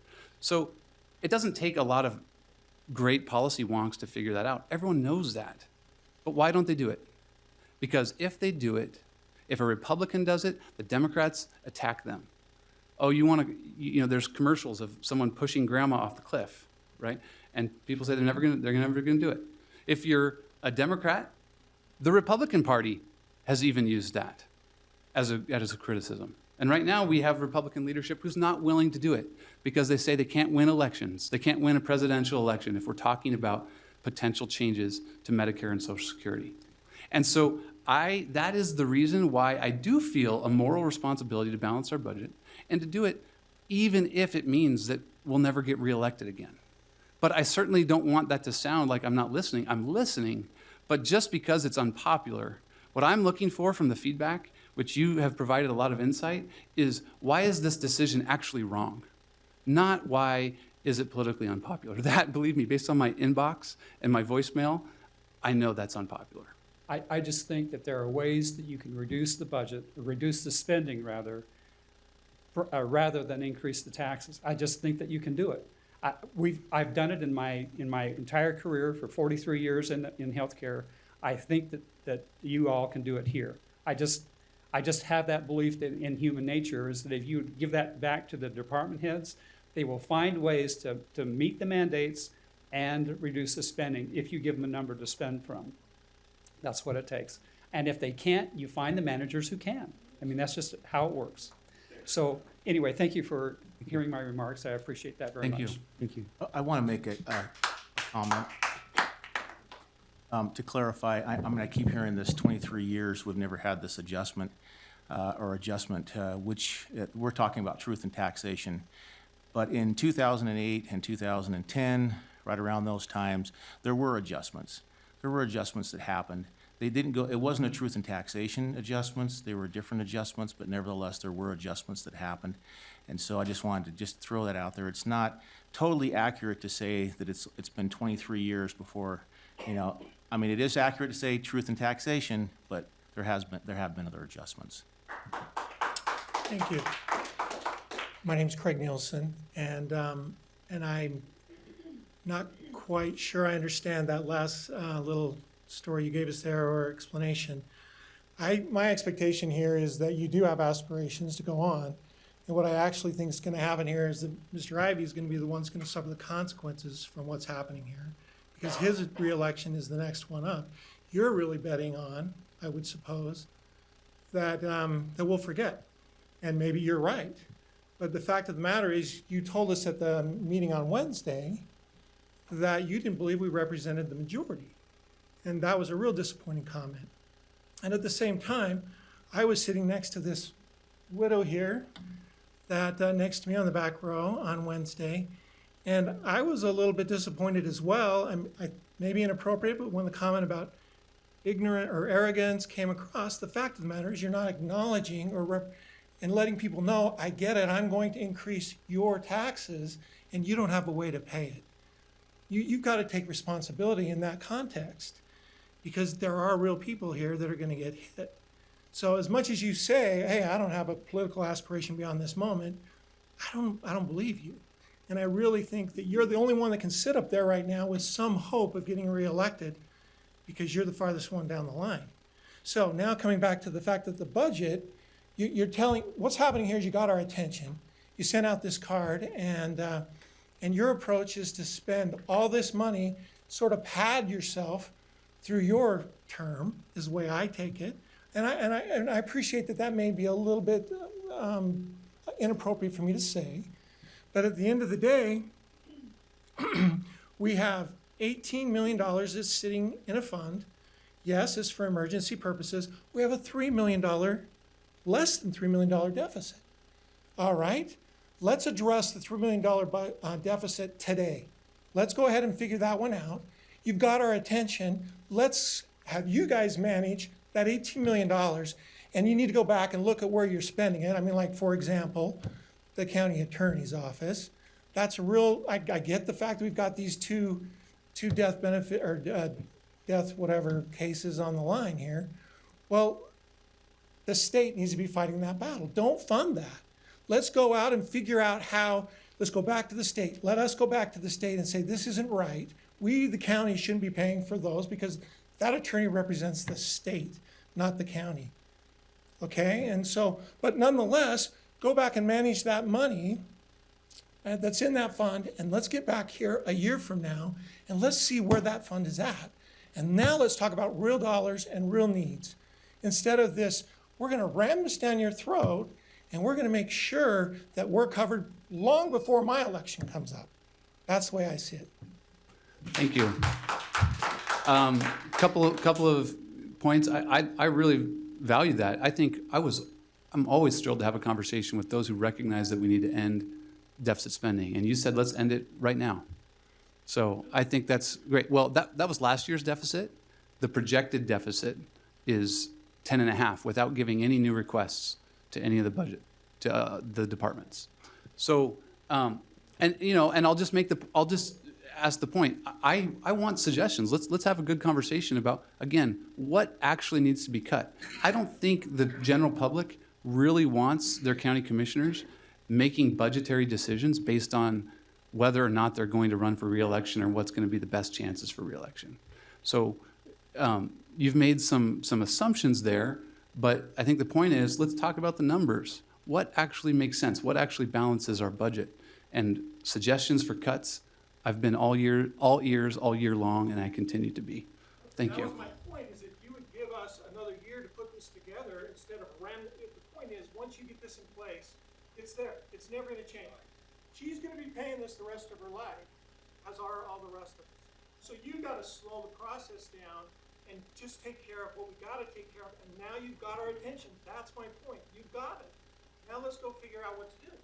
I appreciate that comment. I appreciate it as well, and to that point, we were here last year in this exact same setting. And we did send out a card. And last year, we sent out a card with a lower number on it because we were facing a lower deficit last year. And this year, we sent out a card with a higher number because we're facing a higher deficit number. And so I made a commitment last year to give that year, and I've given that year. And we've found additional cuts, as you've seen illustrated today. As we get into our budget discussion, I was up to yesterday, I met with Richard, our Public Works Director, and I've identified 4 vehicles from their fleet we're gonna get rid of. That's a 5.5% reduction in their fleet. And so to that point, from my perspective, there was that year given where we've had an opportunity to work through and try and find cuts. And unfortunately, what we've had is we've seen a significantly increased deficit because of an unwillingness out of political fear to address it. And I think the Utah Taxpayers Association addresses that head on in their letter when they very specifically say, due to a lack of foresight for decades by previous members of the commission, Utah County has only once in 33 years taken steps to restore purchasing power in their property tax revenue. And they mention in the next paragraph, as they go through the numbers at the end, this is not sustainable. But Mr. Ivey, the revenue has increased. The purchasing power here is not particularly relevant. It's absolutely irrelevant. I mean, that's. How is it? You've got the revenue. I can't buy the same stuff I bought for $98 today that I bought in the late 90s, and that's what people contribute. If you've got $110 today, you can't, and that's what's happened. What's happened is you have all these new homes, and yes, they pay taxes. Correct, they do. And that new growth, we lose about 20 cents per every dollar we bring in. And as the Utah Taxpayer Association points out very, very specifically in their detailed research, Utah County property taxes have grown 73% slower than population and inflation combined. So we have fallen 73% behind over the course of the last couple decades because of an unwillingness to address this issue. I'm not seeing that in the numbers that you're showing us. I mean, Well, the most trusted taxpayer advocacy group in the entire state of Utah, which is extremely conservative, which has scrubbed our budget, sees that.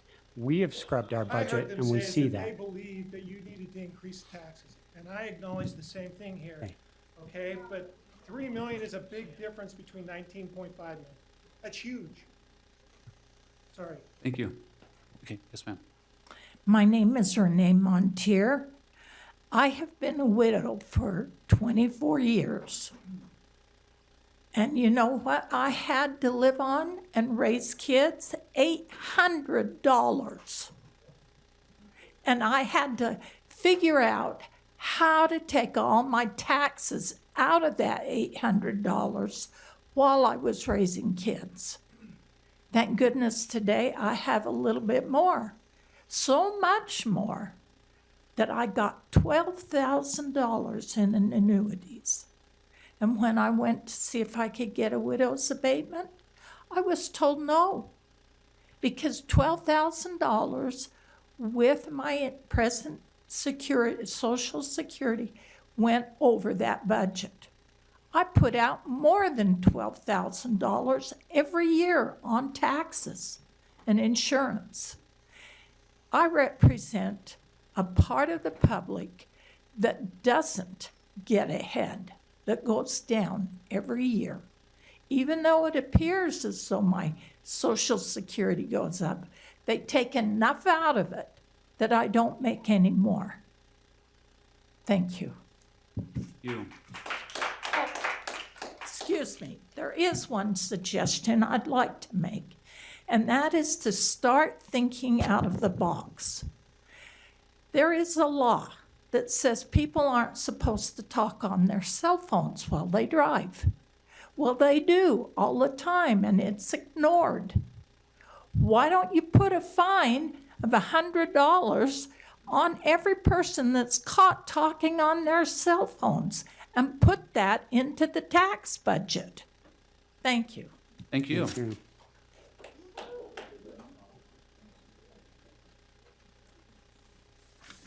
I'm Blaine Thatcher. I want to talk briefly about the principle of fiscal responsibility. I've heard that concept come up many times in today's meeting. It's come up in the meetings before. A couple of our commissioners have made some pretty impassioned claims that the only option we have in order to be fiscally responsible is to raise taxes to balance our budget. Well, let's put this in a little bit of context. For the record, I object to that. Well, I actually think it is fiscally responsible to cut spending. I'm just saying there's never been anyone who suggested cutting enough spending to balance the budget. So I think the only fiscally responsible thing to do is to end deficit spending. But go ahead and continue. Okay. Between 2018 and 2019, spending in our general fund increased by somewhere in the neighborhood of 18%. Okay? Between 2019 and 2020, spending is proposed to increase by some 21%. And mind you, this is just the general fund. Okay? This does not include all of the other funds within the budget that we have responsibility for here. So this general fund, by my calculation, only covers approximately a quarter of the overall spending of the county. Okay, so we're just dealing with that quarter. Now, those increases are over 40% in 2 years. Now, I know we've been growing in Utah County, but we're not growing that fast. If the departments were, if they were going to operate in a fiscally responsible way, they would not be requesting these kind of increases year after year. The increases are just too large to justify. And so to say we have to raise taxes to balance this budget, I don't think is the complete picture. If we really want to budget in a fiscally responsible way, we would take the projected revenues, we would deduct allocations for known expenditures that we're going to have, risk management, maybe some capital project funds that you've named other things. We would deduct those, and then we have a working budget number. We would allocate that then to the departments on some rational basis and say, that is your budget. How are we going to operate within that? That would be operating in a fiscally responsible way, but that's not what's happening. So I take exception to this concept that the only option we have is to raise dramatically our property taxes. Now, we've talked a lot about this decreasing rate, and I'm really bothered by that discussion because it's a two-factor formula. We've been through it. I won't go it over again. The other thing I want to talk about is presumed taxing authority. You have a statutory or a presumed taxing authority. We all acknowledge that. However, there really is an actual taxing authority. And I believe we are fast approaching the citizens' actual ability to pay more in taxes. We're being hit on every front, and I think it's really a big problem. We're really approaching maxing out our taxing ability, our actual taxing ability. And when that really happens, government will be forced to reduce spending. I think the citizens are pleading with you to reduce the size and the scope and the spending of government. We don't see enough of that happening. We always revert to increased taxes because we seem to have that ability. Thank you. Thank you.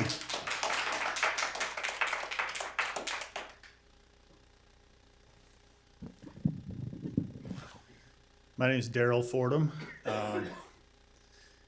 As I said in my comments on Wednesday night, it's the role of government to do the people's business. maybe I'm a little bit late to the party. I just moved to Utah County at the end of last year, so I wasn't involved in any of those budget discussions last year. Didn't really hear much about it until I got that postcard in the mail. The problem I have is, you know, you send out that postcard. Why don't you have the public hearing at that time? Why do you wait until the 11th hour to have the public hearing, to listen to the public, and then expect all of us to think that you actually listened to the public, that you took our comments into account, and that you're making these decisions based on the people's business and what the people want. So I'd like to know, you know, where are these thousands of people, thousands of county residents who are in favor of this tax increase? Are there thousands? Have you heard from thousands that are in support of this? I'm happy to talk about that. I mean, I think I have heard from many people who do support this. I've also heard from many people who are really frustrated with this, and they had a lot of misunderstanding. And then when we come to a town hall, they leave kind of understanding the need. And then there's a lot of people who come frustrated and they leave frustrated. So I would say that I've experienced every spectrum. Most of the time, I've received a lot of emails. My favorite one was one that was just a single finger emoji that received. And in every case, no matter how mean-spirited the email was, I would call them back, email them back, get on the phone with them. And most of the time, people understood it. But to your point, this is the most frustrating thing to me about this process, is by law, we were required to send out a notice in mid-October. And that happened in a public meeting. Obviously, not everyone was invited with a postcard that said, we're going to increase your taxes. It was a public meeting to discuss if we're going to adjust our revenue at all, we need to send out a notice. So we voted on that, and we said, okay, yeah, we're probably going to need to adjust revenue at some point. We set a cap at 100%. That notice went out. We've been doing work all year long. We continue to do work in that process. And now we're making proposals that coincide with our budget process. But the public hearing dates and timelines are set by law. And the most frustrating thing is we can't compete with, no matter how many people I call back who send an email or who leave me a voicemail, I'm not going to be able to reach everyone who got that notice. That cost us a lot of money as a county, by the way, to send out that notice, what we were required to by law. I'm not going to use a personal campaign account to send out a mailer to everyone. We weren't even allowed as the county to send out explanatory information.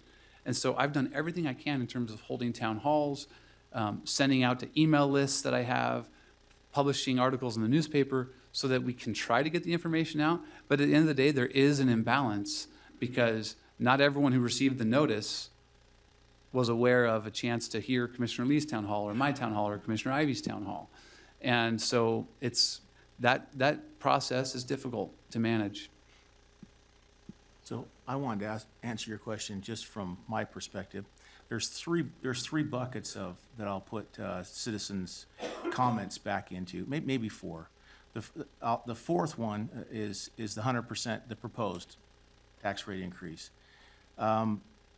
Hardly anybody that I jumped on and said all in favor of that. I mean, I think if there was one or two that actually spoke to me or emailed me, that would be that category. Then we look at the 69%, and there was a few more people who said they were okay with that spoke with me about it. Not a lot. The two buckets that seem to be... Just to be clear, I'm not aware of any commissioner who ever proposed a 100% increase, so. Well, the proposed tax rate increase was 100%. It was voted on. It was a 2-to-1.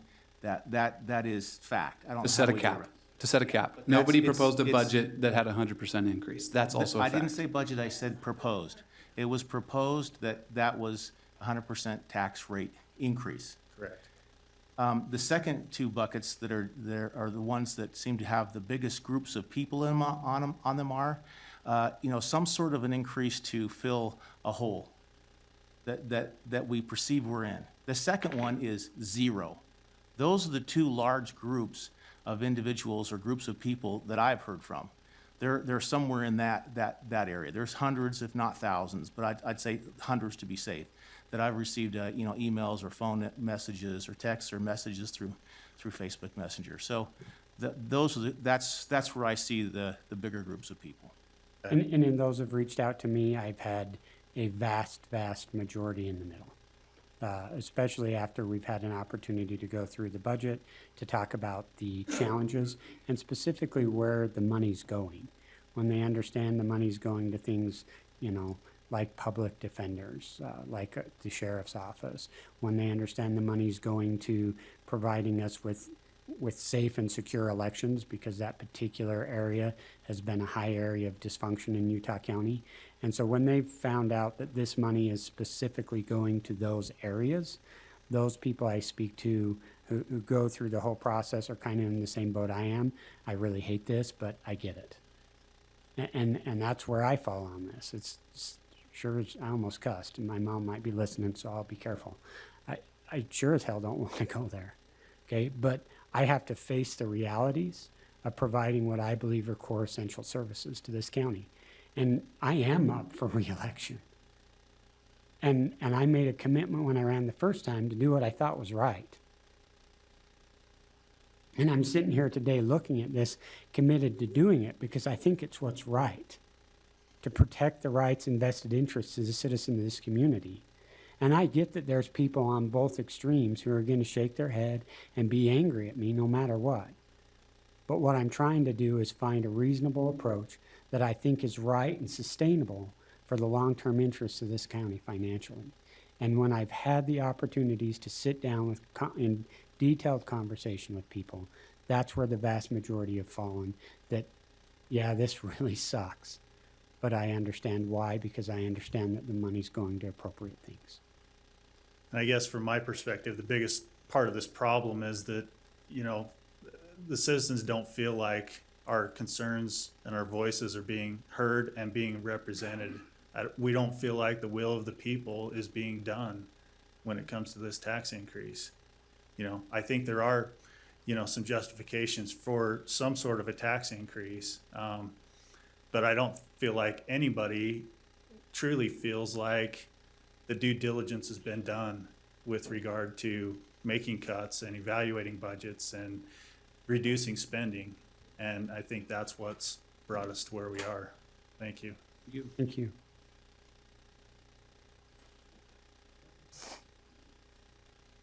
Hi, my name's Val Gibson, and my thoughts are probably going to be all over the place because that's where they are right now. You guys are in a really tough situation. You really are. But I think a lot of it's your own fault. I've attended many of these certified tax increases this year, and almost all of them were done early in the year. And those were, there's a few people here, but there were very few people attending those to protest. The school district has a 20% increase. Of 70% of the budget is a lot bigger increase than a 67% increase of a 6.7% increase. And not one of us was here when the school district was raising that budget because they did it early in the year. Can I explain why that's the case? Most of those taxing entities operate on a fiscal budget, Right. so they go in June. Right, I and we understand opt on a that. calendar. And I just want to make But sure. you knew a long time people ago that you were gonna understood have to that. increase taxes, and you're waiting to the 11th hour to do it. So And- also, and- yeah. And because you are different, it does shed more grief on you, and that's what I'm trying to say. Understand. And I just want to say, and correct me if I'm wrong over here, Josh and Deneen, I think by law, we certainly, and I think that we've failed in that regard, we certainly could have public hearings. There's nothing that would stop us from having a public education campaign and talking, but we could not have officially held our truth and taxation hearing or officially addressed property tax revenue until this time of year. Is that correct? Yeah, your budget process is in the fall, and so there's a deadline by which you have to have a public hearing if you intend to draw more revenue in the next year than the certified tax rate would have otherwise generated, which is characterized as a Could we have certified set that tariff notice out in June? You could have, but you would have had to have known in June what your budget would likely be in 2020, And we had which no isn't idea. generally the budget cycle. Got it. Well, you had an idea that it would have to increase. Appreciate that comment, yeah. But I'm just saying that we probably failed by not attending those meetings and allowed our property taxes to increase so high that now when you try to raise it even $1, it kills us. And I think that's where we're at today, is because you were the last to come in, you're taking the bigger brunt than you probably should have. You know, I know my time's up, but some of that was through comments, so I just want to throw one other thing out, and I sort of mentioned that on Wednesday, is, you know, I'm okay with a tax increase, I think, but I want my services to be there. You know, when I was, you know, in a situation this year, a few months ago, the state mandated that I go through a bunch of court processes to get this to happen. I had a court order, which then authorized a county department to do something. That county department refused to do that with the court order. I had to get 5 people involved at the county before they realized that they had to follow the court order. How many man-hours was that wasted by the county, by me, by my attorney to get something that should never have had to happen? You know, you're talking about cutting spending and cutting, you know, there's a lot of policies, there's a lot of procedures in this county that could be remodified, and that I think is your job, to reduce spending, not just asking department heads to cut budgets. You know, if your wife came to you and said, I'm going to increase my spending 100%, good luck, cover it. You know, you would have a little bit different, you know, then you're going to balk too, and that's sort of where we're at, you know, because we have had the increases from the cities, the school districts, and now the county. And, you know, I think that, you know, you've done a great job. I want to say that, but you're not taking the steps necessary to create efficiencies in policies that would reduce the costs. And I think those are something that you need to take a real strong look at, not just department heads wanting to know how much money you want to spend. Thank you. Thank you.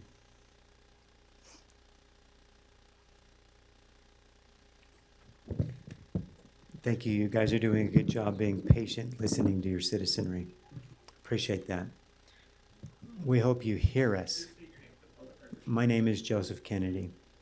We hope you hear us more than just listen to us. Will you listen and hear? I just got done go over at the clerk auditor's office, and I got some numbers right from the Treasury, okay? Do you know what the gross receivables for 2018 were for property values, property tax income for the county? Do you know what that is? 233 million is what was collected in 2018 from property tax. Yeah, that's the total amount. Just property tax, okay, was 26,791,000. Okay, that's right here on from the treasurer. So, but you quoted the total number. That included other receivables as well, okay? Not just property tax. Well, all right, okay. So here's the point I'm gathering, okay?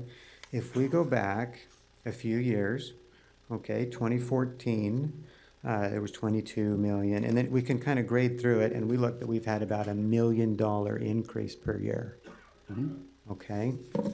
So that's just with the new homes that are getting built. We have a lot of construction.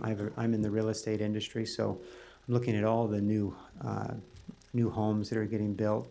We have some increases there. The auditor is a really cool guy, the treasury guy over there. I don't know his name, but he was fantastic. He gave me a thought. He said, guys, you're barking up the wrong tree. Perhaps we should look at the balance of taxes. Consider, back in '86, what percentage was our taxes that went to the county? Do you know? Out of the total property taxes, what percent went towards the county's portion? It was a lot higher. It was more like 13. Well, I think it was more than that. It's considerably more. What percentage now has that teeter tip to and funds those school districts? 6.2% now comes to the county. 6.2 the county. We're looking at 67.5 goes to the school districts, right? It depends a little on your school district. Okay. Some school districts are a little actually higher than that. Nebo, I'm 70% in Nebo, Nebo. and so I know I could take over 75. You know, my dad was a school teacher, and all the kids loved him. He was great. And I, growing up, realized that he didn't get paid near enough, and it wasn't fair.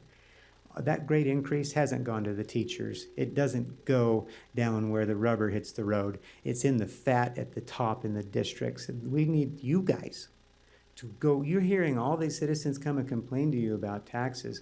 We need you to go with us to the state and reallocate your portion, and don't take it out of us. Thank you. Joseph, can I make a comment to that? Yes, I think that, if I can respond if I want to. yeah. So, this is a perfect example of what does it mean to be listening to the residents when they come, because I think you raised a really good point. That's not going to happen before we pass this year's budget, right? So I can listen to that and I can say this is an important thing that we need to address, but I'm not going to be able to factor that into this year's budget, because we all know, I mean, if we're going to go and get a bill passed, it's not going to happen tomorrow. And so that's one issue. The other issue that I want to raise for other people who start to have this thought that you had is, you're exactly right that our portion of the property tax has decreased over time. But some people, when they hear that, when they start to understand how that works, they think, okay, all of a sudden the county needs to reallocate or the state needs to reallocate. And I want to be clear about how that happened.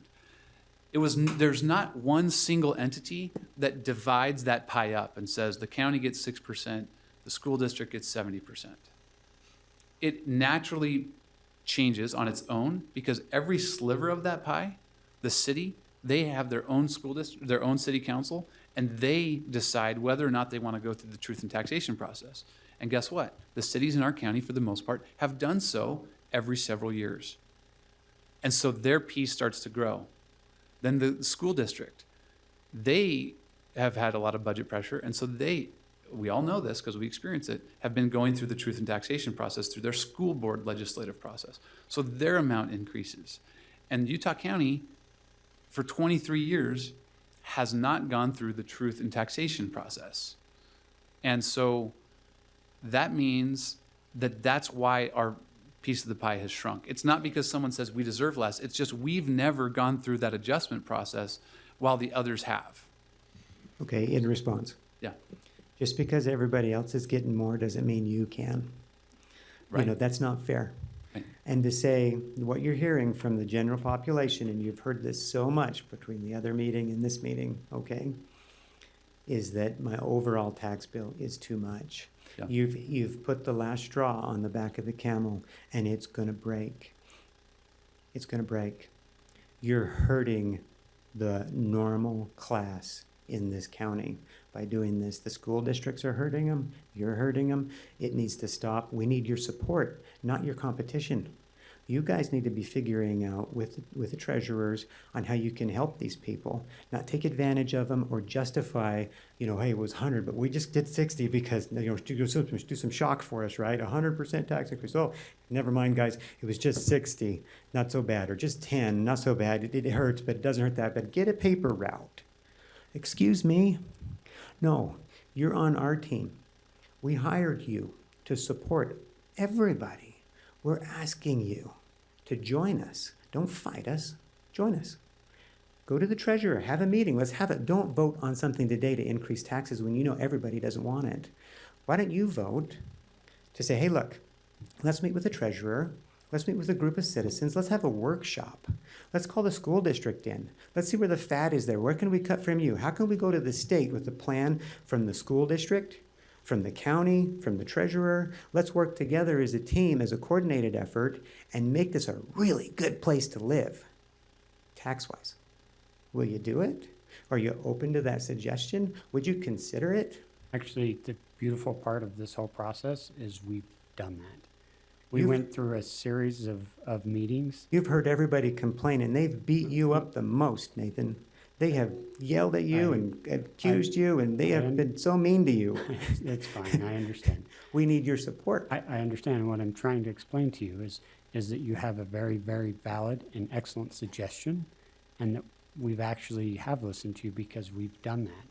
We went through a very public process, and you can go back to, if you don't believe me, you can go to our YouTube channel. I and you actually can did. I watched look it. Look at those meetings where we met with our various department heads, all of our other elected officials. That was a browbeating meeting. All of you took a whipping. I'm talking That about. was it. It wasn't a workshop. I'm talking about the work session meetings that we've had prior. Okay. Where we have sat down, and those are publicly documented meetings where we've sat down with all of our various department heads and the elected officials. The sheriff's office came in with, I believe, probably a good hour, 2-hour presentation where we had a lot of dialogue. We went through line item by line item. We sat down very extensively with each of the other elected officials. Did you guys that we work discuss with. in that meeting how you could tip that balance? We absolutely discussed in that meeting. how What we have you can tip decided to that do? Are balance. you going to try? And we have been trying, and we've been working at it very diligently. You applied to the state to rebalance the allocation of funds anywhere? So with that, I think Commissioner Ainge tried to address that rebalancing particular component. And I know Senator Andreg last year ran a bill specifically trying to address this property tax issue. And from my conversations with him, I think that he's going to continue to try and advocate for us on that behalf in that particular realm. So on those two particular points, yes, we have worked with our state legislatures to try and address them. And we have worked with, through those meetings, that anyone is welcome to go back and look through with the other electeds in this county to try and tip these things and get to that correct point. And what I'm trying to illustrate to you is that I really appreciate what you're saying here, and I hope that you can understand that we've heard that and that we've listened to that, because that's been built into our process over the last couple of years, where we have tried very diligently to collaborate with our other elected officials that oversee the expenditures in their departments to try and At come up which with of the these right meetings, numbers. at which of these meetings did you have a citizen representation there, other than the bureaucracies that you're already trying to work Unfortunately, with? those are all publicly noticed and people don't show up to them. Maybe we should rethink that And- and do it again. I think you're I hearing mean, the I'm- voice of the people here. We'd like to I'm not be more of a disagreeing with part. that. I mean, that's, I fully agree. You are the citizens, and that's why we tried to publicly notice these. We've tried to share them through our social media outlets, is so that people could see that, because you're bringing a valid point. What I hope you see is that we have worked through that with those, and for the most part, with the exception of a few department heads like the health department and Public Works and ADAP, we're dealing with other elected officials who are just as concerned about the citizenry that they were elected by when it's come to this budgetary issue.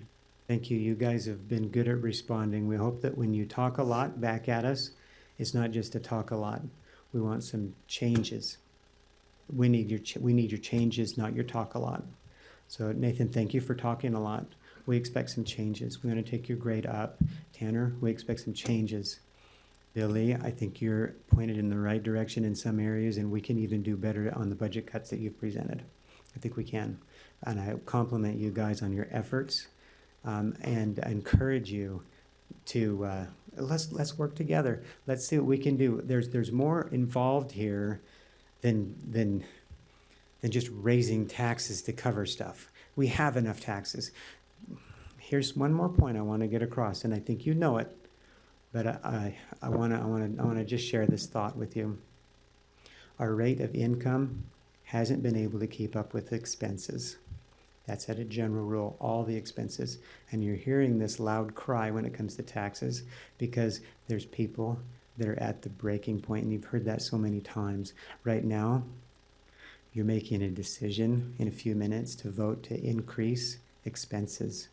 We'd ask you not to increase expenses, but to keep them the same and tighten your belt. That's what we're asking you to do. Will you do it? Thank you. Thank you.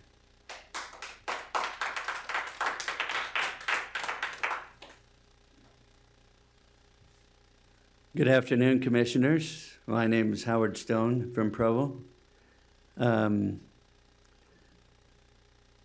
had a question for you. When was the last time we raised taxes in this county? Was it like more than 30 years ago?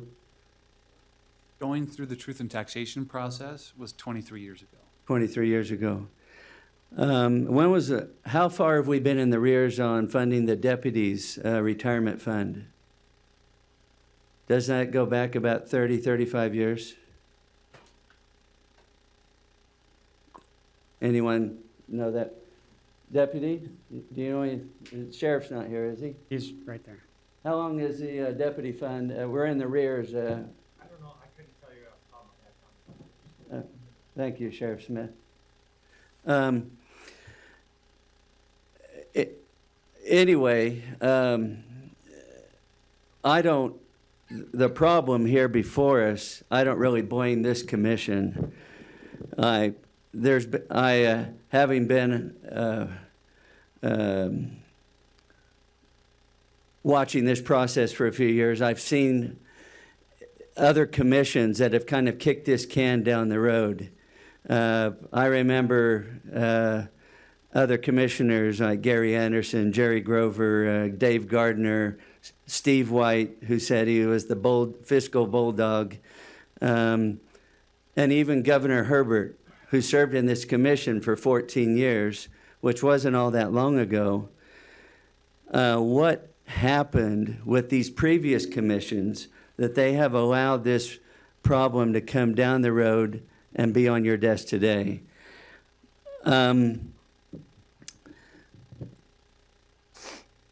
I haven't been pleased with a couple of the commissioners in the past, and I've run against them and helped get them out the door. And I encourage anyone in this room that if you're opposed to any of the decisions that are made here at any time, throw your name in the hat and run. Maybe you won't get elected, but maybe you'll get an incumbent out the door. But this is a tough decision. And I think it's a can that's been politically kicked down the road, even from when the time that Governor Herbert sat here. And I think his name ought to be used very often here, because a lot of this problem you're facing now came from the time when he was on the commission, that the budget started getting out of hand, that expenditures started getting out of hand, that if there needed to be an increase, maybe a small 2 or 3% one, it could have happened on one of these other earlier commissions. People are saying that the back in the day, the property tax rate for the county was like 15 or 20% of our whole tax bill, and now it's about 6 or 7%, and that's because the school boards, which are mandated by the state, they have to have a budget. They have to be able to pay all their bills. So what we're doing here today with these county commissioners, we need to do with our school boards, because there's no one attending these school board meetings or your city council meetings. And these school board people that are elected are they are the ones that are really raising the bulk of our property tax, because they're building new schools. Someone said they're funding a lot of the money that goes into education goes into the fat, and it's top heavy. I agree. My wife's been a school teacher for over 20 years and hasn't had a raise in 10. All of these community meetings need to be attended. Sure, I'm going to have to ask you to wrap up. We've allowed it to go over. We've been somewhat flexible, but Sure. we haven't had any Q&A or comments with Now, you, so I'd ask you to. Commissioner, I hope you take seriously your job here. I know you a couple years ago ran for Congress. I don't know if you want to be a congressman or a commission, or if this is a stepping stone to some higher place in your life. But I understand this isn't entirely your problem. But Commissioner Lee, I kind of like where you're going on this. And I think we just need to be very fair to everyone that's having an input on this. But I just want everyone to realize that this problem has probably been growing for 30 years since our governor sat in here on the commission. Thank you for your time. And have a very Merry Christmas and a prosperous and Happy New Year. Thank you.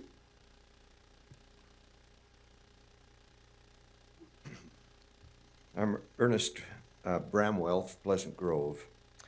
If I understand from last Wednesday night, the 2018 budget was 77 million, is that correct, in general terms? We collected 77 million and we spent 79 million. Good, 77 million. The proposed budget for 2019 is 94. Was 94. Was? Yeah. You've raised it since last Wednesday? No, sorry, you're saying 19, right? So that was before, that's a year ago, right? Well, okay, if I can go back and say, in 94. with my tax rate at, 6.72 mils or whatever it is, okay, my property generated $143 toward the county's tax needs, okay? And you spent 77, was that in 18? 79 million was spent. 79, yeah, okay. And for this year, I saw on the viewer, 97, okay, last Wednesday. Yeah, it's about Okay, right. okay. And we That's- just closed that, earlier in this meeting, we just tried to finalize that number, so what, 94.3. okay, yeah. Okay, cool. So gentlemen, that's 22%. Yeah. That's 22%. This little card says, you're not going to increase the taxes on my home by about $32. You're going to increase it $143. Well, you don't need that year by year going forward. This suggestion about talk about inflation and so forth and how you're falling behind and you need a 70% increase. Well, take 1.7 times the 77 million you raised this last year. Do you need that every year? Surely not. Can I answer, Surely can I not. respond to some of that? Well, Okay, go ahead. I think I know your answer. But I'm saying this card is alarming. It says you can, you could, you may go to charge me 286 instead of 143. Whereas if you increase the budget to cover what you say the new expenses are going to be, 97 million, 94 million, you only need to charge me $175, not 286. It's alarming. This card is misleading. You say you don't intend to do this, but this card says you can, you may. And I'm saying, why on earth, I mean, these folks are alarmed, I'm alarmed. Why on earth, and time's up, why on earth send out a card authorizing a year by year, going forward forever of a doubling when you don't need anywhere near that? A 20% increase is fine. So if you passed 120%, that would be, instead of on my little card, 0.672, it'd go to 0.82 or 82. And you'd have enough money going forward to fund the county. Every year, the value of the county's real property is going up. Maybe my argument's on the wrong floor. Maybe I should be up talking with the treasurer or the auditor or the assessor. Every year, my taxes have been going up every single year. Even you say your taxes have not gone up, your costs. I've been getting 5% every year for years. On your total property tax bill or your county portion? My total. Right, so we're Okay. just talking about the county portion, but I My know we total. all feel it on the Okay, total bill, yeah. So I'm saying, this card is authorizing you to do something you don't need to do. Commissioner Lee said you're trying to fill a hole. Yeah, fill it. But you don't need to fill that same hole every year going forward and set aside even more money to fill future.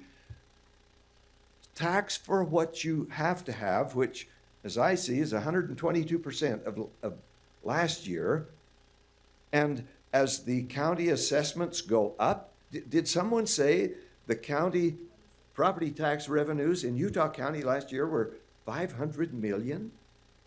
Wasn't that number mentioned last Wednesday? 500 million in property taxes? I know you're only using 100 million, or a little less. 500 million. Well, can I respectfully suggest the new properties coming onto the tax rolls in the county are not paying their fair share. They're not paying their way. In my own neighborhood, I know that newer, nicer properties coming to the market later than my home, their year-by-year increase in valuation is not going up nearly as fast as mine. I've tracked it. Okay, so I'm saying, gentlemen, I think you've got a perception problem. Why don't you, are you locked into the 100%? Can you agree today we're going to increase it by 20%? Can you do that? And tell us as citizens, hey, we've got a hole, we want to fill it, our costs are going up, we're going to raise it by 20%, not 100%. Can you do that? Can you say that? A lot of the consternation and angst here would go down if you said, no, we're not going to do 200%, or excuse me, 100%. We're not going to double it. We don't need to double it. 20% will do it. I think I'd feel a lot better if you'd say that. I think a lot of the concern and activity here might have been avoided if there had been an acknowledgement that you really don't need a doubling year by year going forward in order to keep up. Thank you. Thank you. I would like to clarify a couple of numbers, and you're welcome to respond, but Yes. so 77 million was what we collected in our entire revenue source in 2018, okay? And we spent 79 million. So that was before I was in office. That represents a $2 million deficit, okay? Uh-huh. In that year, in 2018, that 77 million that we collected was only 33 million of it, less than half, was property tax revenue. Okay? We also get sales tax. Oh my goodness. Then you are saying you want to double the property tax revenue on us. Well, let me finish. The point I was going to make was, so then there was no increase in property tax rates last year. There was a deficit. There was some talk on the commission. There was a notice sent out to people, but ultimately it did not pass. So there was no rate increase in 19. And even though they didn't take action to bring in additional revenue, additional expenses were approved at this 94 million. That's this year, right? So we've already spent that. That's 2019. So now, when you were saying that represented a 20% increase. Yeah, I'm figuring 77 to 94 is 22%. Okay, so now we go to 2020. And the question is, what is the increase we're talking about from 94 to whatever budget we pass? Okay? And for example, What is that? In my budget, What is that? 7 million. it's in 3 million. operating expenses, I'm only talking about a 6.5% increase in operating expenses. And you say, how is that possible that I'm proposing a 69% tax increase? Well, the property tax only represents a small portion, not a small portion, a third of our projected revenue. Then where are the other revenues coming from, please? So our main revenue sources are a local option sales tax that's only imposed in the unincorporated area of the county. That's a 1%, just like in the cities. Then a 0.25% sales tax that's imposed countywide. Okay, that's our biggest revenue source, in addition, other than property tax. And then our property tax. There's another bucket that's fees, fines that we kind of bring in. But that's kind of the big bucket. And so when we talk about increase, if we were to vote today for a 65% property tax increase, that is not a 65% increase in the budget, right? That could be a 5% increase in the budget. So I just wanted to clarify, I don't want to state the opinion, you've made some great points, but that maybe helps connect the dots on what is needed. Well, are you balancing the budget then on the back of the property tax? Is that where your revenues are, your total revenues are 3 times what the property tax contributes to your budget? Is that right? Yeah. Well, but you're proposing to balance with extras coming from only one of those sources. Yes, and I hate that. Why? And Why? the answer is, we don't have statutory authority to change the rate of the sales tax. So we are focused on, and some of our departments have made some real efforts to generate some additional revenue. We can affect that fees and lines, but the sales tax piece, we've enacted the amount that the state allows us to enact, and we don't have the ability to rebalance it as you're suggesting, which would probably be a better policy, right? Because the sales tax doesn't need to be adjusted. It automatically picks up the benefit of increased population and inflation. And it's more of a user fee that Commissioner Ivey was talking about. But right now, and this is an example where when I hear you say this, I'm listening, I'm hearing it, but in order to do that change, I can't do it in this year's budget, because I've got to pass this year's budget today or before the end of the year. But we can focus on rebalancing that, but we got to go work with our state representatives at the state level because it's a state law, and that's going to take some time. But I think it's a great suggestion.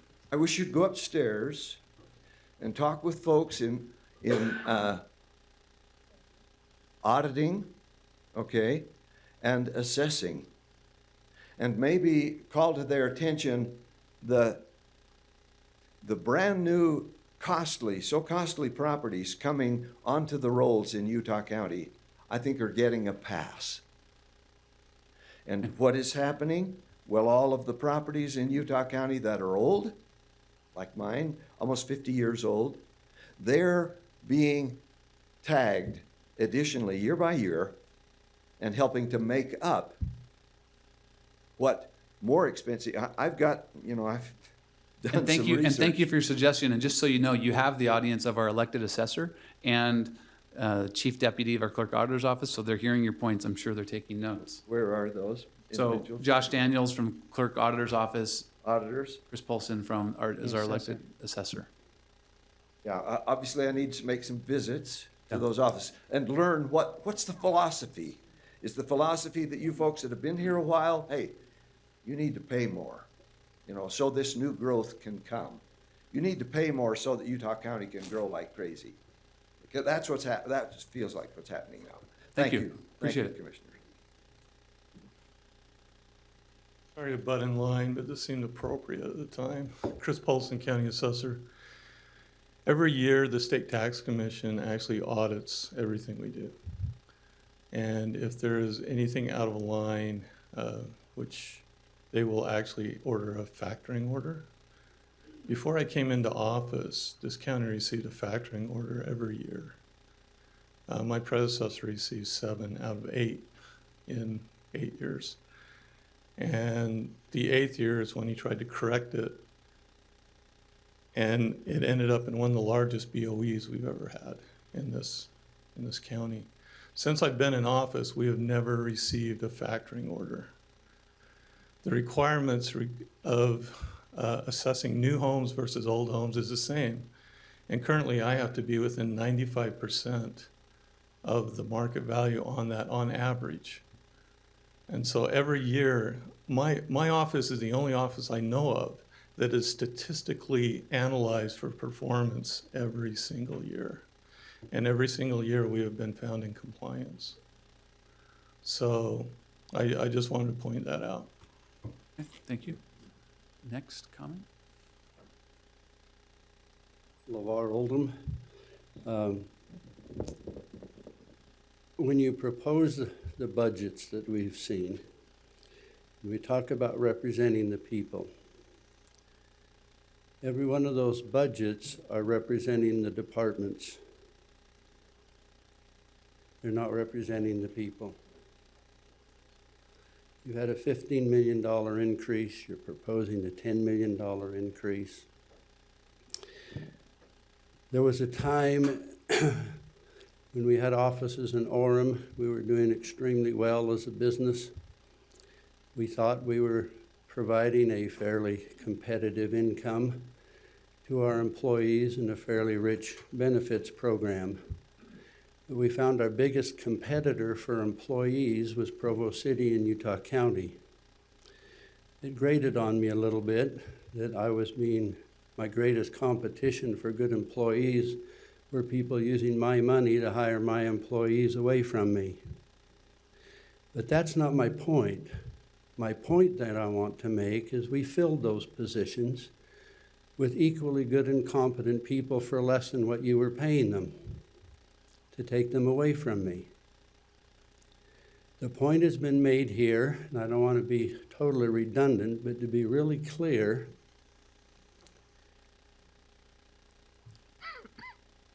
there is a difference between managing your budget and being given a specific amount of money. The citizenry has spoken and basically suggests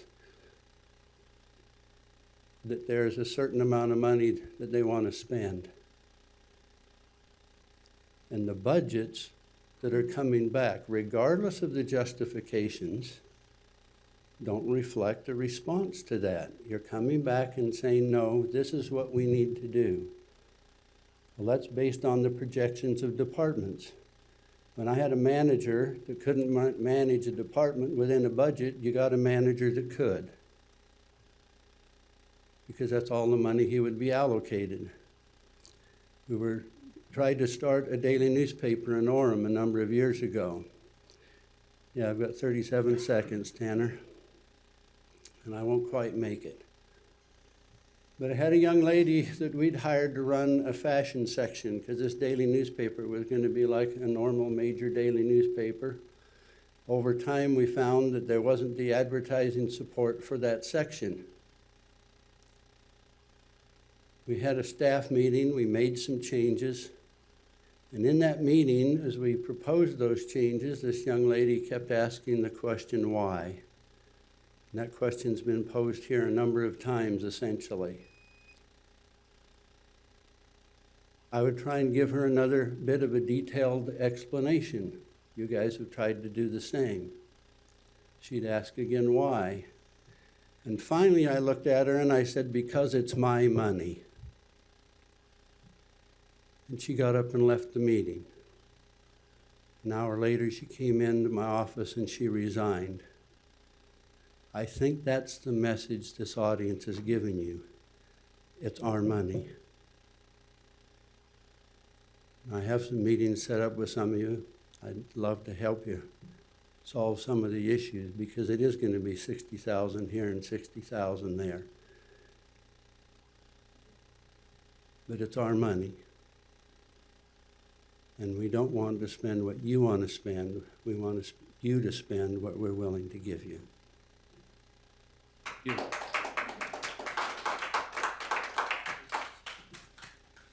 My name is Pam Jones.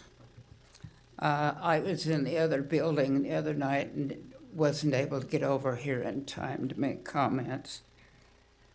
You know, George Washington was the only president who could not blame the country's problems on the previous administration.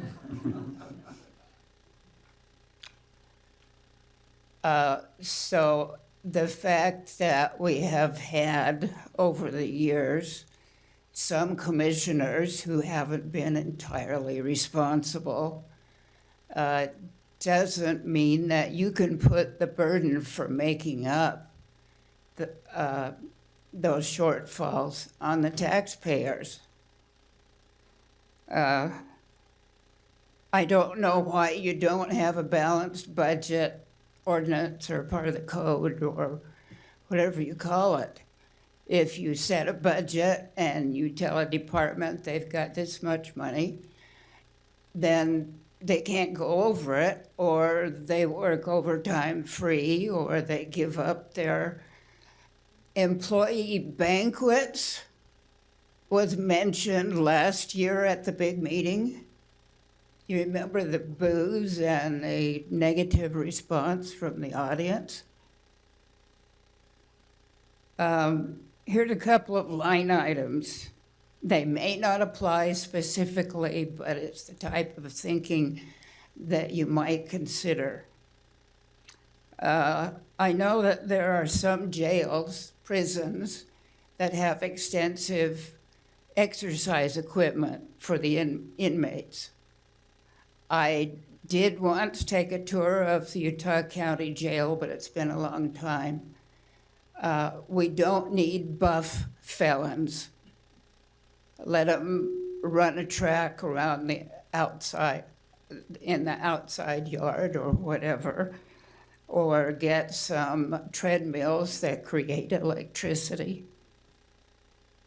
Do employees go to conferences and conventions? How about cutting out the hotel bills and the airline flights?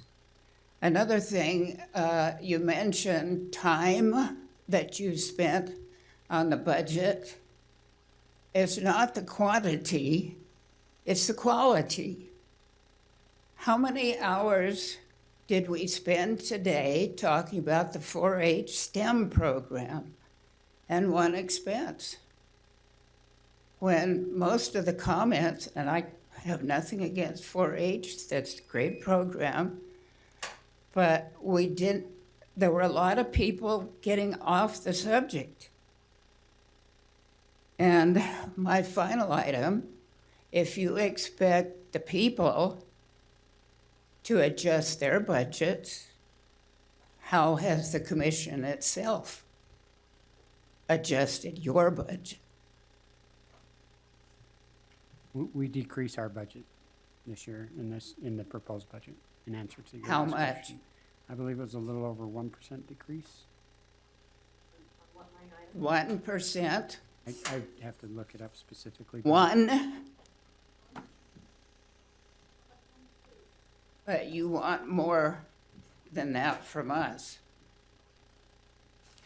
And I'm one of those people living on a fixed income.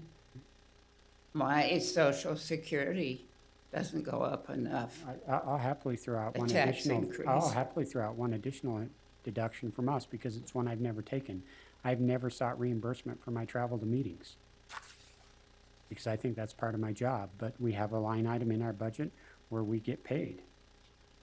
We get a reimbursement for our travel to meetings outside. I'd be happy to get rid of that because I've never used it because I think it's within my current salary and my job's to go to those meetings. So if you want some place that I'd throw a suggestion out, there's one more. Okay? We'll take you up on it. Thank you for your comments.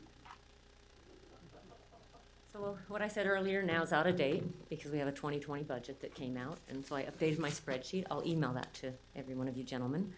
So, and one of the things that this has brought to me, this 2020 budget, is I have resolved completely the $2 million deficit from 2018.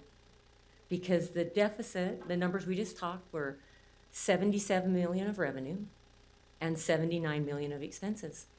But miraculously, this budget here shows the revenue, the actual revenue for 2018 to be 79 million.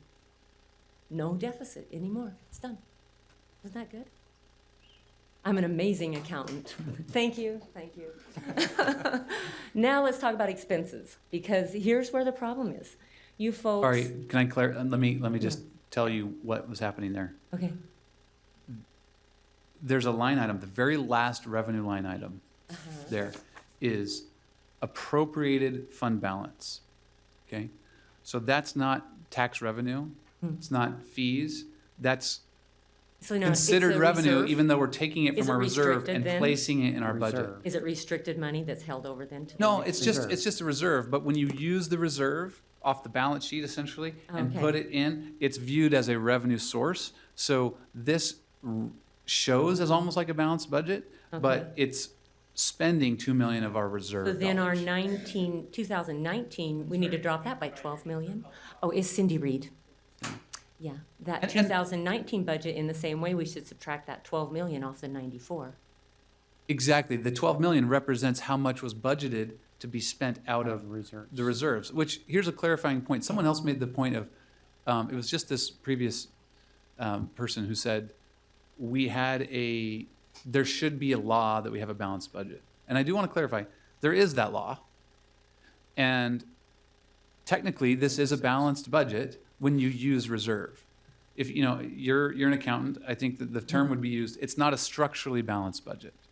To use one-time money for ongoing expenses. Yeah. And it is still considered deficit spending, but basically this balances our budget by using the reserve. Okay. And it's hard, I mean, if anybody wants me to email, the thing that's difficult about this situation and what you've given us is we don't have a side-by-side year-over-year comparison. So without that year-over-year comparison, it feels like the numbers have just gone up, but where have they gone up? So that's what I took the time to do. So in the total expenditures on the actual that you just gave me, the total expenditures of all of the 23 categories and the transfers from the detailed sheets is 80 million actual in 2017. In 2018, the total of all those categories on this 2018, I got my 17 from the 2019 budget. Yeah. And I got 18 from this budget. So those are the two actuals. Adding all those expenses and even the transfers up and making them to the dollar. The 80 million was for 2017. The 2018 actual total of all the spending is 79 million. It's actually slightly less than 2017, the actual spending. So then, but the total of all of your categories for the 2019 budget goes from about 80 million to 94 million, a $14 million increase. So that's a very large increase when you have 23 departments, and it's spread between 23 departments, and it's 14 million. Then the changeover from that 14 million in 2019 to the 104 of 2020 is an additional 10 million. So the total of those 2 million, those two years together, it's getting late, huh? Is 24 million of an increase from the 2018 actual year all the way to where we are on this budget today. So 24 million is hard for us to swallow down. It's hard for me to swallow down as an accountant. I went out, I took the 23 departments, I've done a little ad of each year, and it basically comes down, I mean, the biggest areas are the attorney area has gone up $4 million from, and that is from 2018, from the actual of 2018 to 2020, skipping over the 19 budget year because we don't have anything actual on that year, and we'll see how it comes through. The other category is the three categories of the sheriff, enforcement, wildfire, and corrections. That sheriff area has gone up $6 million. So it went up actually $5 million basically from 2017, or from 2018 to 2019. So these are just highlighting the areas where it's gone, and then it's, of course, you guys are into your numbers, but that's all I have to say, is just, I feel like those numbers, it feels like we should just roll back and stick to the 82 million, can't we go? I mean, if 2018 was 80, and 2019 we go to 82 or 3, and then 2020, hey, let's go to 85, 86. Each year we've increased enough to take care of that $2 million deficit, plus an extra million. Why do we have $5 million changes? And that's it. Thank you.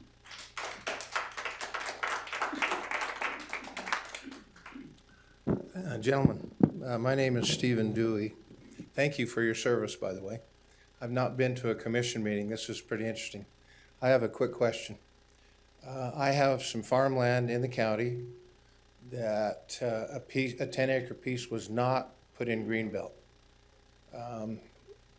I don't know why. Could be my fault, could have got lost. Do you have the ability to make an adjustment on my 2019 taxes for that problem? Or if you don't, where should I go to try to fix that? we need to reach out to Chris's office and he could help you with answering those questions. Right. Right, so their answer to your question is possibly, and Chris would be able to get you the Because details. I know it didn't get put in Greenbelt as of May 1st of 2019, but it should have been. So can I come to you and see if I can get some adjustment on that? Okay. And you're in the treasurer's office? Assessors, so I should just come and find you? Okay. That's my only question. Thank you very much. Thank you. Thank you.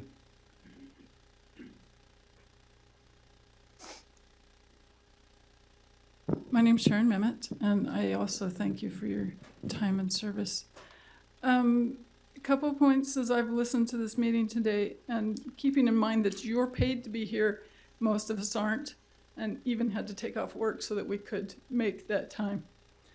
I love your analogy, Tanner, about the family. I'm sorry, I get really nervous.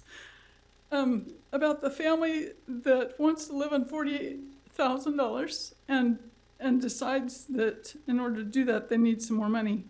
But the point that I would make is that some of us can't go get a new bicycle route and do that. Whether physically we can't, we don't have another kid to throw at another job or whatever it is. So we can't, and so we make cuts instead of adding. Maybe we have to make the decision not to continue our standard of living, because whatever standard of living we've set is out of our means. That's just what we do.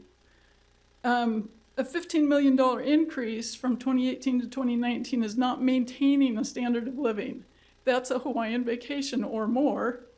And another 20% increase the next year, again, is not maintaining a standard of living. It's an enormous increase. You're not asking for an inflationary rate, you're asking for, I want a huge increase. I have been to several meetings, not county commission, I'm more involved in the city level, but I've seen how this works. The 100% increase card that went out, they got everybody all riled up because that's what you legally could do. And now we're scared. And the 69 million, which is what you're proposing now, makes us all feel magnanimous, right? You've listened and you've come down a whole 30%. Great. It's still too much by enormous amounts. You're talking about how this has been kicked down the road for 23 plus years. It hasn't. You did this last year and chose not to raise that rates, not you personally, but this commission. And that was also a board of 2 to 3. I don't even remember what the vote was, but I was at that meeting also. We felt like that was too much. You're telling us that that rate wasn't even as much as what you're asking this year, and yet somehow you're saying that you've also cut costs. It doesn't add up to me. A couple of places, you've had some suggestions of places that you could cut, and yet as one gentleman pointed out, we came to this meeting last week, and you're asking for the same amount that you were asking for last week. And yet you've heard some places where that we would suggest cuts could be made. So we haven't seen those integrated. I did go to your town hall meeting and pointed out to you that the vote by mail was a great place to cut. You said it was an expense. It's raised that office's budget quite a lot. And it will do so again this year because of the presidential. And yet everyone I've spoken to hates vote by mail. I myself have tried to go around and clean up those rolls, so I know you're sending out ballots wastefully to people who don't even exist anymore.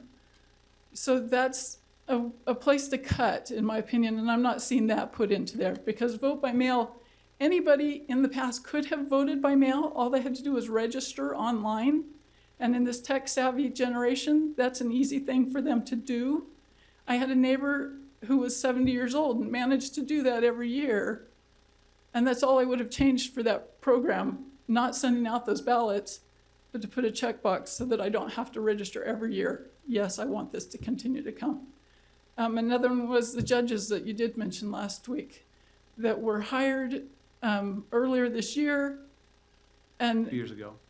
But it was supposedly done on a basis of, Volume than it's now. but it was done on a basis of you're gonna prove why you're here. It was 15 you mentioned. And I'm not seeing that those are being cut back, even though I'm hearing that they're saying that they have a reduced workload. So those are mostly my points. The last one would be that we didn't create this problem again as over the last 23 years. We don't have to fix it in 1 or even 2. So smaller increase. I know you have to pass a budget soon, but. Thank you. Thank you.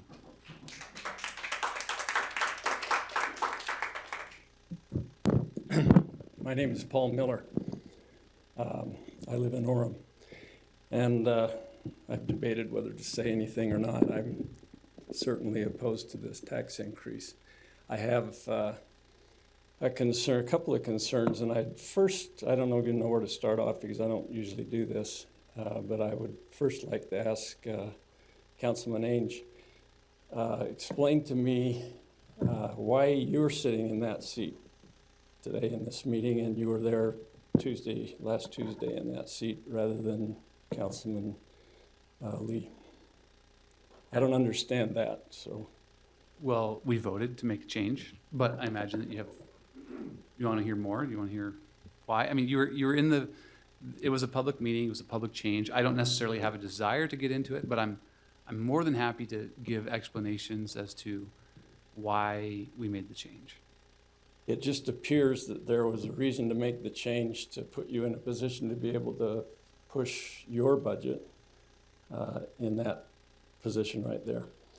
My second concern is that there was a lot of representation from the citizens last week in the Tuesday meeting in opposition to the budget increase, and in the end, there was a proposal to have some discussion about that, to postpone that for a week. We haven't achieved a week yet, for one thing, but with the intent to discuss that as a council, I assumed, and I don't understand how all this works, but I haven't heard that there has been any discussion by the council to make together to come to any other conclusions. There was a little bit of discussion that went on last Tuesday night, and there were some good ideas that were proposed, but there's been no discussion again between the three of you. My thought was that, and I don't know again how this government works, but the three of you, I would assume, would have gotten together and come to a budget that you could three together propose to all of us, and we could feel confident that it had been ample time and effort put into pushing back on the budgets, whatever needs to be done, that you three would come together as a unified council to present a budget proposal. It feels like there's one person on the council that's pushing his budget, and you tell that your budget, my budget, you said my budget, my budget. And that's disconcerting to me, and I'm sure to the others in this group here, to hear that a budget, your budget, is going to be the one that gets voted on. And that's disconcerting also. And then back to some comment that you made earlier in the meeting today to one of the other persons who spoke about not being concerned about your reelection and the vote of the people that may cause you to lose your position. The people have already voted for you, and the people are expressing their concern and their will, and you're not listening to that. And I'll leave it at that. If appropriate, Mr. Chair, it looks like that we've heard from the public. I'd like to bring it back up here for some discussion. Okay, I'll make a comment that, believe me, there's nothing, I do not want this characterized as my budget. One of the newspapers endorsed it and said, oh, and some people who support it say, oh, that's such great news that the newspaper endorsed your budget. I said, believe me, that's not great news. Most people who read that are going to be really frustrated, even though the newspaper was saying, hey, this is merited, here's all the reasons. But let me tell you why I am proud to use the words my budget, is it's my job to do this. And so it's all of our jobs. And so when I said earlier that this budget, I'm just trying to say, like right now, we have to vote on a budget.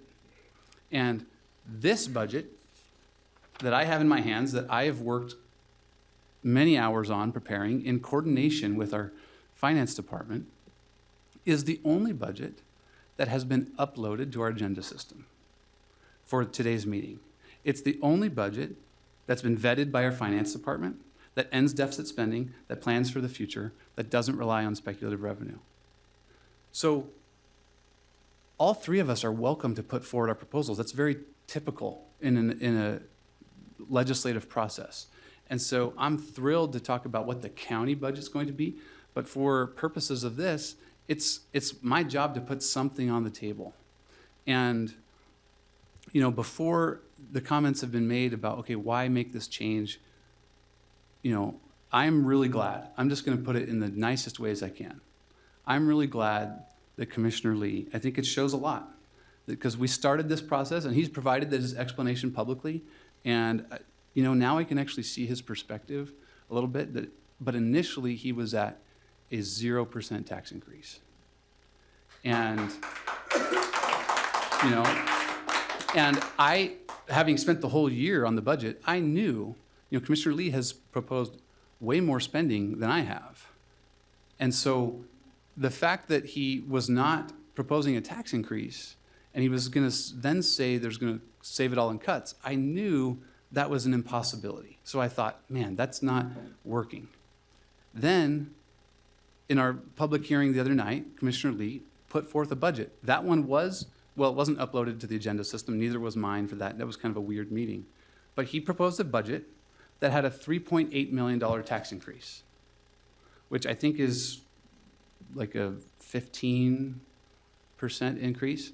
And then at the end of that meeting, and now with some comments today, he's basically saying he also is acknowledging that there was kind of an unpredictable speculative revenue source built into the budget, and he's replacing that with tax revenue.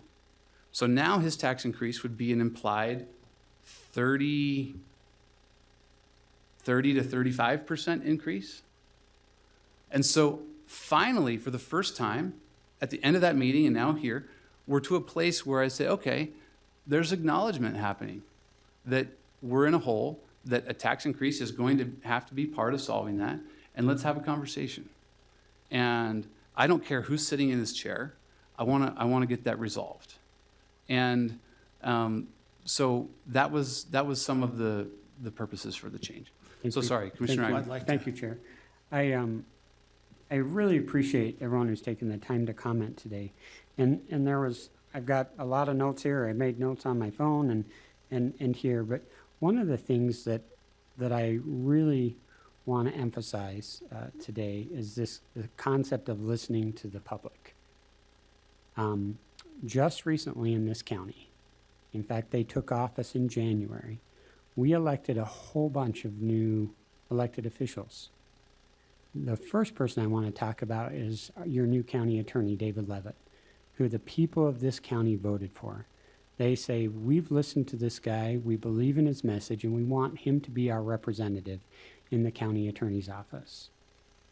David Levitt came to us with what I believe are some wonderful ideas.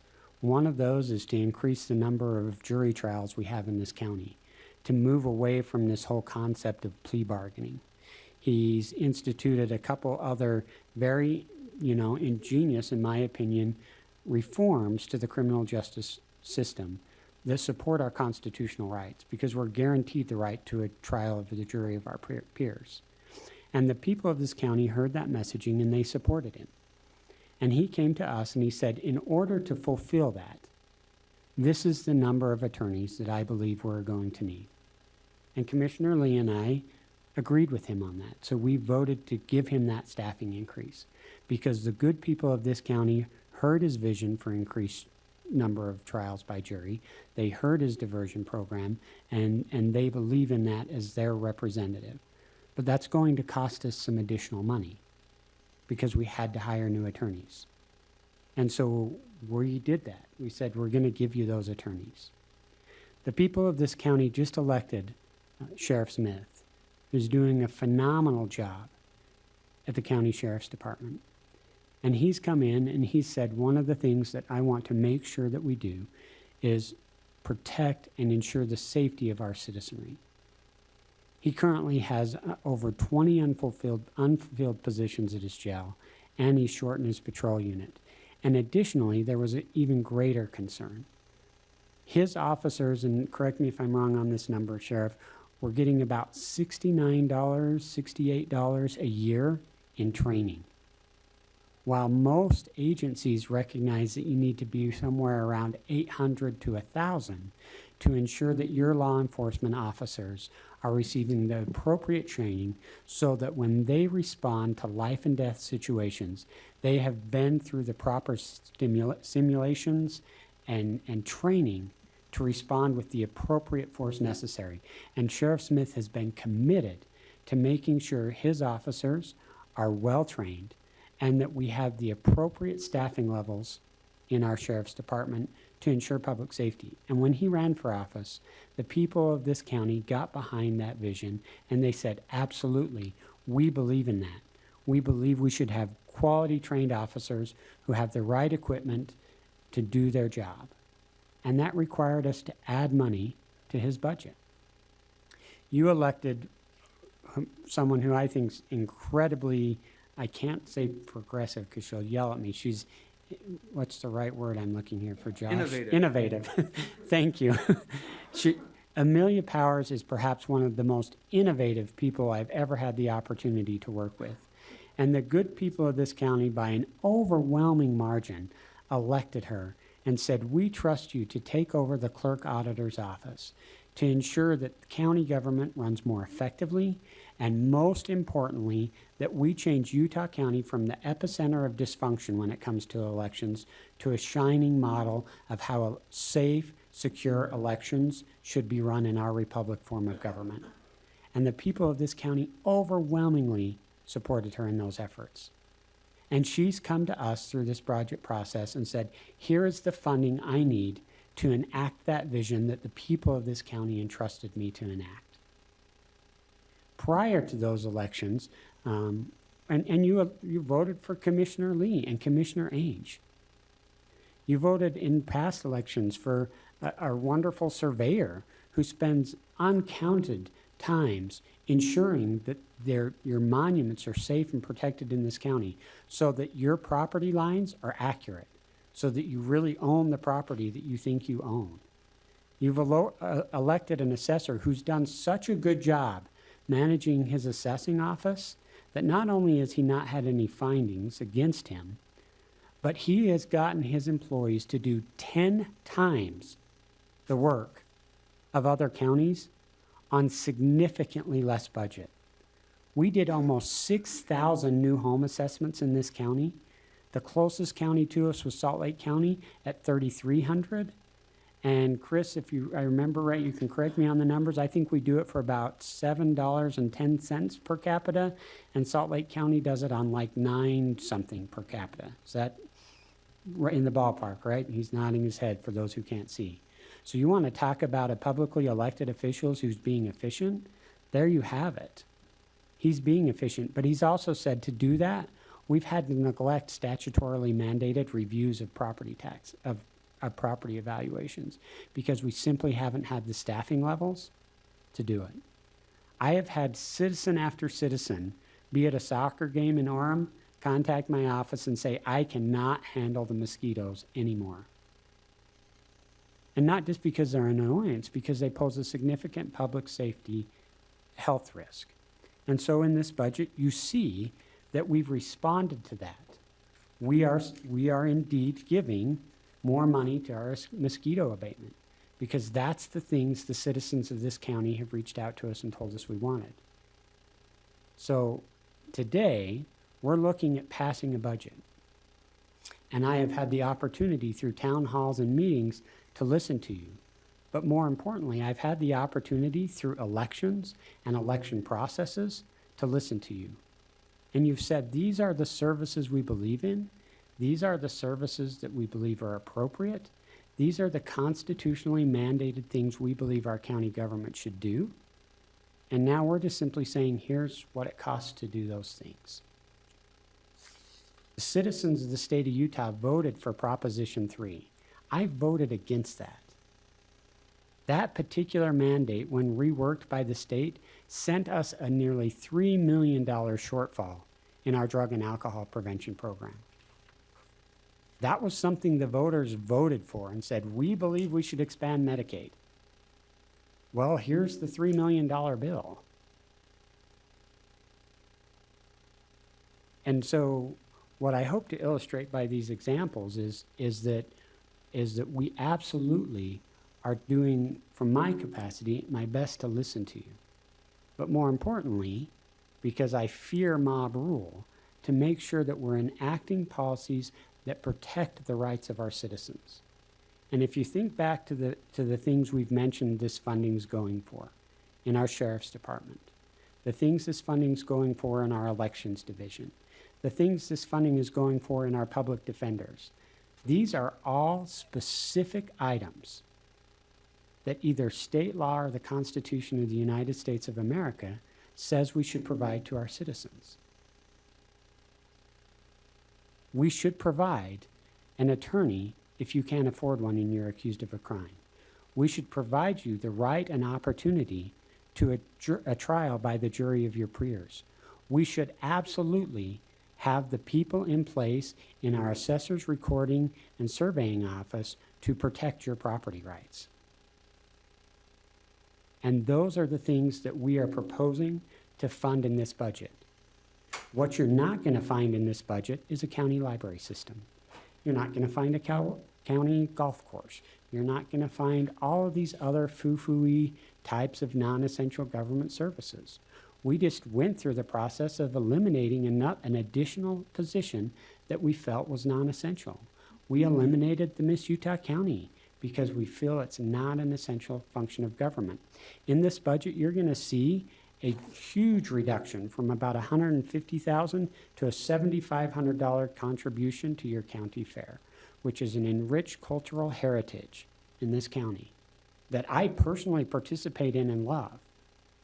But I'm saying absolutely it's non-essential, and because of the financial crisis that this county is in, I'm happy to walk away from that, even though it's something that personally benefits me and my kids. When we talk about my kids' future, we talk about how my wife paid for her college, and it was by selling pigs through her county fair program. And I'm saying it's not an essential government service, so I'm going to cut it. That's the kind of cuts we're digging into when we go through this particular budget process. And when you look line item by line item through here.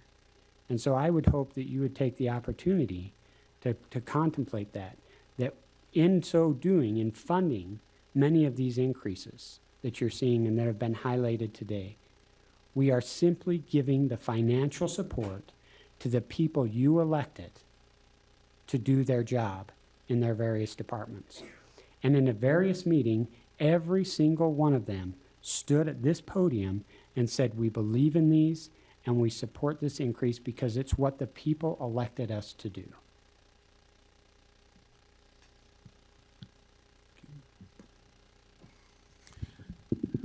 All right. My wife says your anxiety level is too high, and I would agree with her on a lot of this stuff that's been going on. Accusations, misperceptions, they abound. I guess that's part of the job. A couple things I wanted to address. First off, we did have, this notion, and it might be a failure on our part to load it up, but I'm still going to challenge it. So we did have different schedules that we put forth. I worked with the county, with the auditor's office as well to go through a system or a schedule and put it in place. And from our last meeting, it was kind of assumed that we're going to continue everything that we have into this meeting. So I find it highly offensive to say that there's only one schedule that's on the agenda is true. It's true in the sense that was uploaded, and as I look down through our documents loaded, even according to some of the kind of the rules, the gentleman's rules that we have in place, loaded at approximately 6 o'clock last night, or whatever the case may be, it was tagged that way, is unusual to me, and it smells funny. But still, that schedule that, that I put forward, that I have out was one for discussion. I think it should be considered as part of the dialogue, not just that, this is the only thing that we're looking at is one that was uploaded. Second, there's a couple of areas that are concerning to me. One, I wasn't gonna bring this up, but since it was brought up, I'm gonna address it. When the department heads did come up and they come to us, they have their presentations of numbers, and that's the time for us to challenge it and say, wait a second, how come? Why are we getting these numbers from? The one that was brought up just by Commissioner Ivey was the $69 for training for the sheriff's deputies. And it was billed in such a way, and when I heard that, I thought, wait a second, $69 for training? Something sounds off with that number. So of course, I sent an email off to the sheriff, and I said, basically, in essence to him, I was asking about, but the second issue was, can you give me line item account numbers of deputies, the deputy count that you used to get the $69? I just wanted to verify, right? I wanted to verify where we're getting this $69. I got a response back, and in essence, it says, as far as the training statement of $69 that was presented by the Enforcement Division, it is simply the training line item divided by the number of deputies. This is another great example of perspective. I know you can come up with a number from actuals that may show different. Well, so I went to our clerk auditor's office to see kind of a little bit more about what that number looks like from actuals, because I couldn't get it this way, and it tells a whole different story. You can't even go down to St. George, to a conference down there with the association and pay hotel, per diem, and all that for $69. It just does not make sense. And so I think it's important for us as we go down through and look, and we're taking information that's coming, that we verify that information, that it's not kind of spun to be a certain narrative, to raise taxes in this instance. Are you accusing the sheriff of lying to us? I quoted what he said on the email. Okay. Which he said, again, and I'll put it out there, that this is another example of perspective. I know you can come up with numbers from actuals that may be different. So again, that hasn't been ferreted all the way through, but it's problematic when I work with the clerk auditor's office and see what those actuals are compared to, what we're talking about. Were you able to look at those actuals? I wonder if I could, Commissioner. I mean, I did not interrupt. I wonder if I could finish. You're fair. Okay, thanks. And so for me, in going through this process, I find it ironic too that when this first came out and was, we had this meeting, commission meeting, and this proposed, possible tax increase by 100% was voted on. We had some work session items afterwards in which we got together, and the only items that we discussed in one of them, they're public meetings, so you can go back and look and listen to them. The only items that I can't remember, and there might have been a few in there in the sense of reductions, but I hear over and over that we're looking at cuts and reductions and so on and so forth. Everything that we talked about in there was things that I brought up. And so I find it interesting that we're, for the most part, talking about those issues, as a commission, and yet now all of a sudden there's this tendency of, now we're starting to look, and now we're looking at items that should be reduced or consolidated and so forth, and coming down on that number. And rightfully so, because I didn't have any plan that I was trying to put forward, so I put that plan forward so that we could have those conversations. But from that point to now, in the way of conversation or discussion, where's it been? I mean, we've had some meetings. We've had some where I was asked, is there any more to your plan? And I said, I'm still in the process of trying to get everything lined up because of this shortened time frame with it, and trying to get it to work appropriately before our town hall meeting. It's not like these things just all of a sudden come about overnight.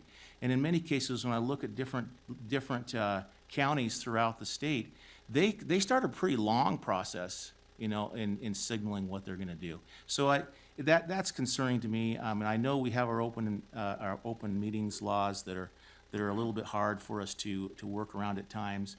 But there is opportunities for us to kind of go forward, and I'm sure that you're going to hear a rebuttal on this in some different way, or in all kinds of different thoughts on this issue. But still, that's from my perspective as we were working down through. Ultimately, though, I'll stand by. I did start. There was another one where I started at 0. Of course, I started at 0.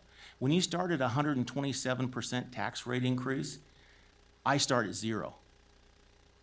There's no, that just to me is so extreme, it's unbelievable that we're even putting something like that forward. So when I heard that, 127%, I was no way. I'm not, why do we even engage in a conversation like that? Because I know the people well enough to know that this is gonna this is gonna be blown out of the water. Why do we even have this kind of conversation? And then we back it down to 100%, which I didn't even know what we were taking off.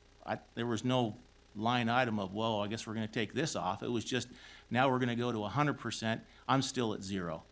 I'm still at 0 because somebody, I had an email come in, and the email came in and it was very short, and it said this, and this individual didn't know where I stood, had no understanding what she said. She said, somebody has to fight for us. Somebody has to give our perspective. Somebody has to at least stand up and say, what are we doing and why are we doing it? And so I took that side. And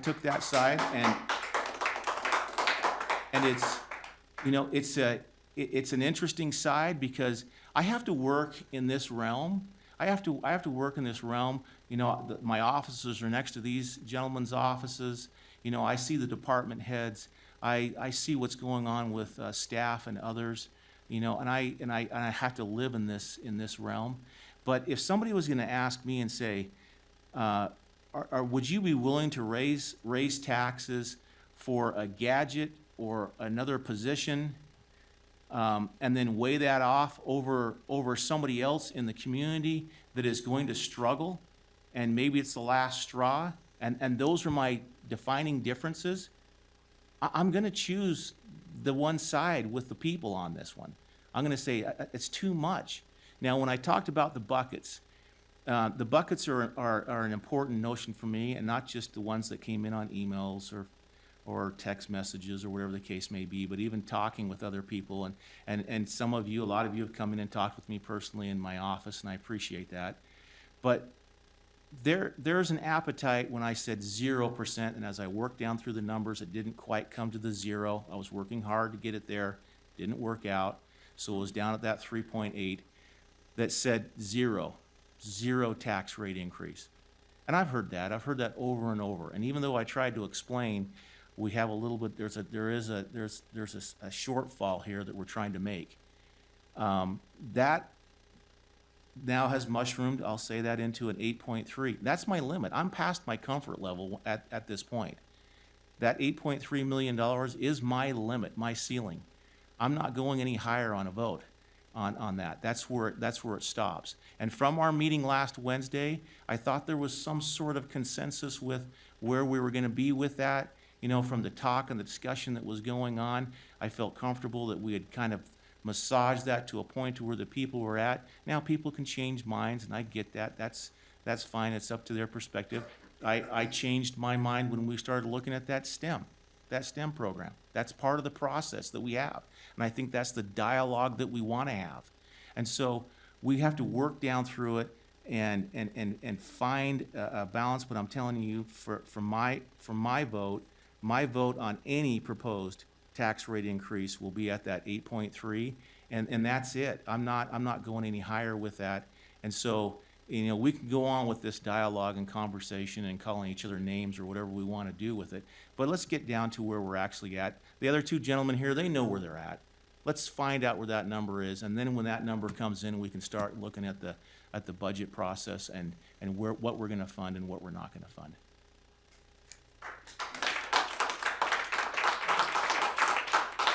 So all of my references to the agenda system were simply made for ease of reference so that we could vote on a budget.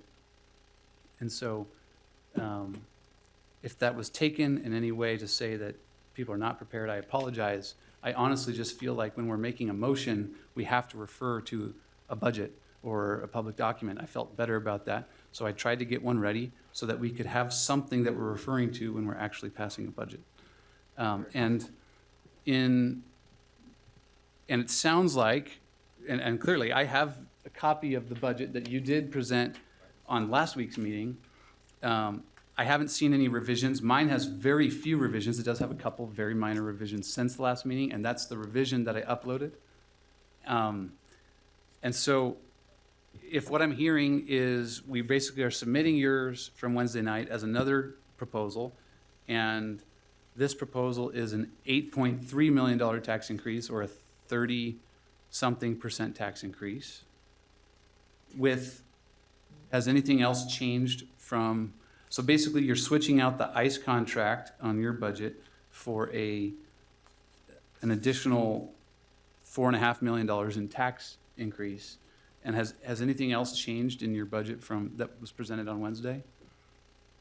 No, that was the discussions that we had, you know, in the sense of kind of looking at a tax rate increase. And so for me, that number, that $8.3 million has stayed the same. Now, not to say that things can't move around within a budget as we have discussions and raise or lower, because we had discussions where in some cases, I was higher than you. I would say, why not go with the lower? And we can have some discussions on that and how that works back and forth. But overall, the $8.3 million is where I'm at. Quick question on the microfilm recorders fees of $306,727. Bill, and I forgot yours apparently on my desk. I thought I had all of them with me. Did you have that built into your revenue? I can't flip to it as quick. Can you flip to that, Deneen? Microfilm recorder fees, he had 12,000 in there. Okay, so my question then is, Tanner, where's your 306 on that? On the current working one we have in front of us? 306. 727. No, that's the recorder. Sorry. So it's not microfilm. That's the Sorry, recorder I fees. got off on them. Okay, so it's the recorder fees. I was reading the wrong. Okay, so your recorder fees at 306,727. So that reduction, if I'm reading this correctly, represents the increased staffing in the recorder's office. And so it reduces, the recorders is an interesting one because they're in the assessing and assessing, Right. accessing and collecting account. So any increase in their budget reduces the amount they subsidize the general fund budget, or they contribute to the general fund budget. And so that 306 represents the new positions that I'm recommending funding to the recorder's office. Okay. And Commissioner Lee, did you have reflected in there additional recorder fees coming in revenues? And that number was, Deneen?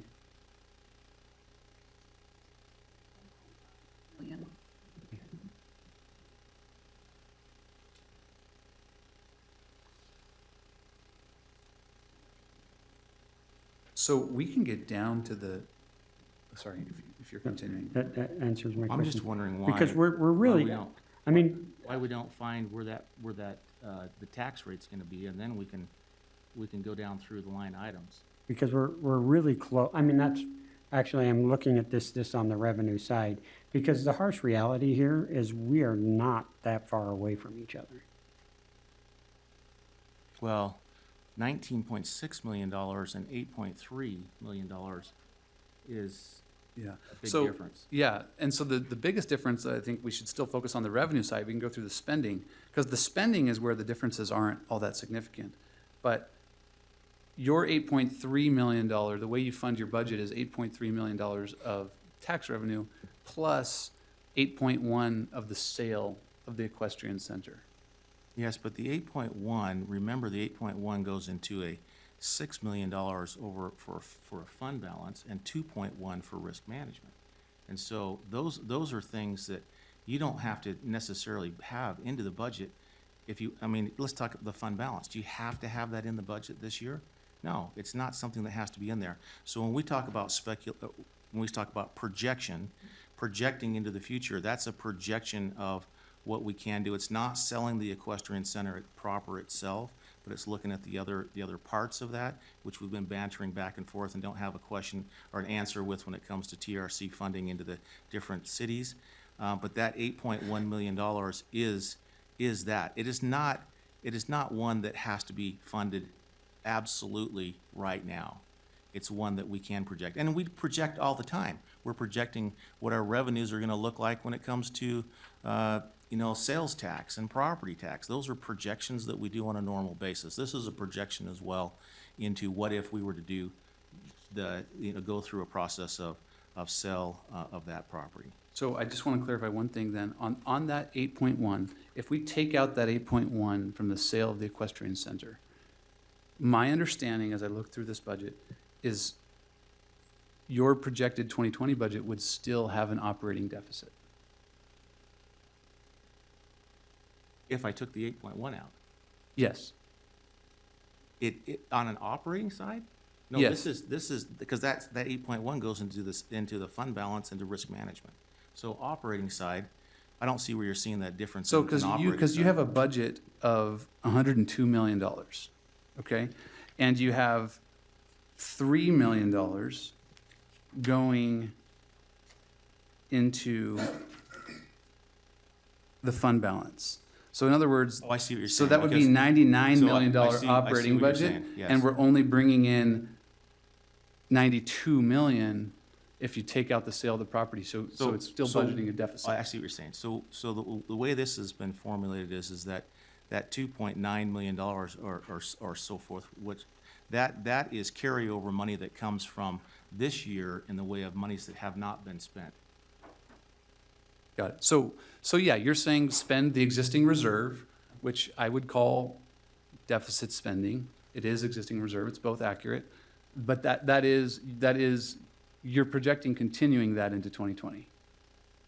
I am with the understanding that we're looking at raising that back up, one, in the fund balance with the $8.1 million, and also with the projections that we have when it comes to sales tax projections, which normally come conservative, and we can start whittling away. This is doing stepping instead of jumping into a budget process. This is a stepping process, which would mean, correct, that we would have to technically take that $2.9 million or whatever that number is for sure, out and use that as a balancing process for our budgets, understanding that we're going to have to hold the line. I mean, this budget doesn't work unless we as commissioners decide we're going to hold the line on this year for sure when it comes to spending.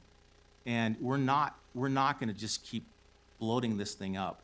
And by holding that line on there, we'll see efficiencies and we'll see revenues come in. We're projecting that possibly will be higher, which will alleviate some of that burden that we're talking about. Janine, when do you have an estimate on when those sales tax revenues, we might have a better exact on those? About $1 million. When? As Well- we look into next year.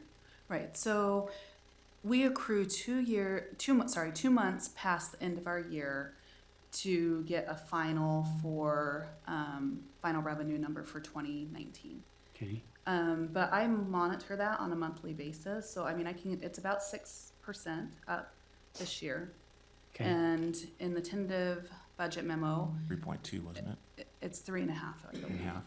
Okay. And here, let me explain to the commission why I asked that question from a broader 30,000-foot look level. I am not comfortable continuing to draw down the reserve. If we're going to make this adjustment, I want to make the adjustment correctly. Now, I recognize, Commissioner Lee, that there is some potential there with that number as conservative for it to come in better. And that would be why I would think from a broad perspective, if we make our property tax rate adjustment appropriate to cover the ongoing expense, so we're not budgeting into reserve, in the instance before June that we actually set our rate, those sales tax numbers do in fact come in higher, we would then at that point be able to actually adjust the rate down reflective of those sales tax numbers.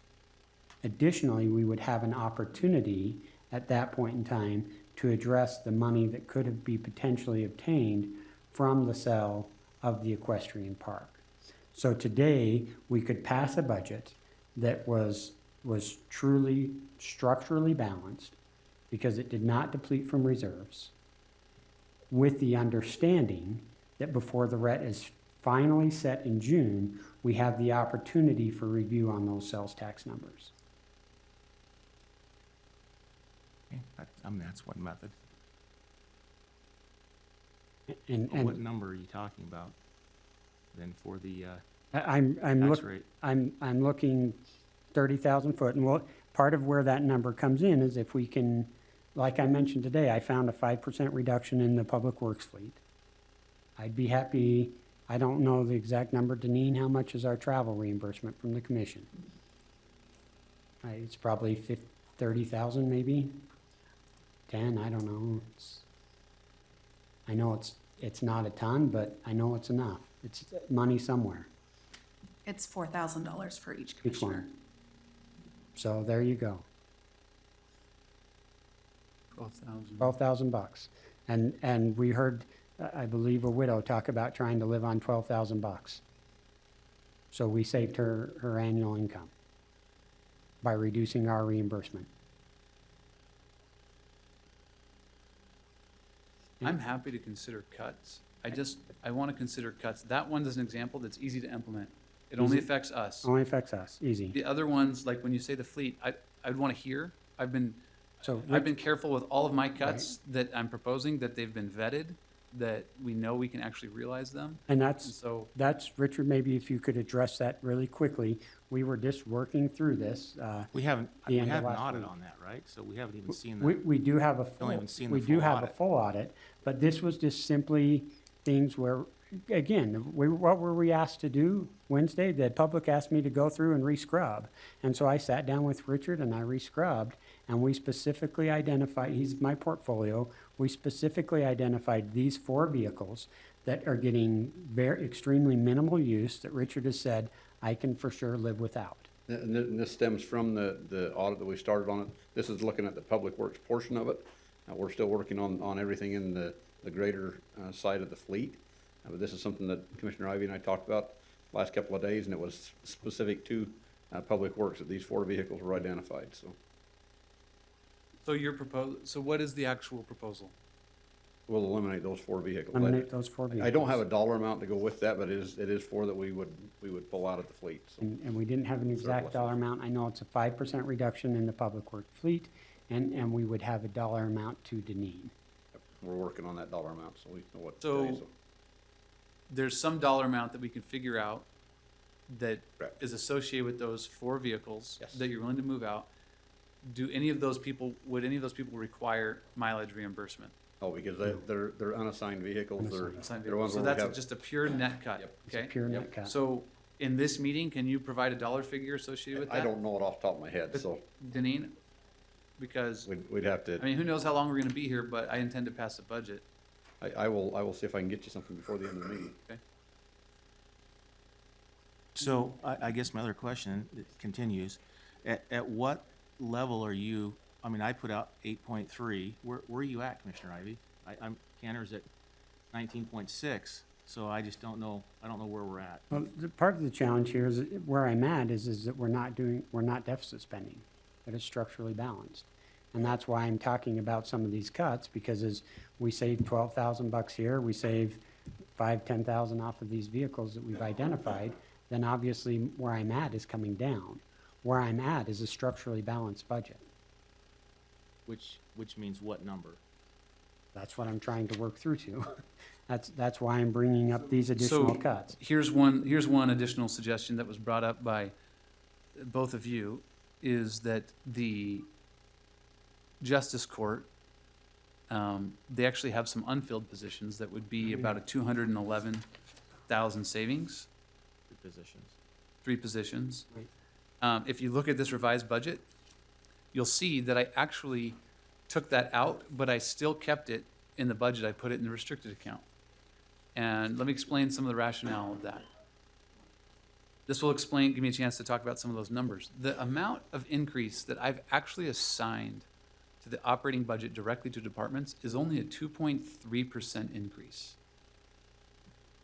I mean, we've tried to hit bare bones, and this is how my operating budget is slightly bigger than yours, Commissioner Lee, even though on a department by department basis, in some cases you've assigned a bigger amount. It's because I have a big chunk sitting there in the restricted account. And so when we had the opportunity to save 200,000, you'd say, well, why wouldn't you just cut it out of the budget completely? Which we can have that conversation. But the reason why I've felt the need to put that back in the restricted is there's $6 million sitting there in the restricted account. And that is meant to cover about 10 scenarios. And if 2 or 3 of those 10 scenarios play out this year, that whole account is drawn on. Some of them are worst case scenarios. And so I don't know, I mean, this year we were able to hold on to most of that through effective management, which I really appreciated what you did, Commissioner Lee.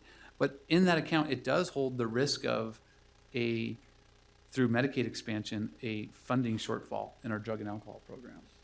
It represents a funding shortfall in our Department of Health.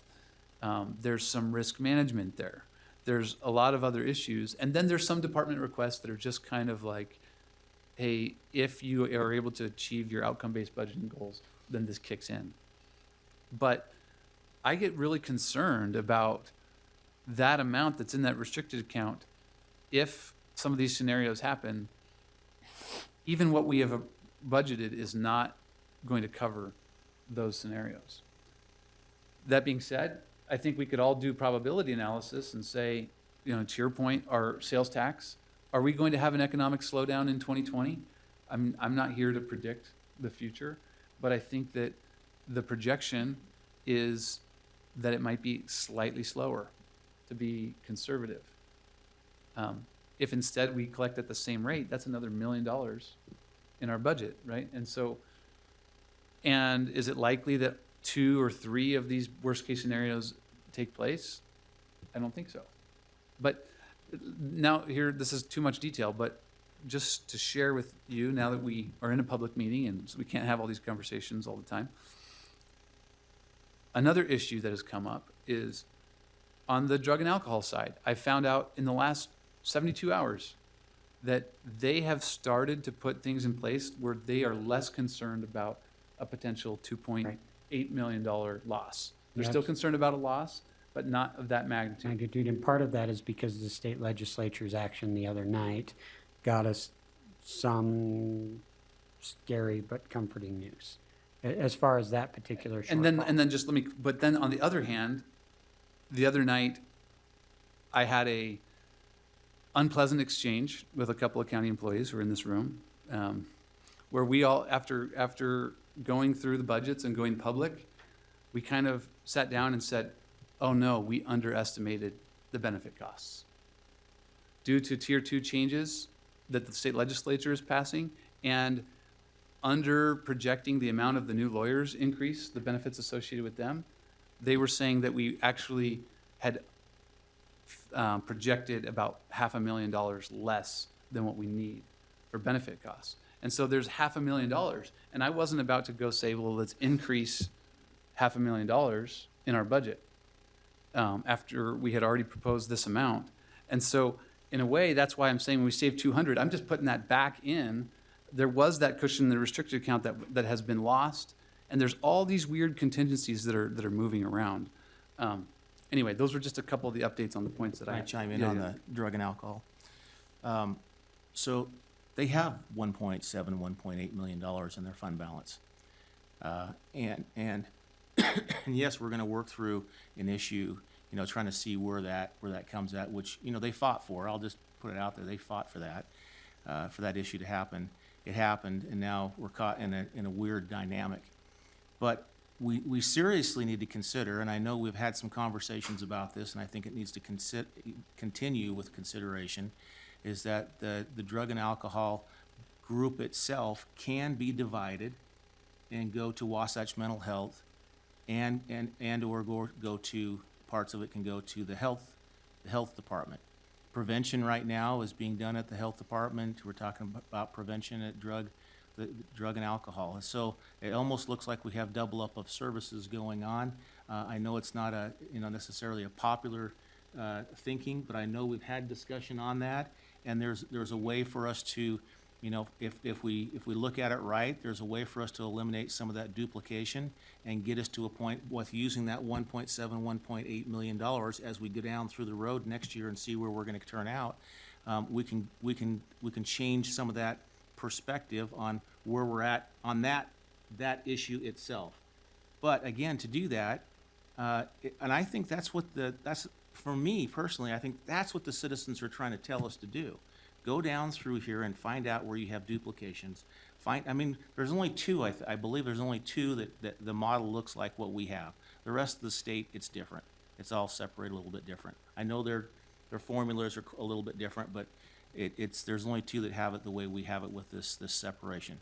So we could do that. We could find a way to do that, which I don't know if necessarily we need to raise taxes then to support something like that may have the possibility of actually changing and molding into a different form. And Commissioner H., correct me if I'm wrong, but my understanding is in your proposal, we don't fund that. I'm not funding, in fact, I am comfortable with having the drug and alcohol spend down their reserve because we are building up our county reserve. We don't need to have departments having the reserves when I'm saying that we're losing our emergency fund.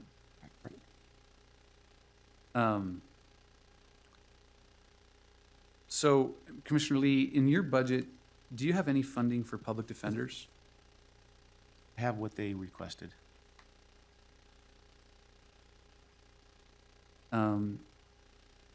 I have a hard time adding that up. Can you maybe point us to where that is? In the revenue side, in the expense side, they're in.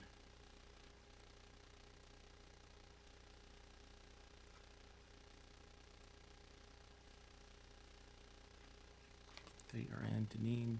I am not recommending what they request, and I still What have. line are you on? What line are you looking at so I can be on the? Well, so same I line? have some public defender funding in the interagency allocation line. Right. And mine is, I have in the interagency, which is also listed as other materials, supplies, and services. I am at the $8,072,894. So which is different than yours. Yours is like $139,000 less. Well, my understanding is that the additional request for public defense sat in the restricted account. It sounds like Deneen has stepped out. But, so if you do not have a restricted account in your budget, then there is no increased funding for public defenders. When they came to propose to us, that was their request, their ask, and that request is reflected in that allocation. Not additional in the sense of, what additional are you talking about? Are you talking about So the we request, spent their about request, they came to us with a request, and that request was at a level in which they came and requested, and that should be in the account. I just want to get verification of that, because as I've read through this, I feel like there's, based on my understanding of how the budget that I prepared worked and went through the clerk auditor's department, it would, if I'm reading it the same way, it would reflect that your budget does not have any increase. So it would just be the 4 point whatever million that was spent budgeted in 2019, and none of their additional requests are reflected anywhere in the budget. Yeah, we'll have to get clarification on that with the name, because from looking at that, we funded at the. And that at the right level there that would we reflect the difference in our, That's the in our difference. total budget. That's the 2 million difference. Yeah. And that's, so we What definitely 2 need million? clarification. So your spending, your total spending Oh, the total is between 102 million, 102 and to my total 104. spending is 105. Five. So there's a $3 million gap there, and I think that you don't have any set aside for public defense, for any increase in public defense. I wonder, is Deneen coming back on that? Josh, do we know if Denise's? Yeah, we're double booked. We've got interviews for an accounting position, but the question was about public defense and where it resides, whether it's in restricted or in interagency. Or whether it resides anywhere in Commissioner Lee's budget. And I might request that we have to postpone or cancel that interview. Yeah. We need Deneen. Okay.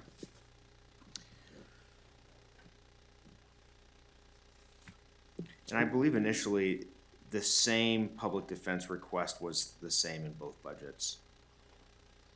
And that's, because I think we're just trying to find, Commissioner Lee, where you've put it and where Tanner's put it, right? And that's part of that question. In follow-up to the earlier conversation, while Josh works on that, we can have 12,000 additional from the commissional mileage. We would get an 8,000 annual recap from the vehicles identified in Public Works, with an additional 40,000 from one-time sale of those vehicles to build back in. Say that again. So to kind of build back in, if we cut the commission mileage, we'd be at 12,000. If we would get $8,000 in an annual recap from the vehicles we're eliminating from Public Works, with an additional 40,000 from one-time sale of those vehicles.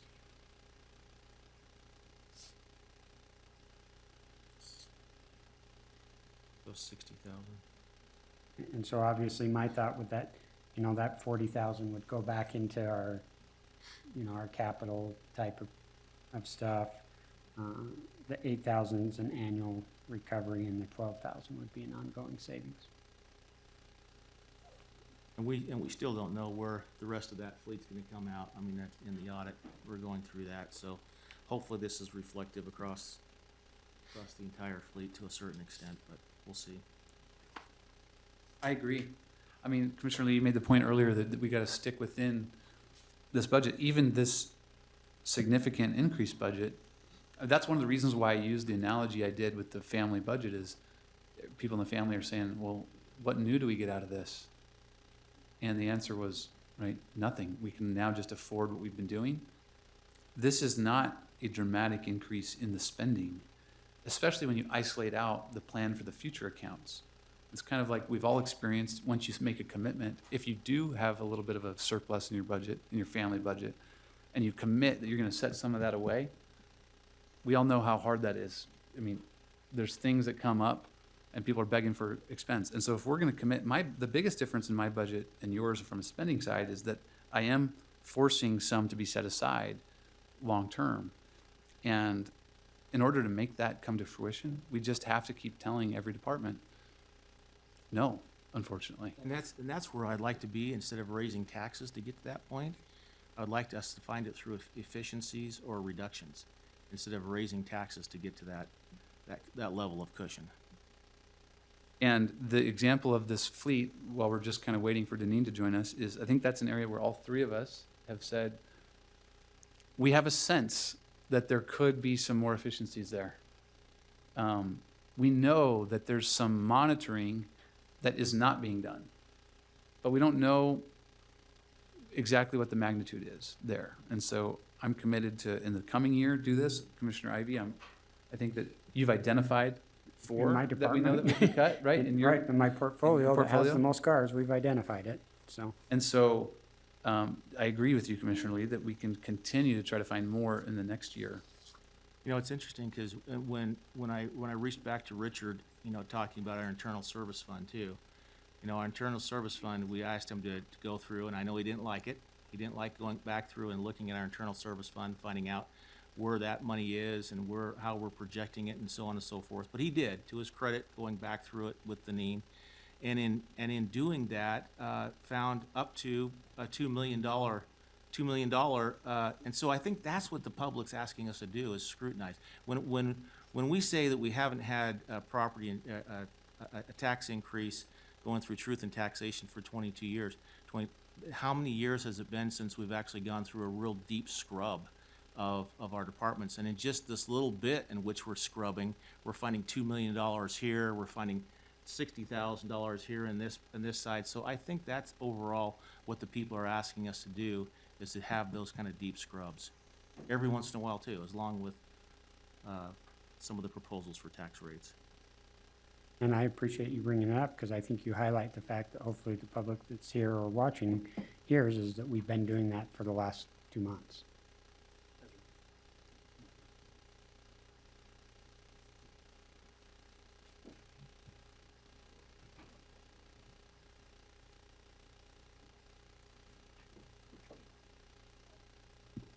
So it seems that I skipped the earlier one. I could maybe use a small recess while we wait. Take a small for Denise. recess while we wait for Denise. Thank you. Okay.